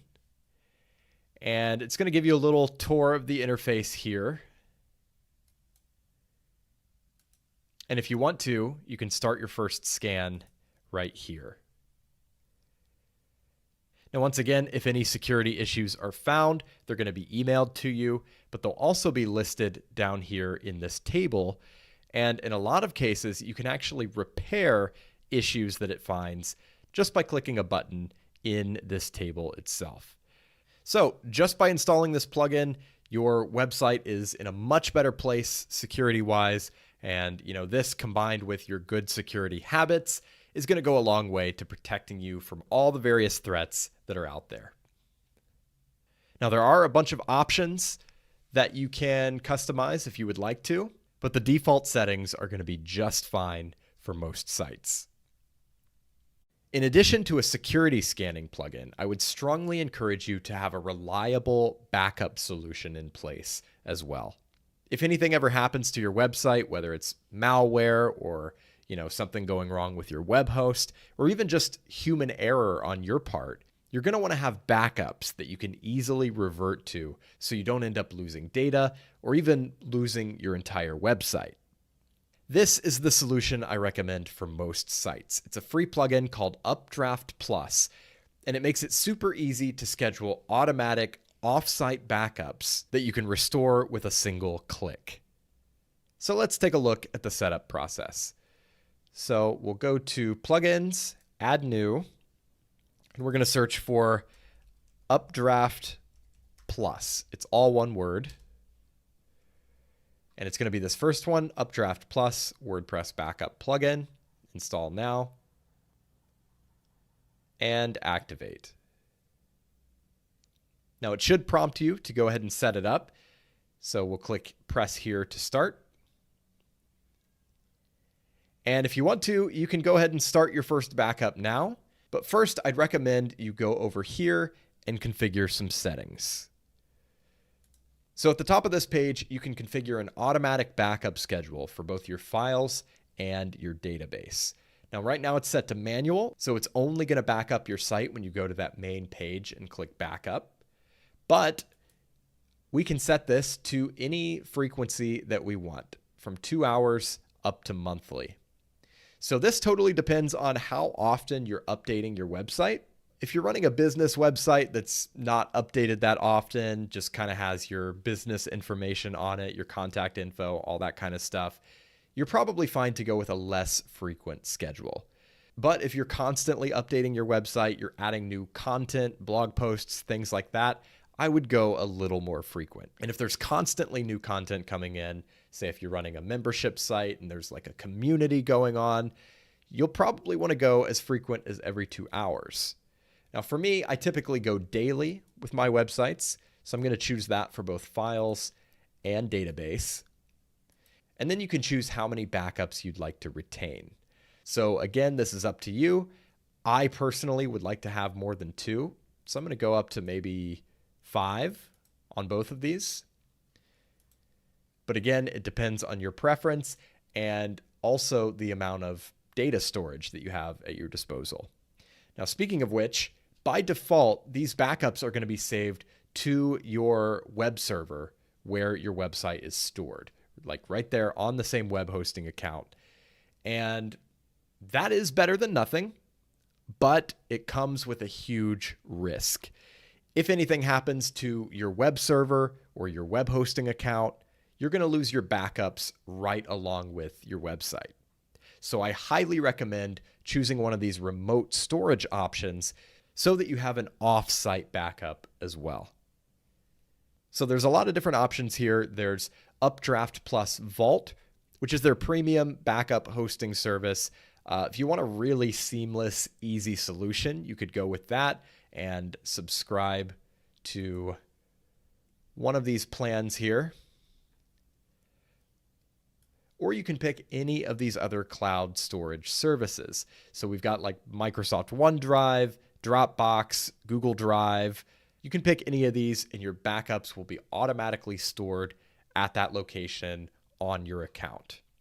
So if we choose Google Drive, for example, we can scroll down and you'll see it says after you've saved your changes by clicking Save Changes below, then come back here and follow this link to complete authentication with Google Drive. So make sure you save your changes first and then come back and sign in. So down here, you can configure what files are going to be included in the backup. I recommend leaving everything.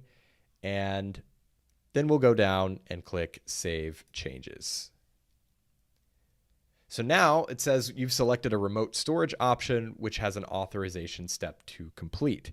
So at this point, you'll click sign in with Google, sign in with your Google account, and then the plugin will have access to your Google Drive account and it can save your backups there. Same goes with all these other options here. Save your changes, authenticate the account, and then you're good to go. And then in the future, if you want to create a manual backup, you can do that here. And you'll be able to see your existing backups down here and restore any of them with a single click.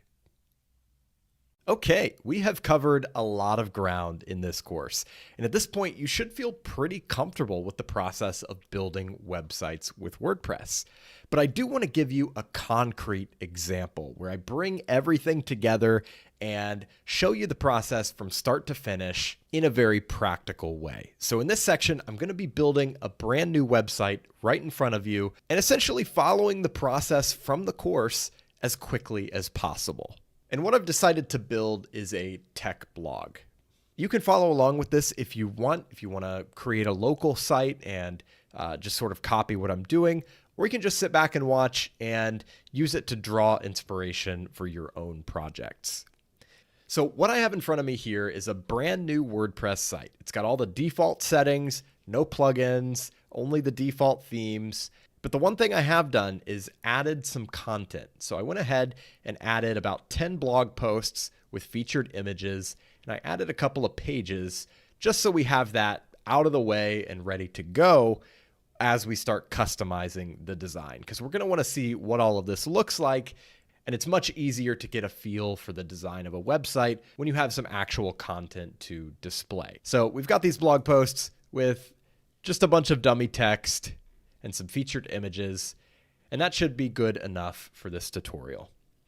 So going back into the WordPress dashboard here, the first thing I'm going to do is install the Cadence theme, because again, the Cadence theme is kind of my bread and butter. It's what I keep coming back to again and again. Astra is up there too, but Cadence is just my preference because I like the consistency of being able to use the same theme on every site and having the same interface on every site. So I can very quickly move from one site to another, and I know where everything is. I know where all the options are and all that stuff. So that's why I use Cadence. It's not that Cadence is better than Astra. And there are other themes out there as well that are comparable to these two. I don't want you to think that these are the only themes in existence, but these are what I keep coming back to because they do allow you to create something very unique. They don't lock you into one specific design.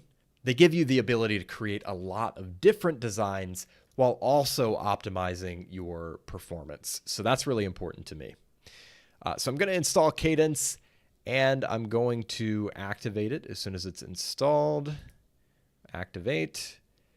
All right, Cadence is ready to go. It's going to prompt me to install a starter template. I'm actually not going to do that this time because we are building this from scratch. So we've got Cadence. The other thing I want to add is the Cadence Blocks plugin. So we'll search for Cadence Blocks, install it, and activate it. We'll use that to build the home page a little later. So that's a good place to stop this video. As we move forward, we're going to go ahead and get into the theme settings, configure the appearance of the site, and then we're going to start building out a home page and all that good stuff. So I do hope you enjoy this example. I hope it's valuable. And once again, if you want to install a local site and follow along with me, you absolutely can.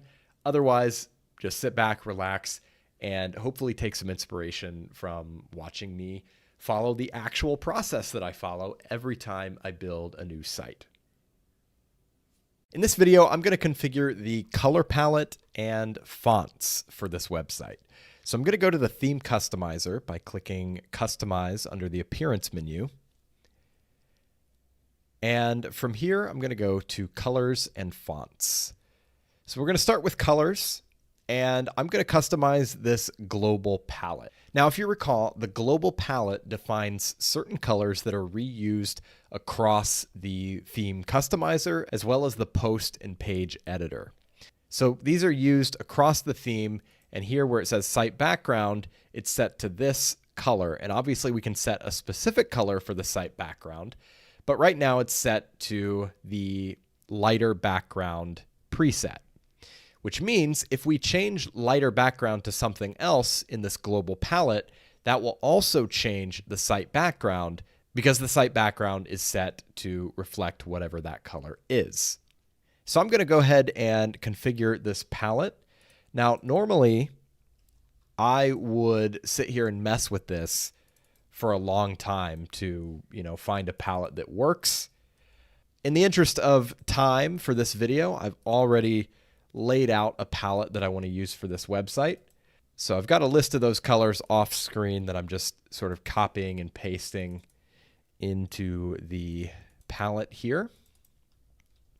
Now, what I do a lot of times when I'm trying to define the colors for a new website is I'll actually Google just like color palettes. And there are a lot of websites out there whose entire purpose is posting different color palettes along with the hex values and, all these things you need to use those color palettes in a website. There are just so many resources out there. And I'll show you that in just a second. But you can see the design that I'm going for here is definitely a purple-based design. We've got a few different shades of purple here. I really like this look, and it doesn't seem to be reflected on this page yet, so I'm going to publish and then close out of here, view the site. Sometimes that happens with the customizer. It may be an issue with your browser cache or something like that. Sometimes you just have to publish and go to the actual site, and then you'll see your changes reflected. But yeah, that's my color scheme for this website. And like I was saying, if you want to find color schemes for a website, you can literally just type into Google website color schemes or website color palettes, and you'll see websites like this where you see a whole bunch of different color palettes.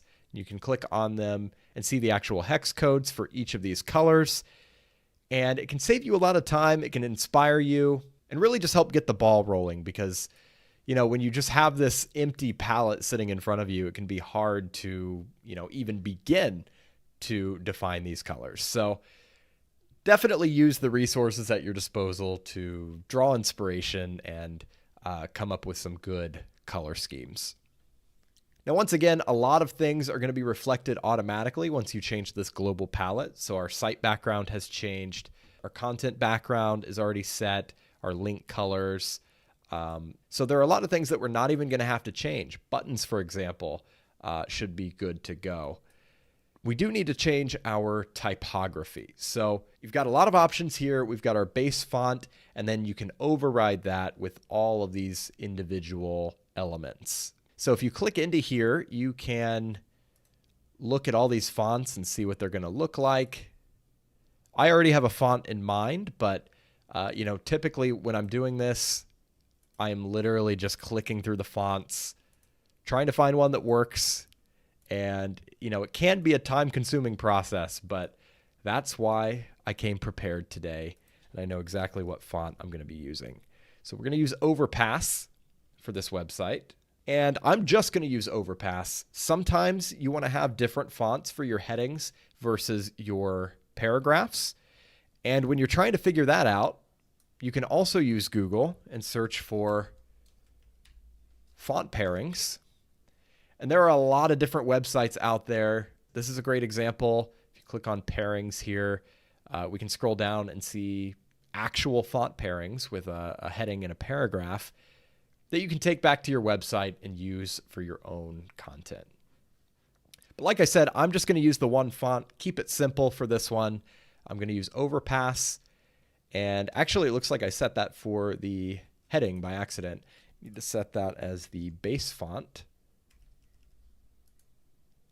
And now that I've done that, I also want to configure the heading sizes. I want to make my H1 just a little bit bigger, maybe 40. And we'll make H2 a little bit bigger too, maybe 32. And then to my eye, the paragraph font is a little small as well. I'm going to bring that up just a little bit, maybe 18. So that looks good to me. And I guess that'll do it for our fonts and colors. So I will publish. And then when we come back, we're going to configure the header. The next thing I want to configure for this site is the header. So I'm in the customizer. I'm going to go to header. And you can see we have our header builder down here at the bottom and our available items over here. So I actually like the general layout of the header as it is, but I am going to make some modifications. So for example, I do want to select a logo. So I've created a very simple logo for this site. I'm going to drag in and upload. We'll select it. It's going to ask me to crop it, but I'm going to skip the cropping because it's already the perfect size. And once that's done, the logo appears here. We do not need the site title to display right next to the logo. So I'm going to change that setting to logo only.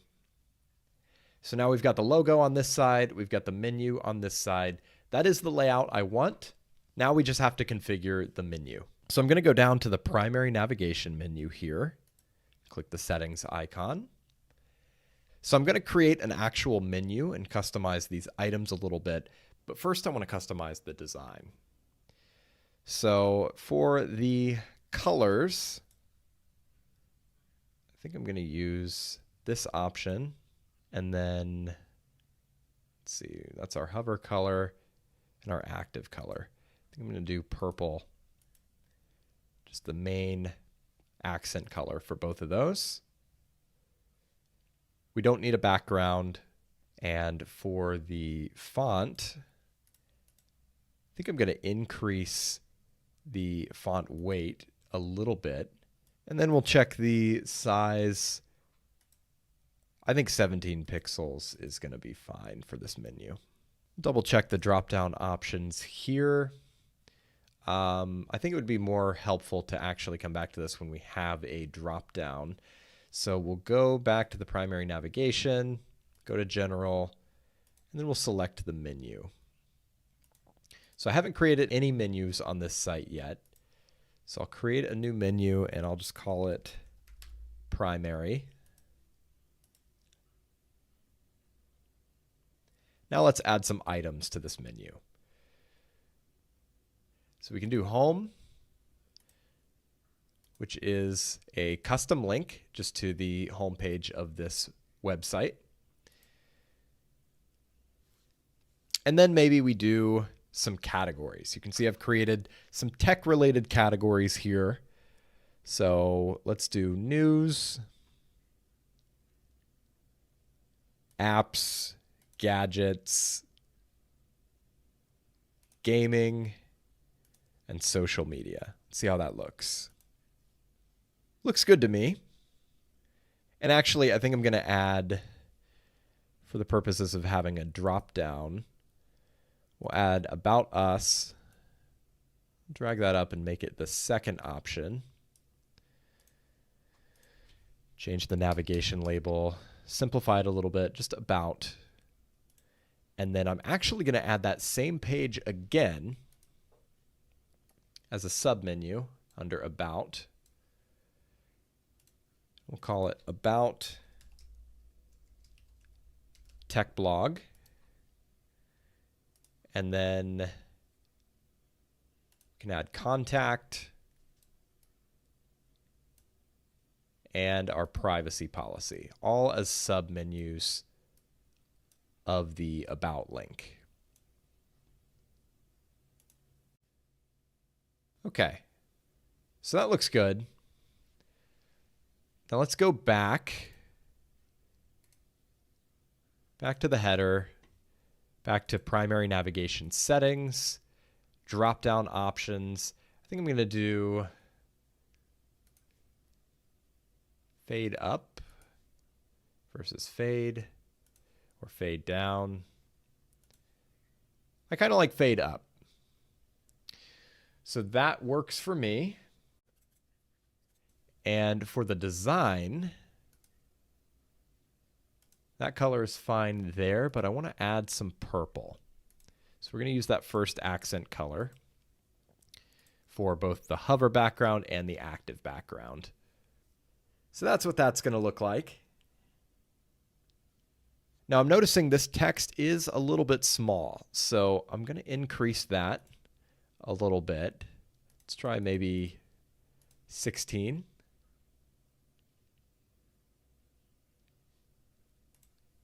Maybe 15. That looks good to me. So I like that. Happy with the drop down. And just to make things interesting, we're going to say that this tech blog has some sort of membership component to it. Like maybe there's a premium version of it for, more in-depth content or something like that. So we're going to put a sign-in button over here on the other side of the primary navigation. So we'll configure this. We'll call it sign in. And for now, I'm not going to worry about sending it to a login page or anything. I'm just going to put a placeholder in the URL. But just for the sake of design, I want to have that there. Now that button is fine, but we could make it a little more interesting. And I think to do that, I'm actually going to go over to the global button settings. That way this change will be reflected on all the buttons that we create and not just this one. So under colors and fonts, I'm going to go to buttons. And we have our background colors here. Now these are our global colors that we set from the color palette. But I want to make this a little more interesting. I'm going to do a gradient similar to the gradient in the logo here. So I've got these colors saved off screen, and I'm just going to insert these. So for this first color, I'm going to use the purple from our theme, and we're going to fade that into a sort of orange color. And you can see this creates a whole different design that is a lot more visually interesting. So for our angle here, let's see. Let's do something like that for the angle on the initial color. And then on our hover color, we're going to do something similar. Same sort of gradient, but here we're using a different angle. So we'll leave this at 135, and we should see the difference when we hover over the button. So same colors, just a different angle for the gradient. So it's a very subtle hover effect. Now I also want to change the shape of this button. I'm not loving the rectangular square corners. So I'm going to bring the border radius up to round off those corners. And I'm not sure why that's not taking effect. Let's go back to the header. See if I've set something by accident on that button. Just go ahead and set it to 100 pixels. But yeah, that's our button. I think that looks a lot better than it did before.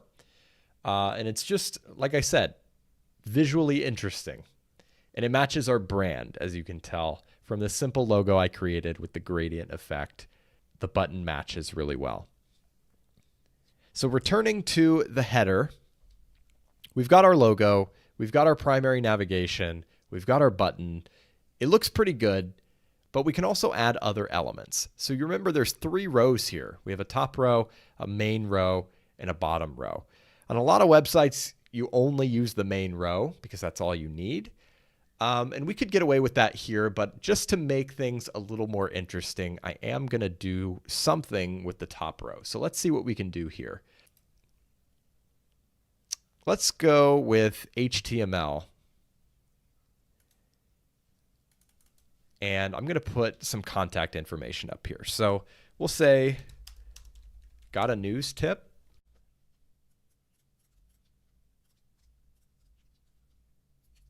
And then we'll add an email address. So techblog@email.com. Now, if we have this over here, of course, we're going to need something on the other side to make it symmetrical. So I am going to add social media buttons and search. So we've got our social media buttons and our search icon there. And what I want you to notice here is very rarely do these things look perfect when you first add them. So the icons here look a little awkward. The top bar being the same color as the main header bar looks a little awkward.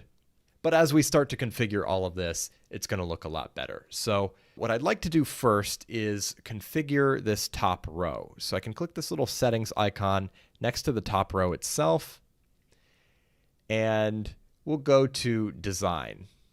Now here I want to change the background. We'll change the background to, I believe this is what we're using for the page background color. Yeah, so that looks good. Instantly looks a lot better.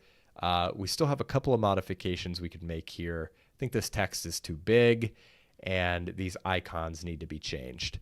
But before we do that, I also want to add some padding. So we're going to add padding to the top and bottom to give these elements a little bit of breathing room because they're kind of right up against the top and bottom of this bar. So if we add maybe, we'll start with 5 pixels on the top. So the first box here is for the top. The third box is going to be for the bottom. So we'll add 5 pixels there as well. And I think that's sufficient.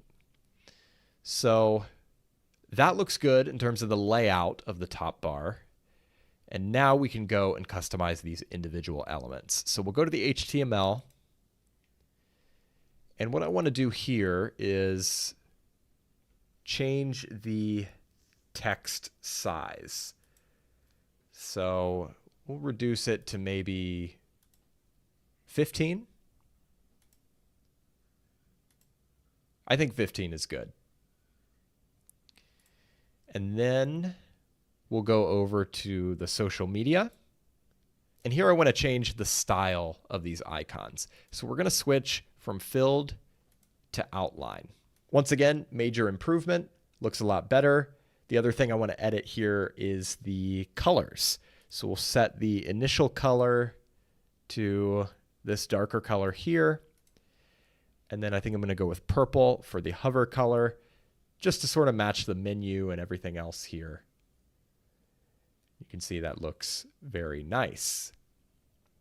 Now I want to do the same thing for my search icon. So I'm going to edit that. And you can choose which icon you want. It's a very subtle difference, but I'm going to go with this one. And then for the design, for the initial color, I'm going to go with the darker color so it matches the social icons. And then we've already got the correct hover color there. So that's our top row for the header. Looks very good. We've got our main row configured as well. And after just a few minutes, the site is really coming together, and you can start to envision what the final product is going to look like.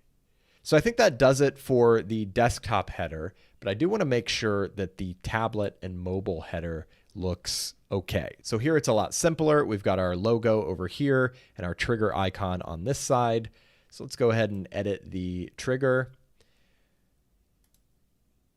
See what that looks like. I like the more bold icon myself, so I'm going to go with that. We'll go to design and make sure this color matches the brand identity. We can go with default or bordered. I prefer the default look. And then we can edit our mobile navigation. So that is going to be this. Same thing here. I just want to make sure that it matches the overall brand identity. So I'm happy with the colors here. I think I might do the same thing with the font here, make it a little more bold, and then bring up the font size a little bit.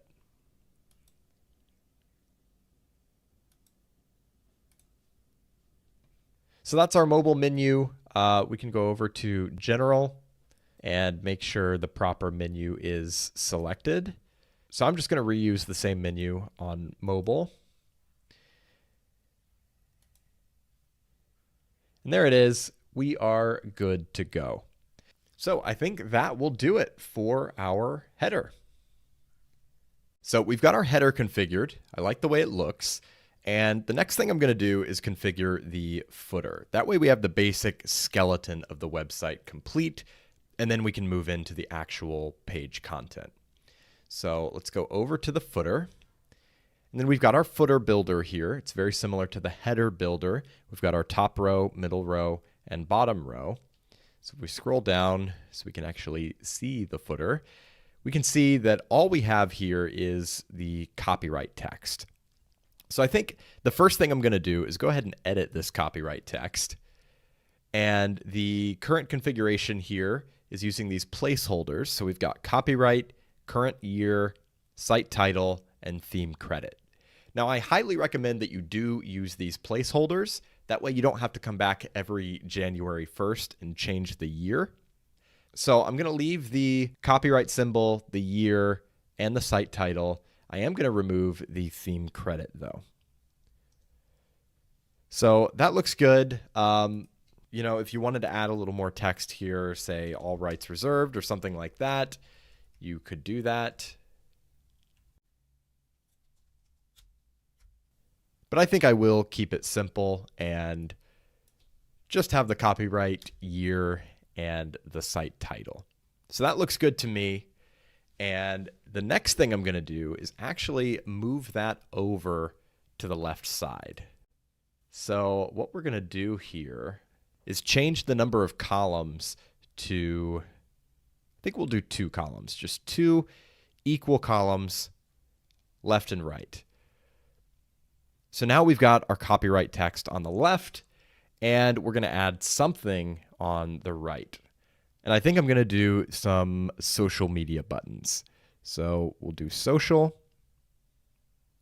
We've got the same 3 buttons that we have in the header, but I do want to move them over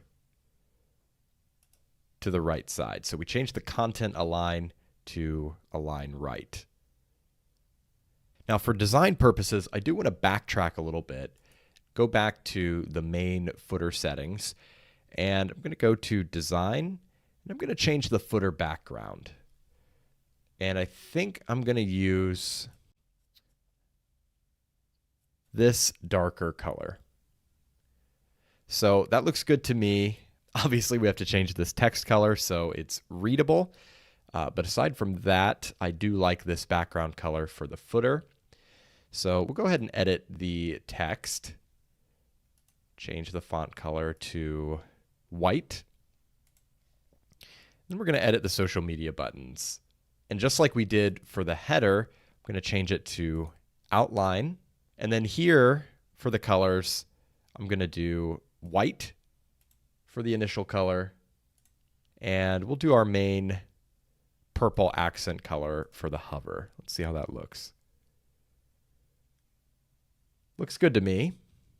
Now the other thing I notice here is that this text seems to be vertically centered, but the icons are not. So I do want to go ahead and change that. The content vertical align.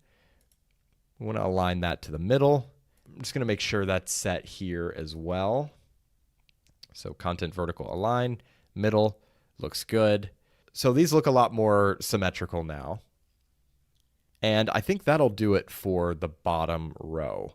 Now I'm going to add another row above that. We'll do a middle row. And for this middle row, I think we're also going to do 2 columns. So we'll go to the settings, change the columns to 2. And on the left side, what I'd like to add is a logo. So there's not an option for a logo here, but what we can do is add one of these widget areas. So if we add, say, widget 1,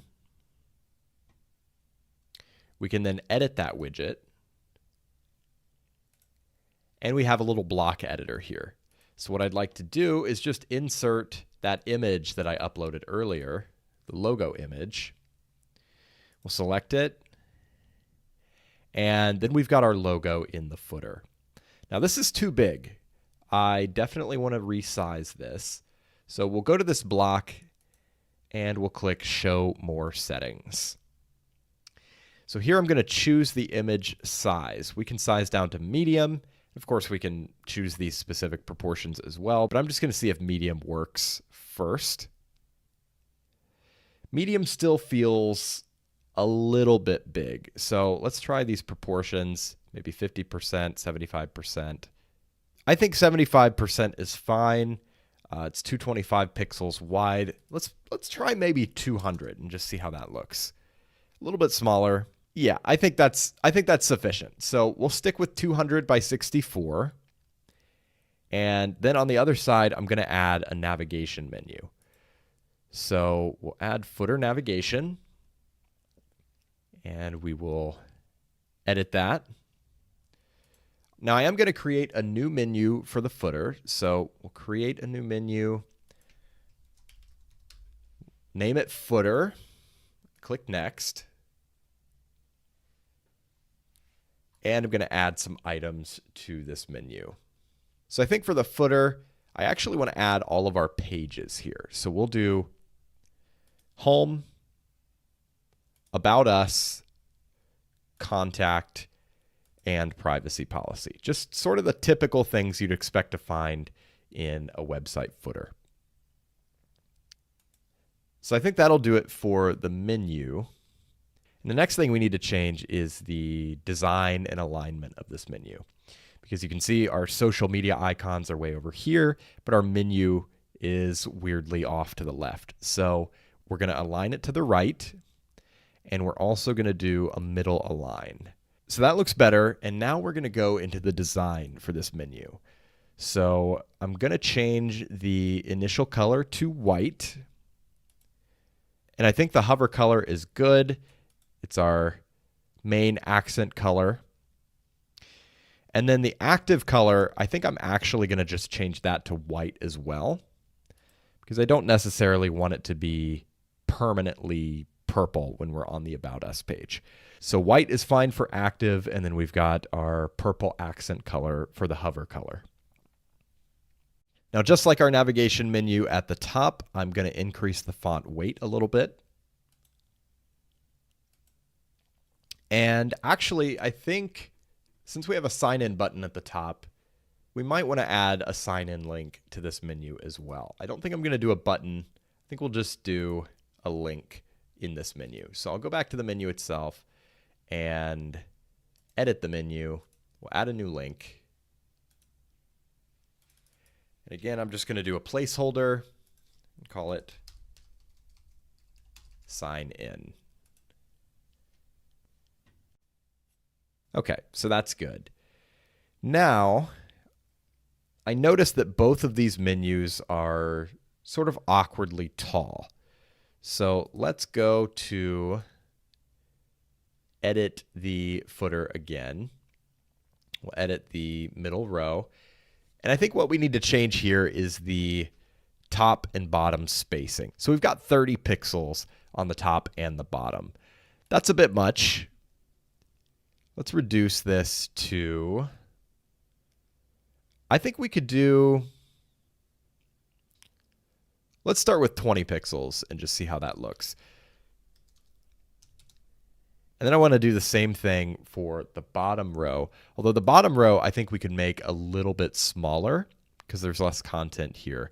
So let's do maybe 10 pixels on the top and 10 pixels on the bottom. Actually, I think we could go lower than that. Let's do 5. Okay, I think that's a better proportion. Now, what I'd like to do is add a little bit of separation between these two rows. So let's go to the middle row, and we'll go to Design. See if we can add a bottom border to this row.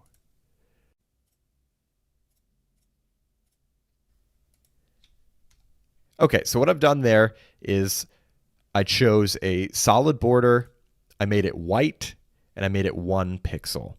Now the white is like very high contrast here.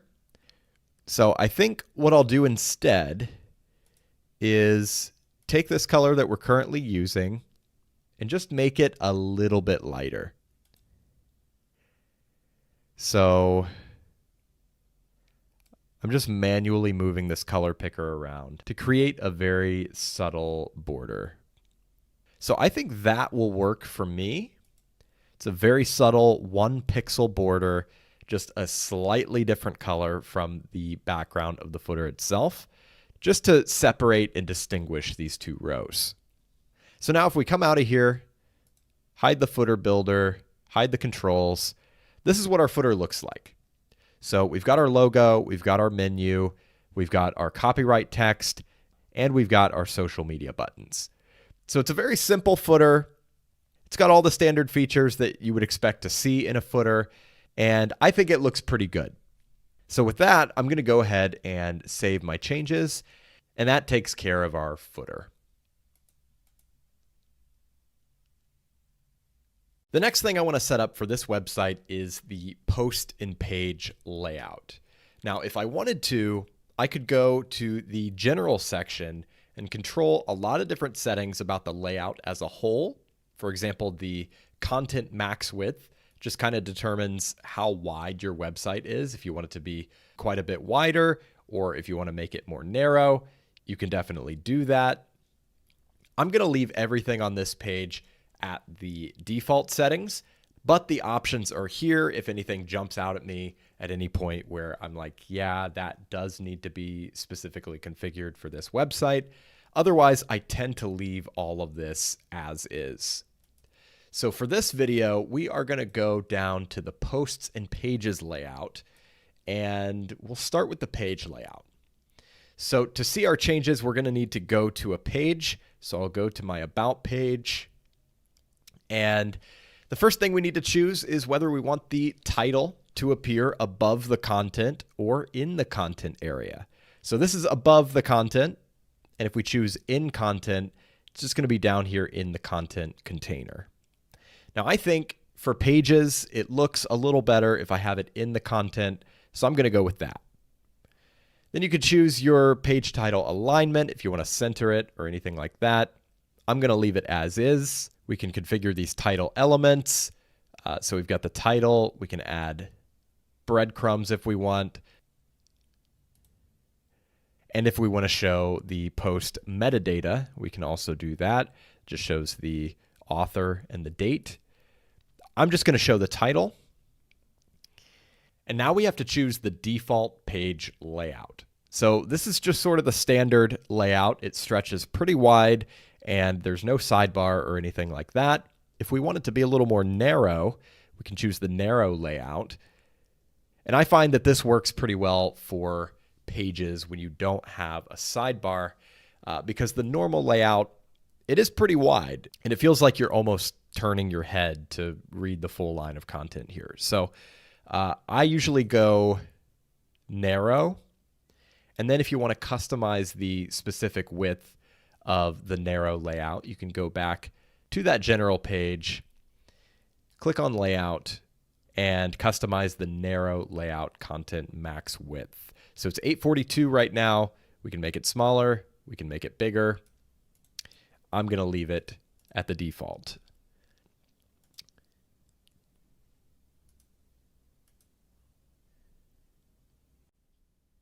If we want to, we can also add a sidebar. We can do a right sidebar or a left sidebar. And then we can choose the default sidebar. So we've got sidebar 1 and sidebar 2.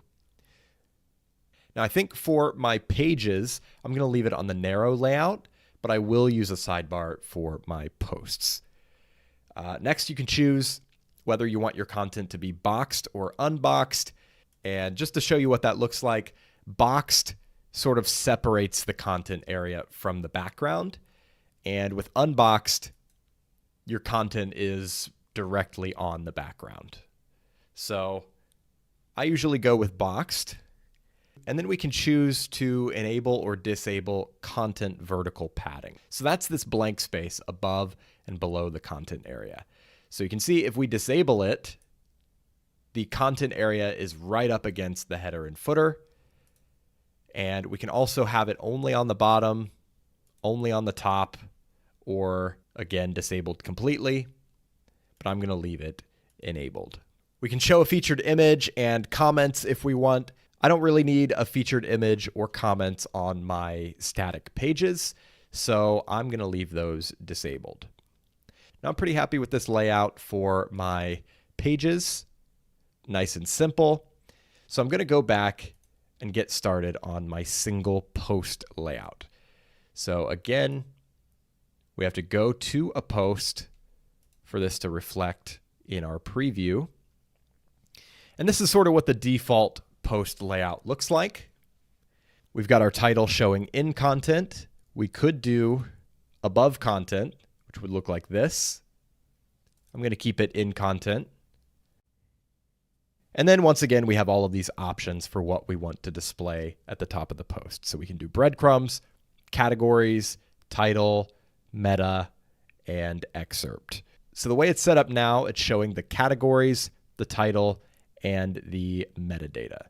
That's pretty much exactly what I want to display.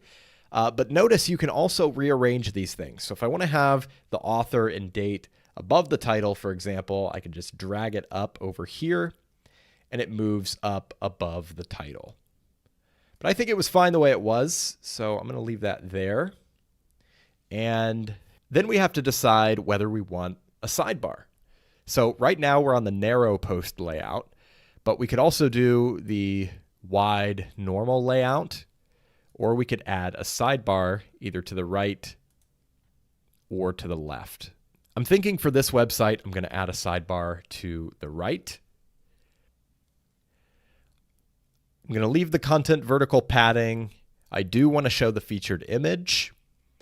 And then I have to decide how and where to show the featured image. So the options here are above, behind, and below. And this is in relation to the title. So right now it's showing behind the title. If we show the image above the title, it's going to be within the content area above the title and metadata. And if we choose below, same thing, within the content area, but below the title. I think I'm going to go either with behind or above. So let's see. I think I'll go with above. I think behind looks better without the sidebar because the content is centered and there's a little more space for the image. So I'm going to go with above in this case. We can also change the featured image ratio. I'm pretty happy with the way it looks, so I'm not going to do that. We can choose whether we want to show post tags, the author box. So I'll show you what that looks like. Normally this would have my bio. I haven't added a bio to my profile on this site, but we can do normal or center. And again, my bio would be right here. So I'm actually going to disable that. We'll leave the post navigation. That's the previous and next post links.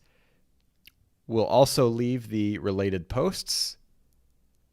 And beyond that, I think that's all I need to edit for my post and page layouts. Since I've decided to use a sidebar alongside my posts, I do need to go ahead and configure and design this sidebar. Now, a couple of quick notes about sidebars. First of all, keep in mind that the vast majority of people browsing the web today are doing so on their smartphones and tablets. So chances are a good portion of your audience will never even see your sidebar. So does that mean that you shouldn't have a sidebar at all? Not necessarily. Now, I think a lot of web designers, myself included, are moving away from the tendency to have sidebars just because most people aren't going to see them. But it is a tool that you can use to drive meaningful action among the audience that does view your website on a larger screen like a desktop computer. So that brings me to the other idea I want to mention here, which is sidebars should drive meaningful action. I don't like to just throw a bunch of random widgets into my sidebar. My philosophy is that less is more, and I want to include the widgets that are actually going to encourage people to take the action that I want them to take. whether that be signing up for a newsletter, buying a product, or just browsing other content on my website. So that's typically where my mind is at as I'm creating a sidebar. Now, to edit this sidebar, we could go into the widgets area here in the customizer and go to sidebar 1. I personally find that it's kind of difficult to edit things over here because the space in the control area over here is very limited, and it's hard to manage the settings for individual blocks. So I'm actually going to go back to the WordPress dashboard, go to Appearance and then Widgets, and I'm going to edit my sidebar from here. So here we've got the familiar block editor, and we've got plenty of space to work with our sidebar for block settings and all that good stuff over on the right. So what I'm going to do is just go ahead and delete everything in this sidebar. So I'm going to remove all of these blocks. Actually, we'll go to the list view, and we'll just delete both of these groups right away. So we've got a blank sidebar now. And the first thing I want to add is a newsletter subscription form. So to make styling easier, I'm going to use a row layout. And I'm just going to do a single column, straight across row. So we've got our row layout. And then we've got a section within that row layout. So I want to add a form to this section. So this is the cadence form block. You can see by default it is a contact form, which is not what we want, but we can customize it. So I'm going to remove the name field. I'm going to remove the message field. And then we've just got the email. Now over here on the right, actions after submit is where we would configure what is going to happen with the form submission here. So if you're using MailChimp, for example, you could check that, and that would add the user to a MailChimp list. Now that does require the pro version of cadence blocks. But for this example, I'm going to skip configuring this. I'm just going to leave it as is for styling purposes. You could also use any other form plugin for this purpose. You could use WP Forms. I think MailChimp has its own WordPress plugin if you wanted to use that, if you're using MailChimp. But again, this is just for aesthetic purposes for getting this theme configured. So I'm just going to leave this as is. Now, the next thing I want to do is clean this form up a little bit. So for example, I don't want to show that asterisk there that shows that the email field is required. So I'm going to turn that off. And then I want to edit this field where it says email settings here. And I want to remove the label. Once I've done that, I'm going to enter a placeholder. So we'll say, enter your email. And I think that looks better. Next, I want to edit the button. So we'll go to Submit Styles. We could choose the button size, the button width, all that stuff. I think we're going to do full width on the button. And we'll say subscribe as the text. So we've got our email field, we've got our subscribe button, but we do need to add some text to tell people what they're actually subscribing to, right? So if we go back to the row layout, we'll add another block. We can add a block here. We'll make it a heading. Actually, I want to make sure this is within the row layout and above the form. So we'll say, get the newsletter, and then we'll say join more than 500,000 subscribers of the free tech blog newsletter. Now, to bring this all together, I want to add some styling to this row layout itself. So I think we're going to do a background gradient. So let's see what we can do here. I think that's going to be under background overlay. Yep, background overlay settings. So we'll go to gradient. And for our first color, I'm going to do this dark purple color. And I'm going to fade that into the first accent color. Now I want to change the overlay opacity to 100%. So we get the full effect of those colors. And then, of course, I am going to have to go back and change that text color. But first, I notice that because of the gradient we have on our button, the purple is sort of blending in here. So I think I want to change the gradient angle just to separate that a little bit.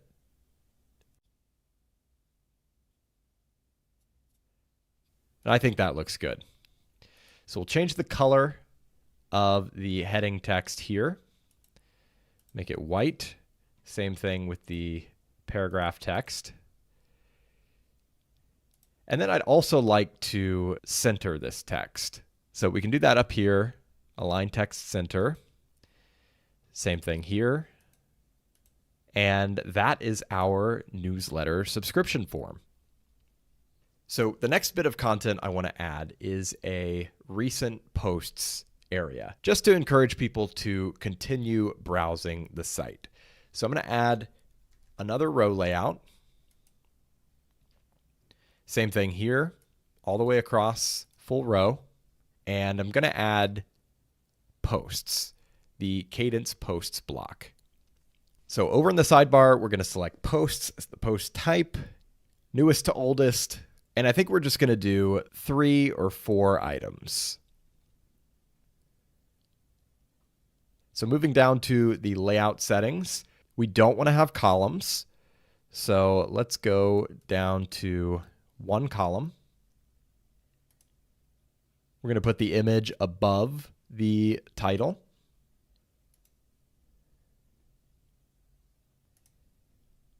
We're not going to show categories here. And I do want to bring the font size down quite a bit for the title. So let's bring it down to maybe 18, maybe 20. And then I also want to remove the meta info and the excerpt. We can keep the read more link, but I think I'm going to change it to read post. And then if we want to get a look at what this is actually going to look like on the site, we can update the widgets, hop over to the front end of the site, click on a blog post, and our newsletter widget is here. It looks really good. And we can see our recent posts as well. We could also add one more section to this sidebar. Remember, we want our sidebar to drive meaningful action. So we're going to add an option to subscribe to the premium subscription of this blog. So we're going to add another row layout. Once again, it's going to be a full row, no columns. And here we're going to add a heading, and we'll say premium content from Tech Blog Plus. For this one, we'll keep it very simple. We'll just add a button, and we'll say learn more. Now I do want both of these to be centered.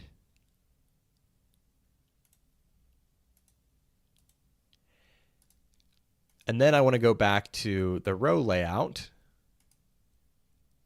and add a background to this. I think with this one, we'll do a background image. So I'm going to drag in an image. We'll see how that looks. Need to change the text color of this heading, make it white. And we'll update and go check that out on the site.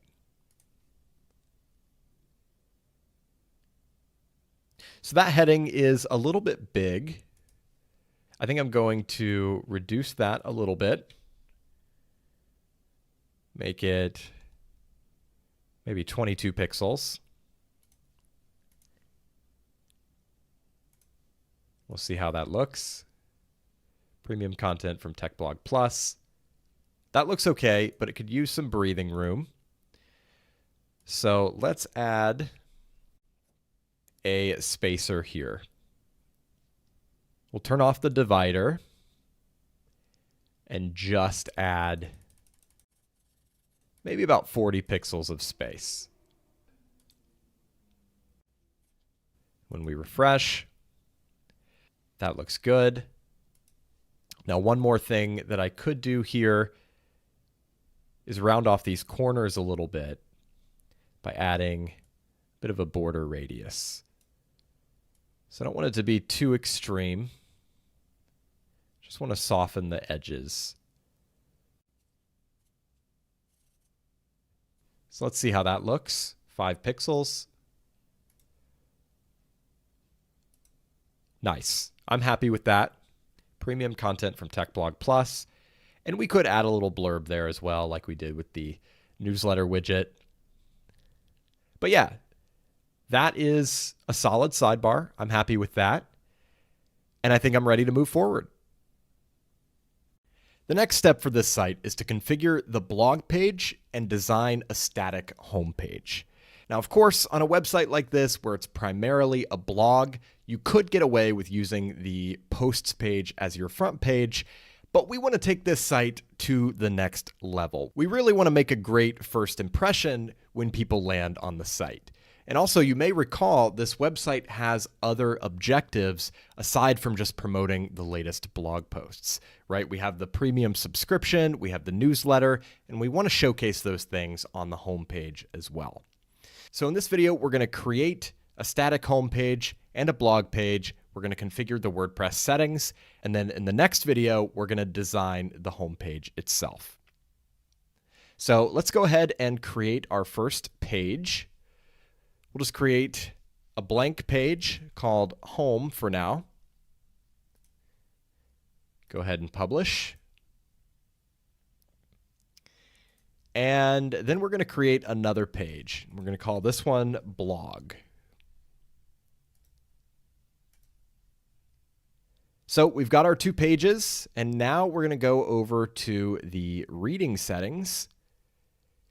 And we're going to select your home page displays a static page. So we'll select home as the home page and blog as the posts page. Save changes. And when we go back to the site, we have this blank page as our home page. And if we go to the blog page, we have our posts showing up here. Now, there are a couple things I want to do. Since we've added this blog page, I do want to add it to the menu, and then I want to configure how these posts are actually displaying on the site. So let's go to the customizer, and we will first go to the menu. We'll edit the primary menu. We'll just go ahead and add the blog page. And I think I'll add that as the second menu item right after home. So that looks good. Go ahead and publish that. And the next thing we need to do is configure the blog archive page. So let's go back to the main settings menu, and we'll go down to Posts and Pages Layout. Now from here, we're going to select Archive Layout because this is our archive page. So we have the option to show or hide the archive title. Now, I actually do want to hide the title on this page, but there are some other pages like the author archive and the category archives where I would prefer to have the title up there. So I think for that, what we should do is go ahead and edit the page itself. We'll go to the page settings and disable the page title. Then update, return to the page. And from here, we can go back into the customizer. So back to posts and pages layout, archive layout. And like I said, I'm going to leave that on for the other archive pages.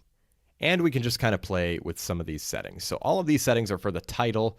That's not going to show up on this page anyway. So we'll scroll down to the archive layout. So right now it's on normal. We can also switch to narrow, full width, left sidebar, or right sidebar. All these same options that we saw with the posts and pages. I think for the blog and archive pages, I would like to have the right sidebar. So I'm going to choose that option, and we'll stick with sidebar 1.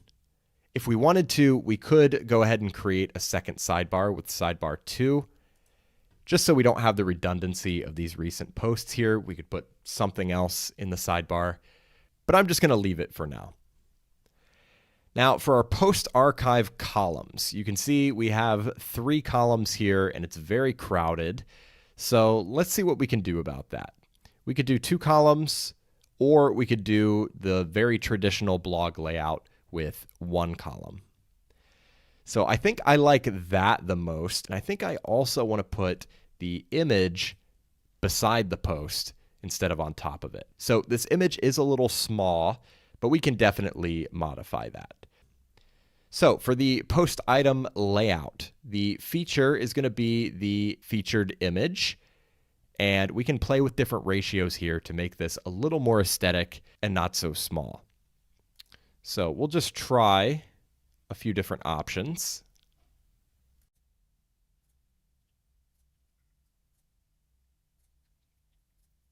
So I think a 2:3 ratio is what I'm going to go with. We still have some white space down here, so we're going to need to shorten the content here. So I'm going to go straight down to the excerpt, and I'm just going to reduce the number of words to maybe 25. So this top one still has some white space. I think we have just a little bit too much content there still. So let's reduce that a little more to 20 words.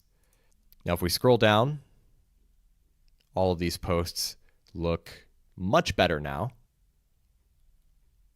And I think I'm happy with everything else here. So our categories, we could change the divider if we wanted to.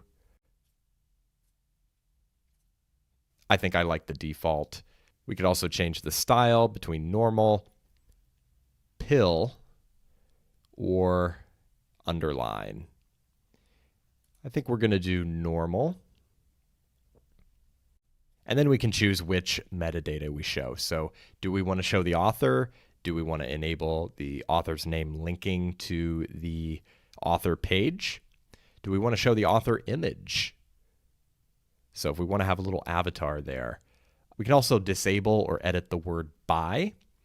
So we could say like written by or posted by, or we could disable it completely so that it's just my avatar and my name. I actually like that, so I'm going to leave it like that. We can disable the date if we want. We can add the time. I think I'm going to leave that just like that. We can add some other stuff here. I think I am happy with all of this. So this is our blog page. It looks really good. We've got the sidebar there, and we've configured how we want our posts to display. So that's our blog page. When we come back, we are going to configure the home page. In this video, we're going to be building the static home page for this tech blog. So I'm going to go ahead and click Edit Page. And we have a couple of settings that we need to configure before we can start actually designing the page. So we'll go to Page Settings. And the first thing we need to do is disable the page title because we don't want it to say home up at the top above our actual page content. So we'll disable that. The next thing we need to do is set the page layout to full width. And then once that's done, we're going to set the content style to unboxed. So now that I've changed those 3 settings, I am ready to start designing this page. So I have a rough vision for this page in terms of what it's going to look like and the type of content we're going to have. I'm going to start with a large hero section at the top that showcases a few of the latest posts, because this is a very content-focused website. It's a blog, right? So we want to showcase the content front and center. Below that, we're going to have another section where we list a few more posts sequentially. And then we're going to have a section where we ask people to sign up for the newsletter. And finally, at the bottom, we're going to promote our premium offering, Tech Blog Plus. So with all of that in mind, let's go ahead and get started. So I'm going to start with a row layout. And we're going to select the single column layout. And right away, I'm going to go ahead and apply some styles to this row layout. So for the background, I'm going to borrow the gradient scheme that we used for the newsletter subscription widget we created earlier. So I'm going to go to Background Overlay Settings. I'm going to go to Gradient. And for our first color, I'm going to use this dark purple color. And for the second color, I'm going to use the first accent color. Then we need to set the overlay opacity to 100%. And this background is going to be the basis for our big hero section. Now within the hero section, I'm going to add another row layout. This row layout is going to have two columns, an equal 50-50 split. And here we're going to add a posts block to the left side. And this posts block is going to have one post. So number of items is going to be 1. And then I also want to go down to the layout settings and set the number of columns to 1. So we're good there. Now I want to align the image to the top instead of to the left. And I'm going to remove the categories and all of the metadata. So we just have a title, an excerpt, and a read more link.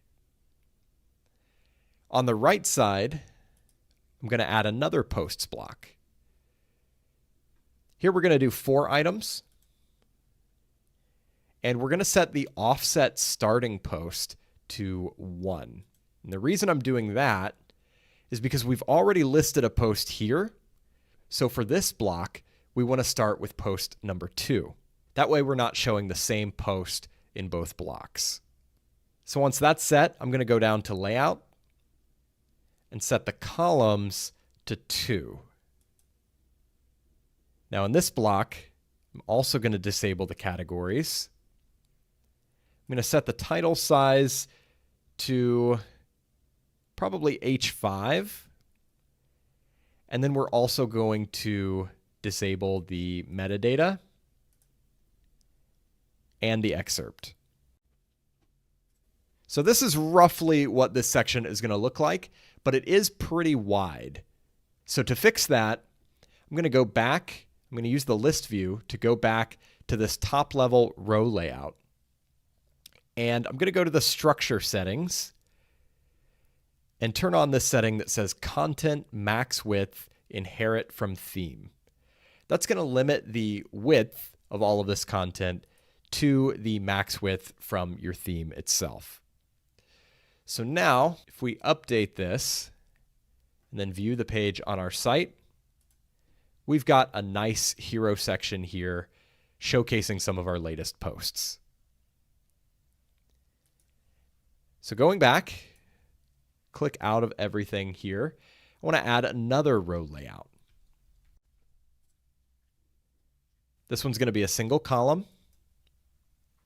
And I want to set a background color using my color palette. So I'm going to go to Background Settings, Background Color, and I think I'm going to use this color. So here I'm going to add another posts block.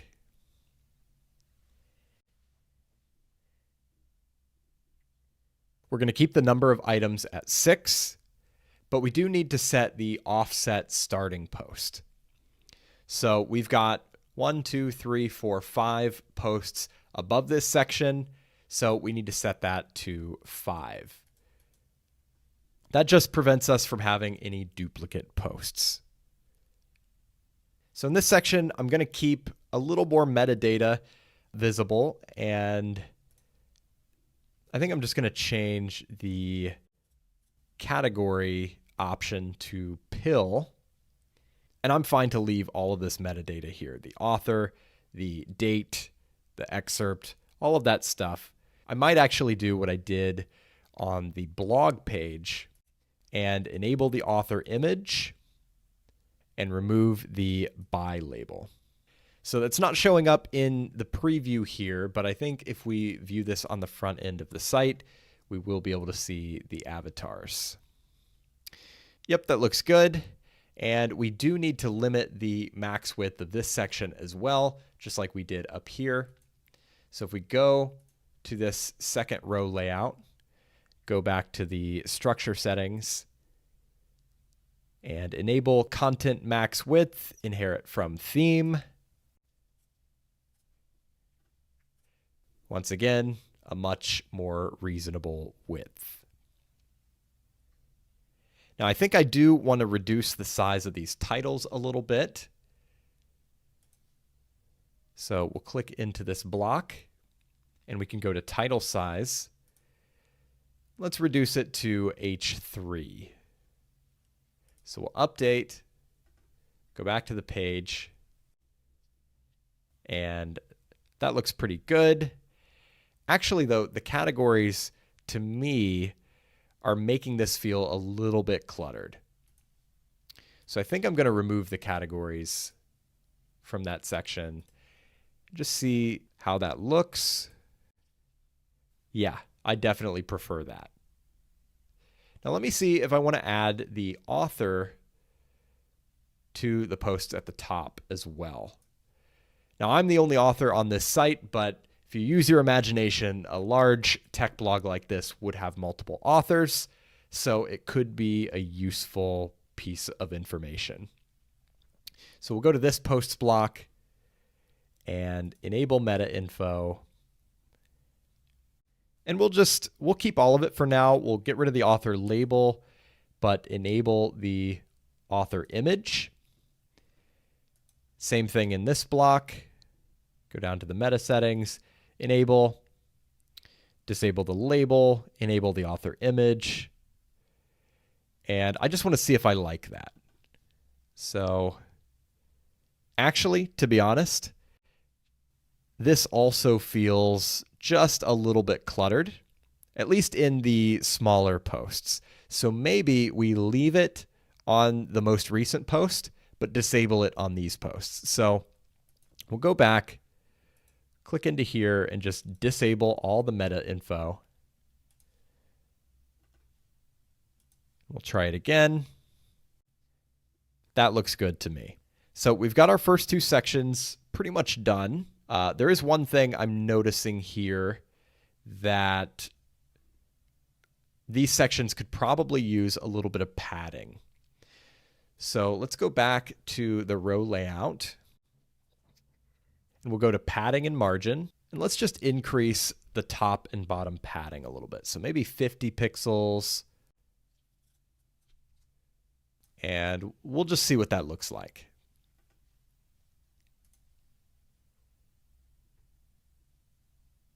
That looks good. Gives it a little bit of breathing room. So I'm going to do the same thing for the next section. Padding and margin, 50 and 50.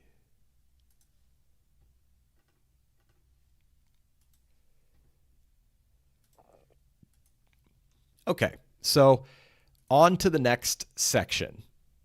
We want to encourage people to opt in to our email list, right? So I think what we're going to do here is use a wireframe from the design library.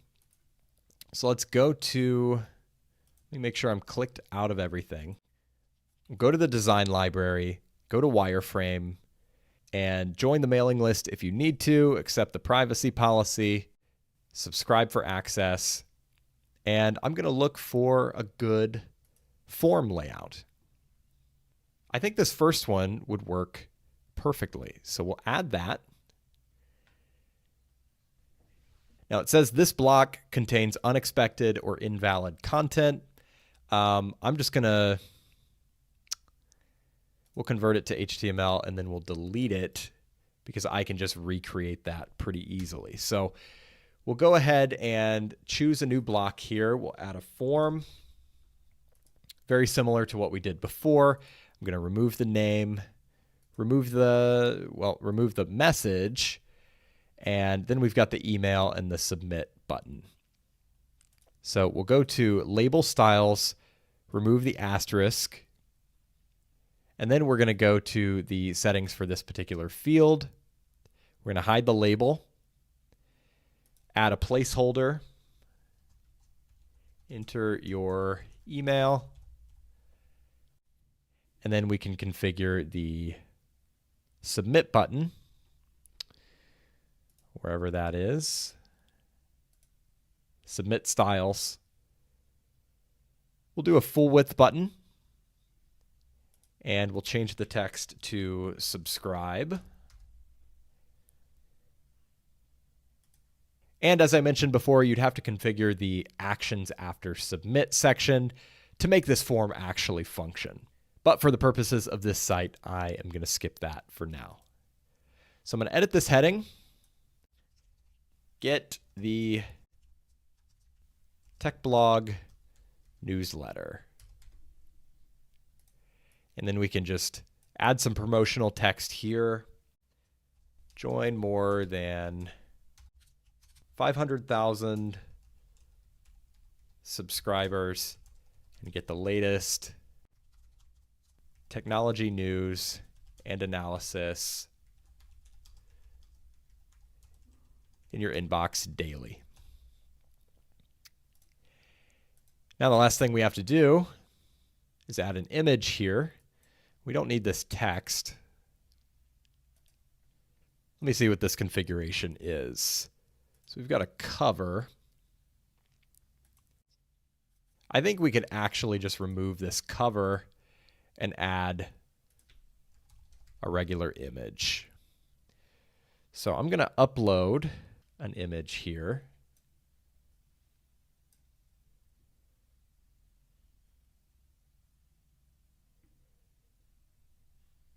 And we'll go ahead and preview and see what that looks like on the site. Looks pretty good. We could definitely round off these corners a little bit. So let's actually convert this to an advanced image with cadence. And when we do that, we can go to border settings,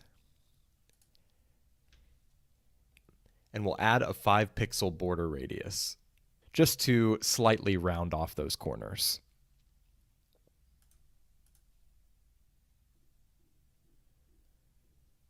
So that looks quite a bit better. And we've got one more section to add. So once again, we're going to go into the design library. We're going to look for a good wireframe. So let's see. We could sort by content. This might work. Yeah, this looks good.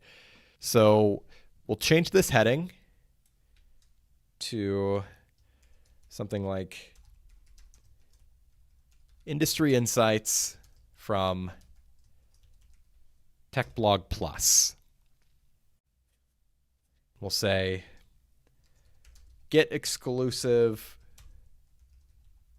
premium content from the tech industry's leading experts. Then we've got two buttons here. This is actually an advanced button block from Cadence. It has dual buttons, so you've got settings for button 1 and settings for button 2. To keep things simple, I'm just going to replace this with a standard button block.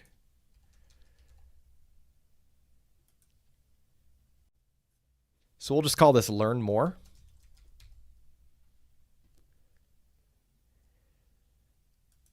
We'll make it full width. And then we have to add an image. So we'll replace this image with this image. And the last thing I want to double check here is that this row layout has a proper background. I think it selected this from our color palette, but I'm not sure. So I want to go to background settings, and yep, this did come from our color palette, but I actually think I want to go with this one instead. Yeah, so we'll go with this one. And let's go ahead and preview this page.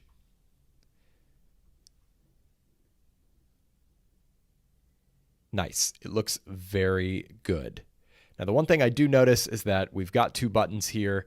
They don't exactly match. This one's got square corners and this one has round corners. So let's go back to the form block. We'll go to the submit styles and we'll add a border radius. So once we've done that, the buttons should match perfectly. So we've got our large hero section here. We've got our post section. We've got a newsletter subscription section. And we've got this section prompting people to sign up for our exclusive content offer. So now we've got our homepage in the bag. So I think I've made a lot of progress with this website, and I want to take a moment to just really appreciate what it's evolved into. So we started with a completely blank slate. We started with the default theme, all the default settings. We installed Cadence and Cadence blocks, and then we configured the color scheme, built out this nice header up here, built out the footer, and then we configured the blog page.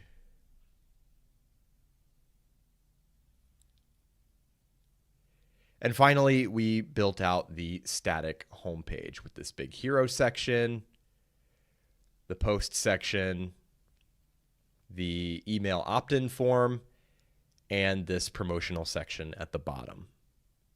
So design-wise, we've come a long way. Now, of course, the work is never done. You're always going to find things that you want to modify, things that you missed during the initial setup process, and generally just improvements that could be made. And beyond that, we would also want to add some functionality to this website. So we covered some of my go-to plugins. I would definitely install Anti-Spam B on this site because we do have comments.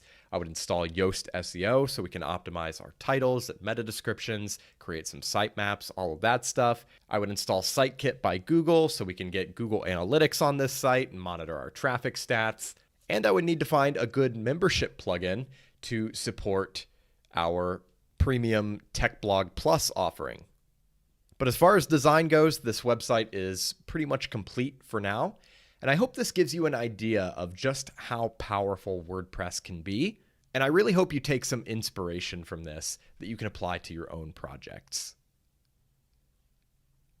WordPress is a pretty reliable platform for building websites, but over time, you may occasionally run into issues.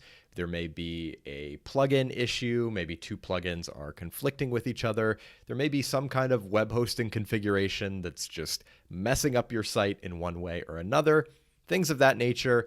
Or you may just have questions about WordPress that weren't covered in this course because they're a little more specific to you and your individual situation. Luckily, there is a wealth of free knowledge out there on the web, and if you have a specific question, it's really as easy as Googling it. And this is a surprisingly big part of what I do when I'm building out websites, because I run into issues sometimes. I am looking for solutions. I'm looking for plugins that do specific things. So I'm always Googling. So say you're looking for a membership plugin. You could search for membership plugin WordPress. And right away, you're going to get a lot of different articles, a lot of different options showing you some of the best membership plugins for WordPress. If you have a question, you're running into an issue, say your animated GIFs are not working in WordPress, you search for that. Right here, there's an article on how to fix it. Funny enough, the article is written by me.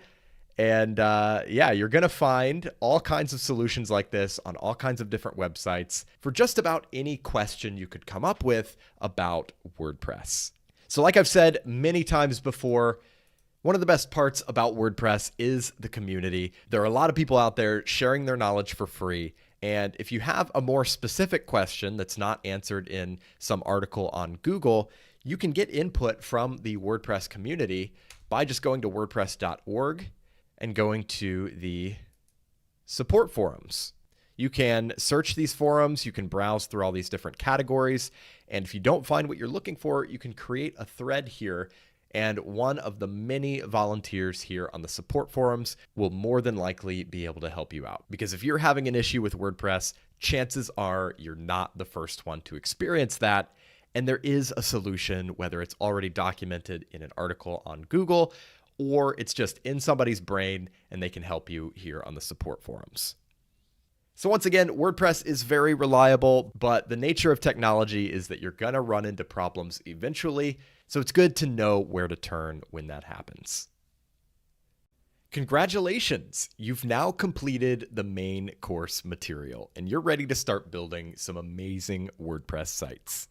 If anything is unclear or if you have any questions, please feel free to let me know and I'll be glad to help you out. In the meantime, I want to thank you again for spending some time with me in this course. I do hope it's been valuable and I wish you nothing but success as you put your new skills to use. If you made it this far, I want to thank you again for spending all this time with me.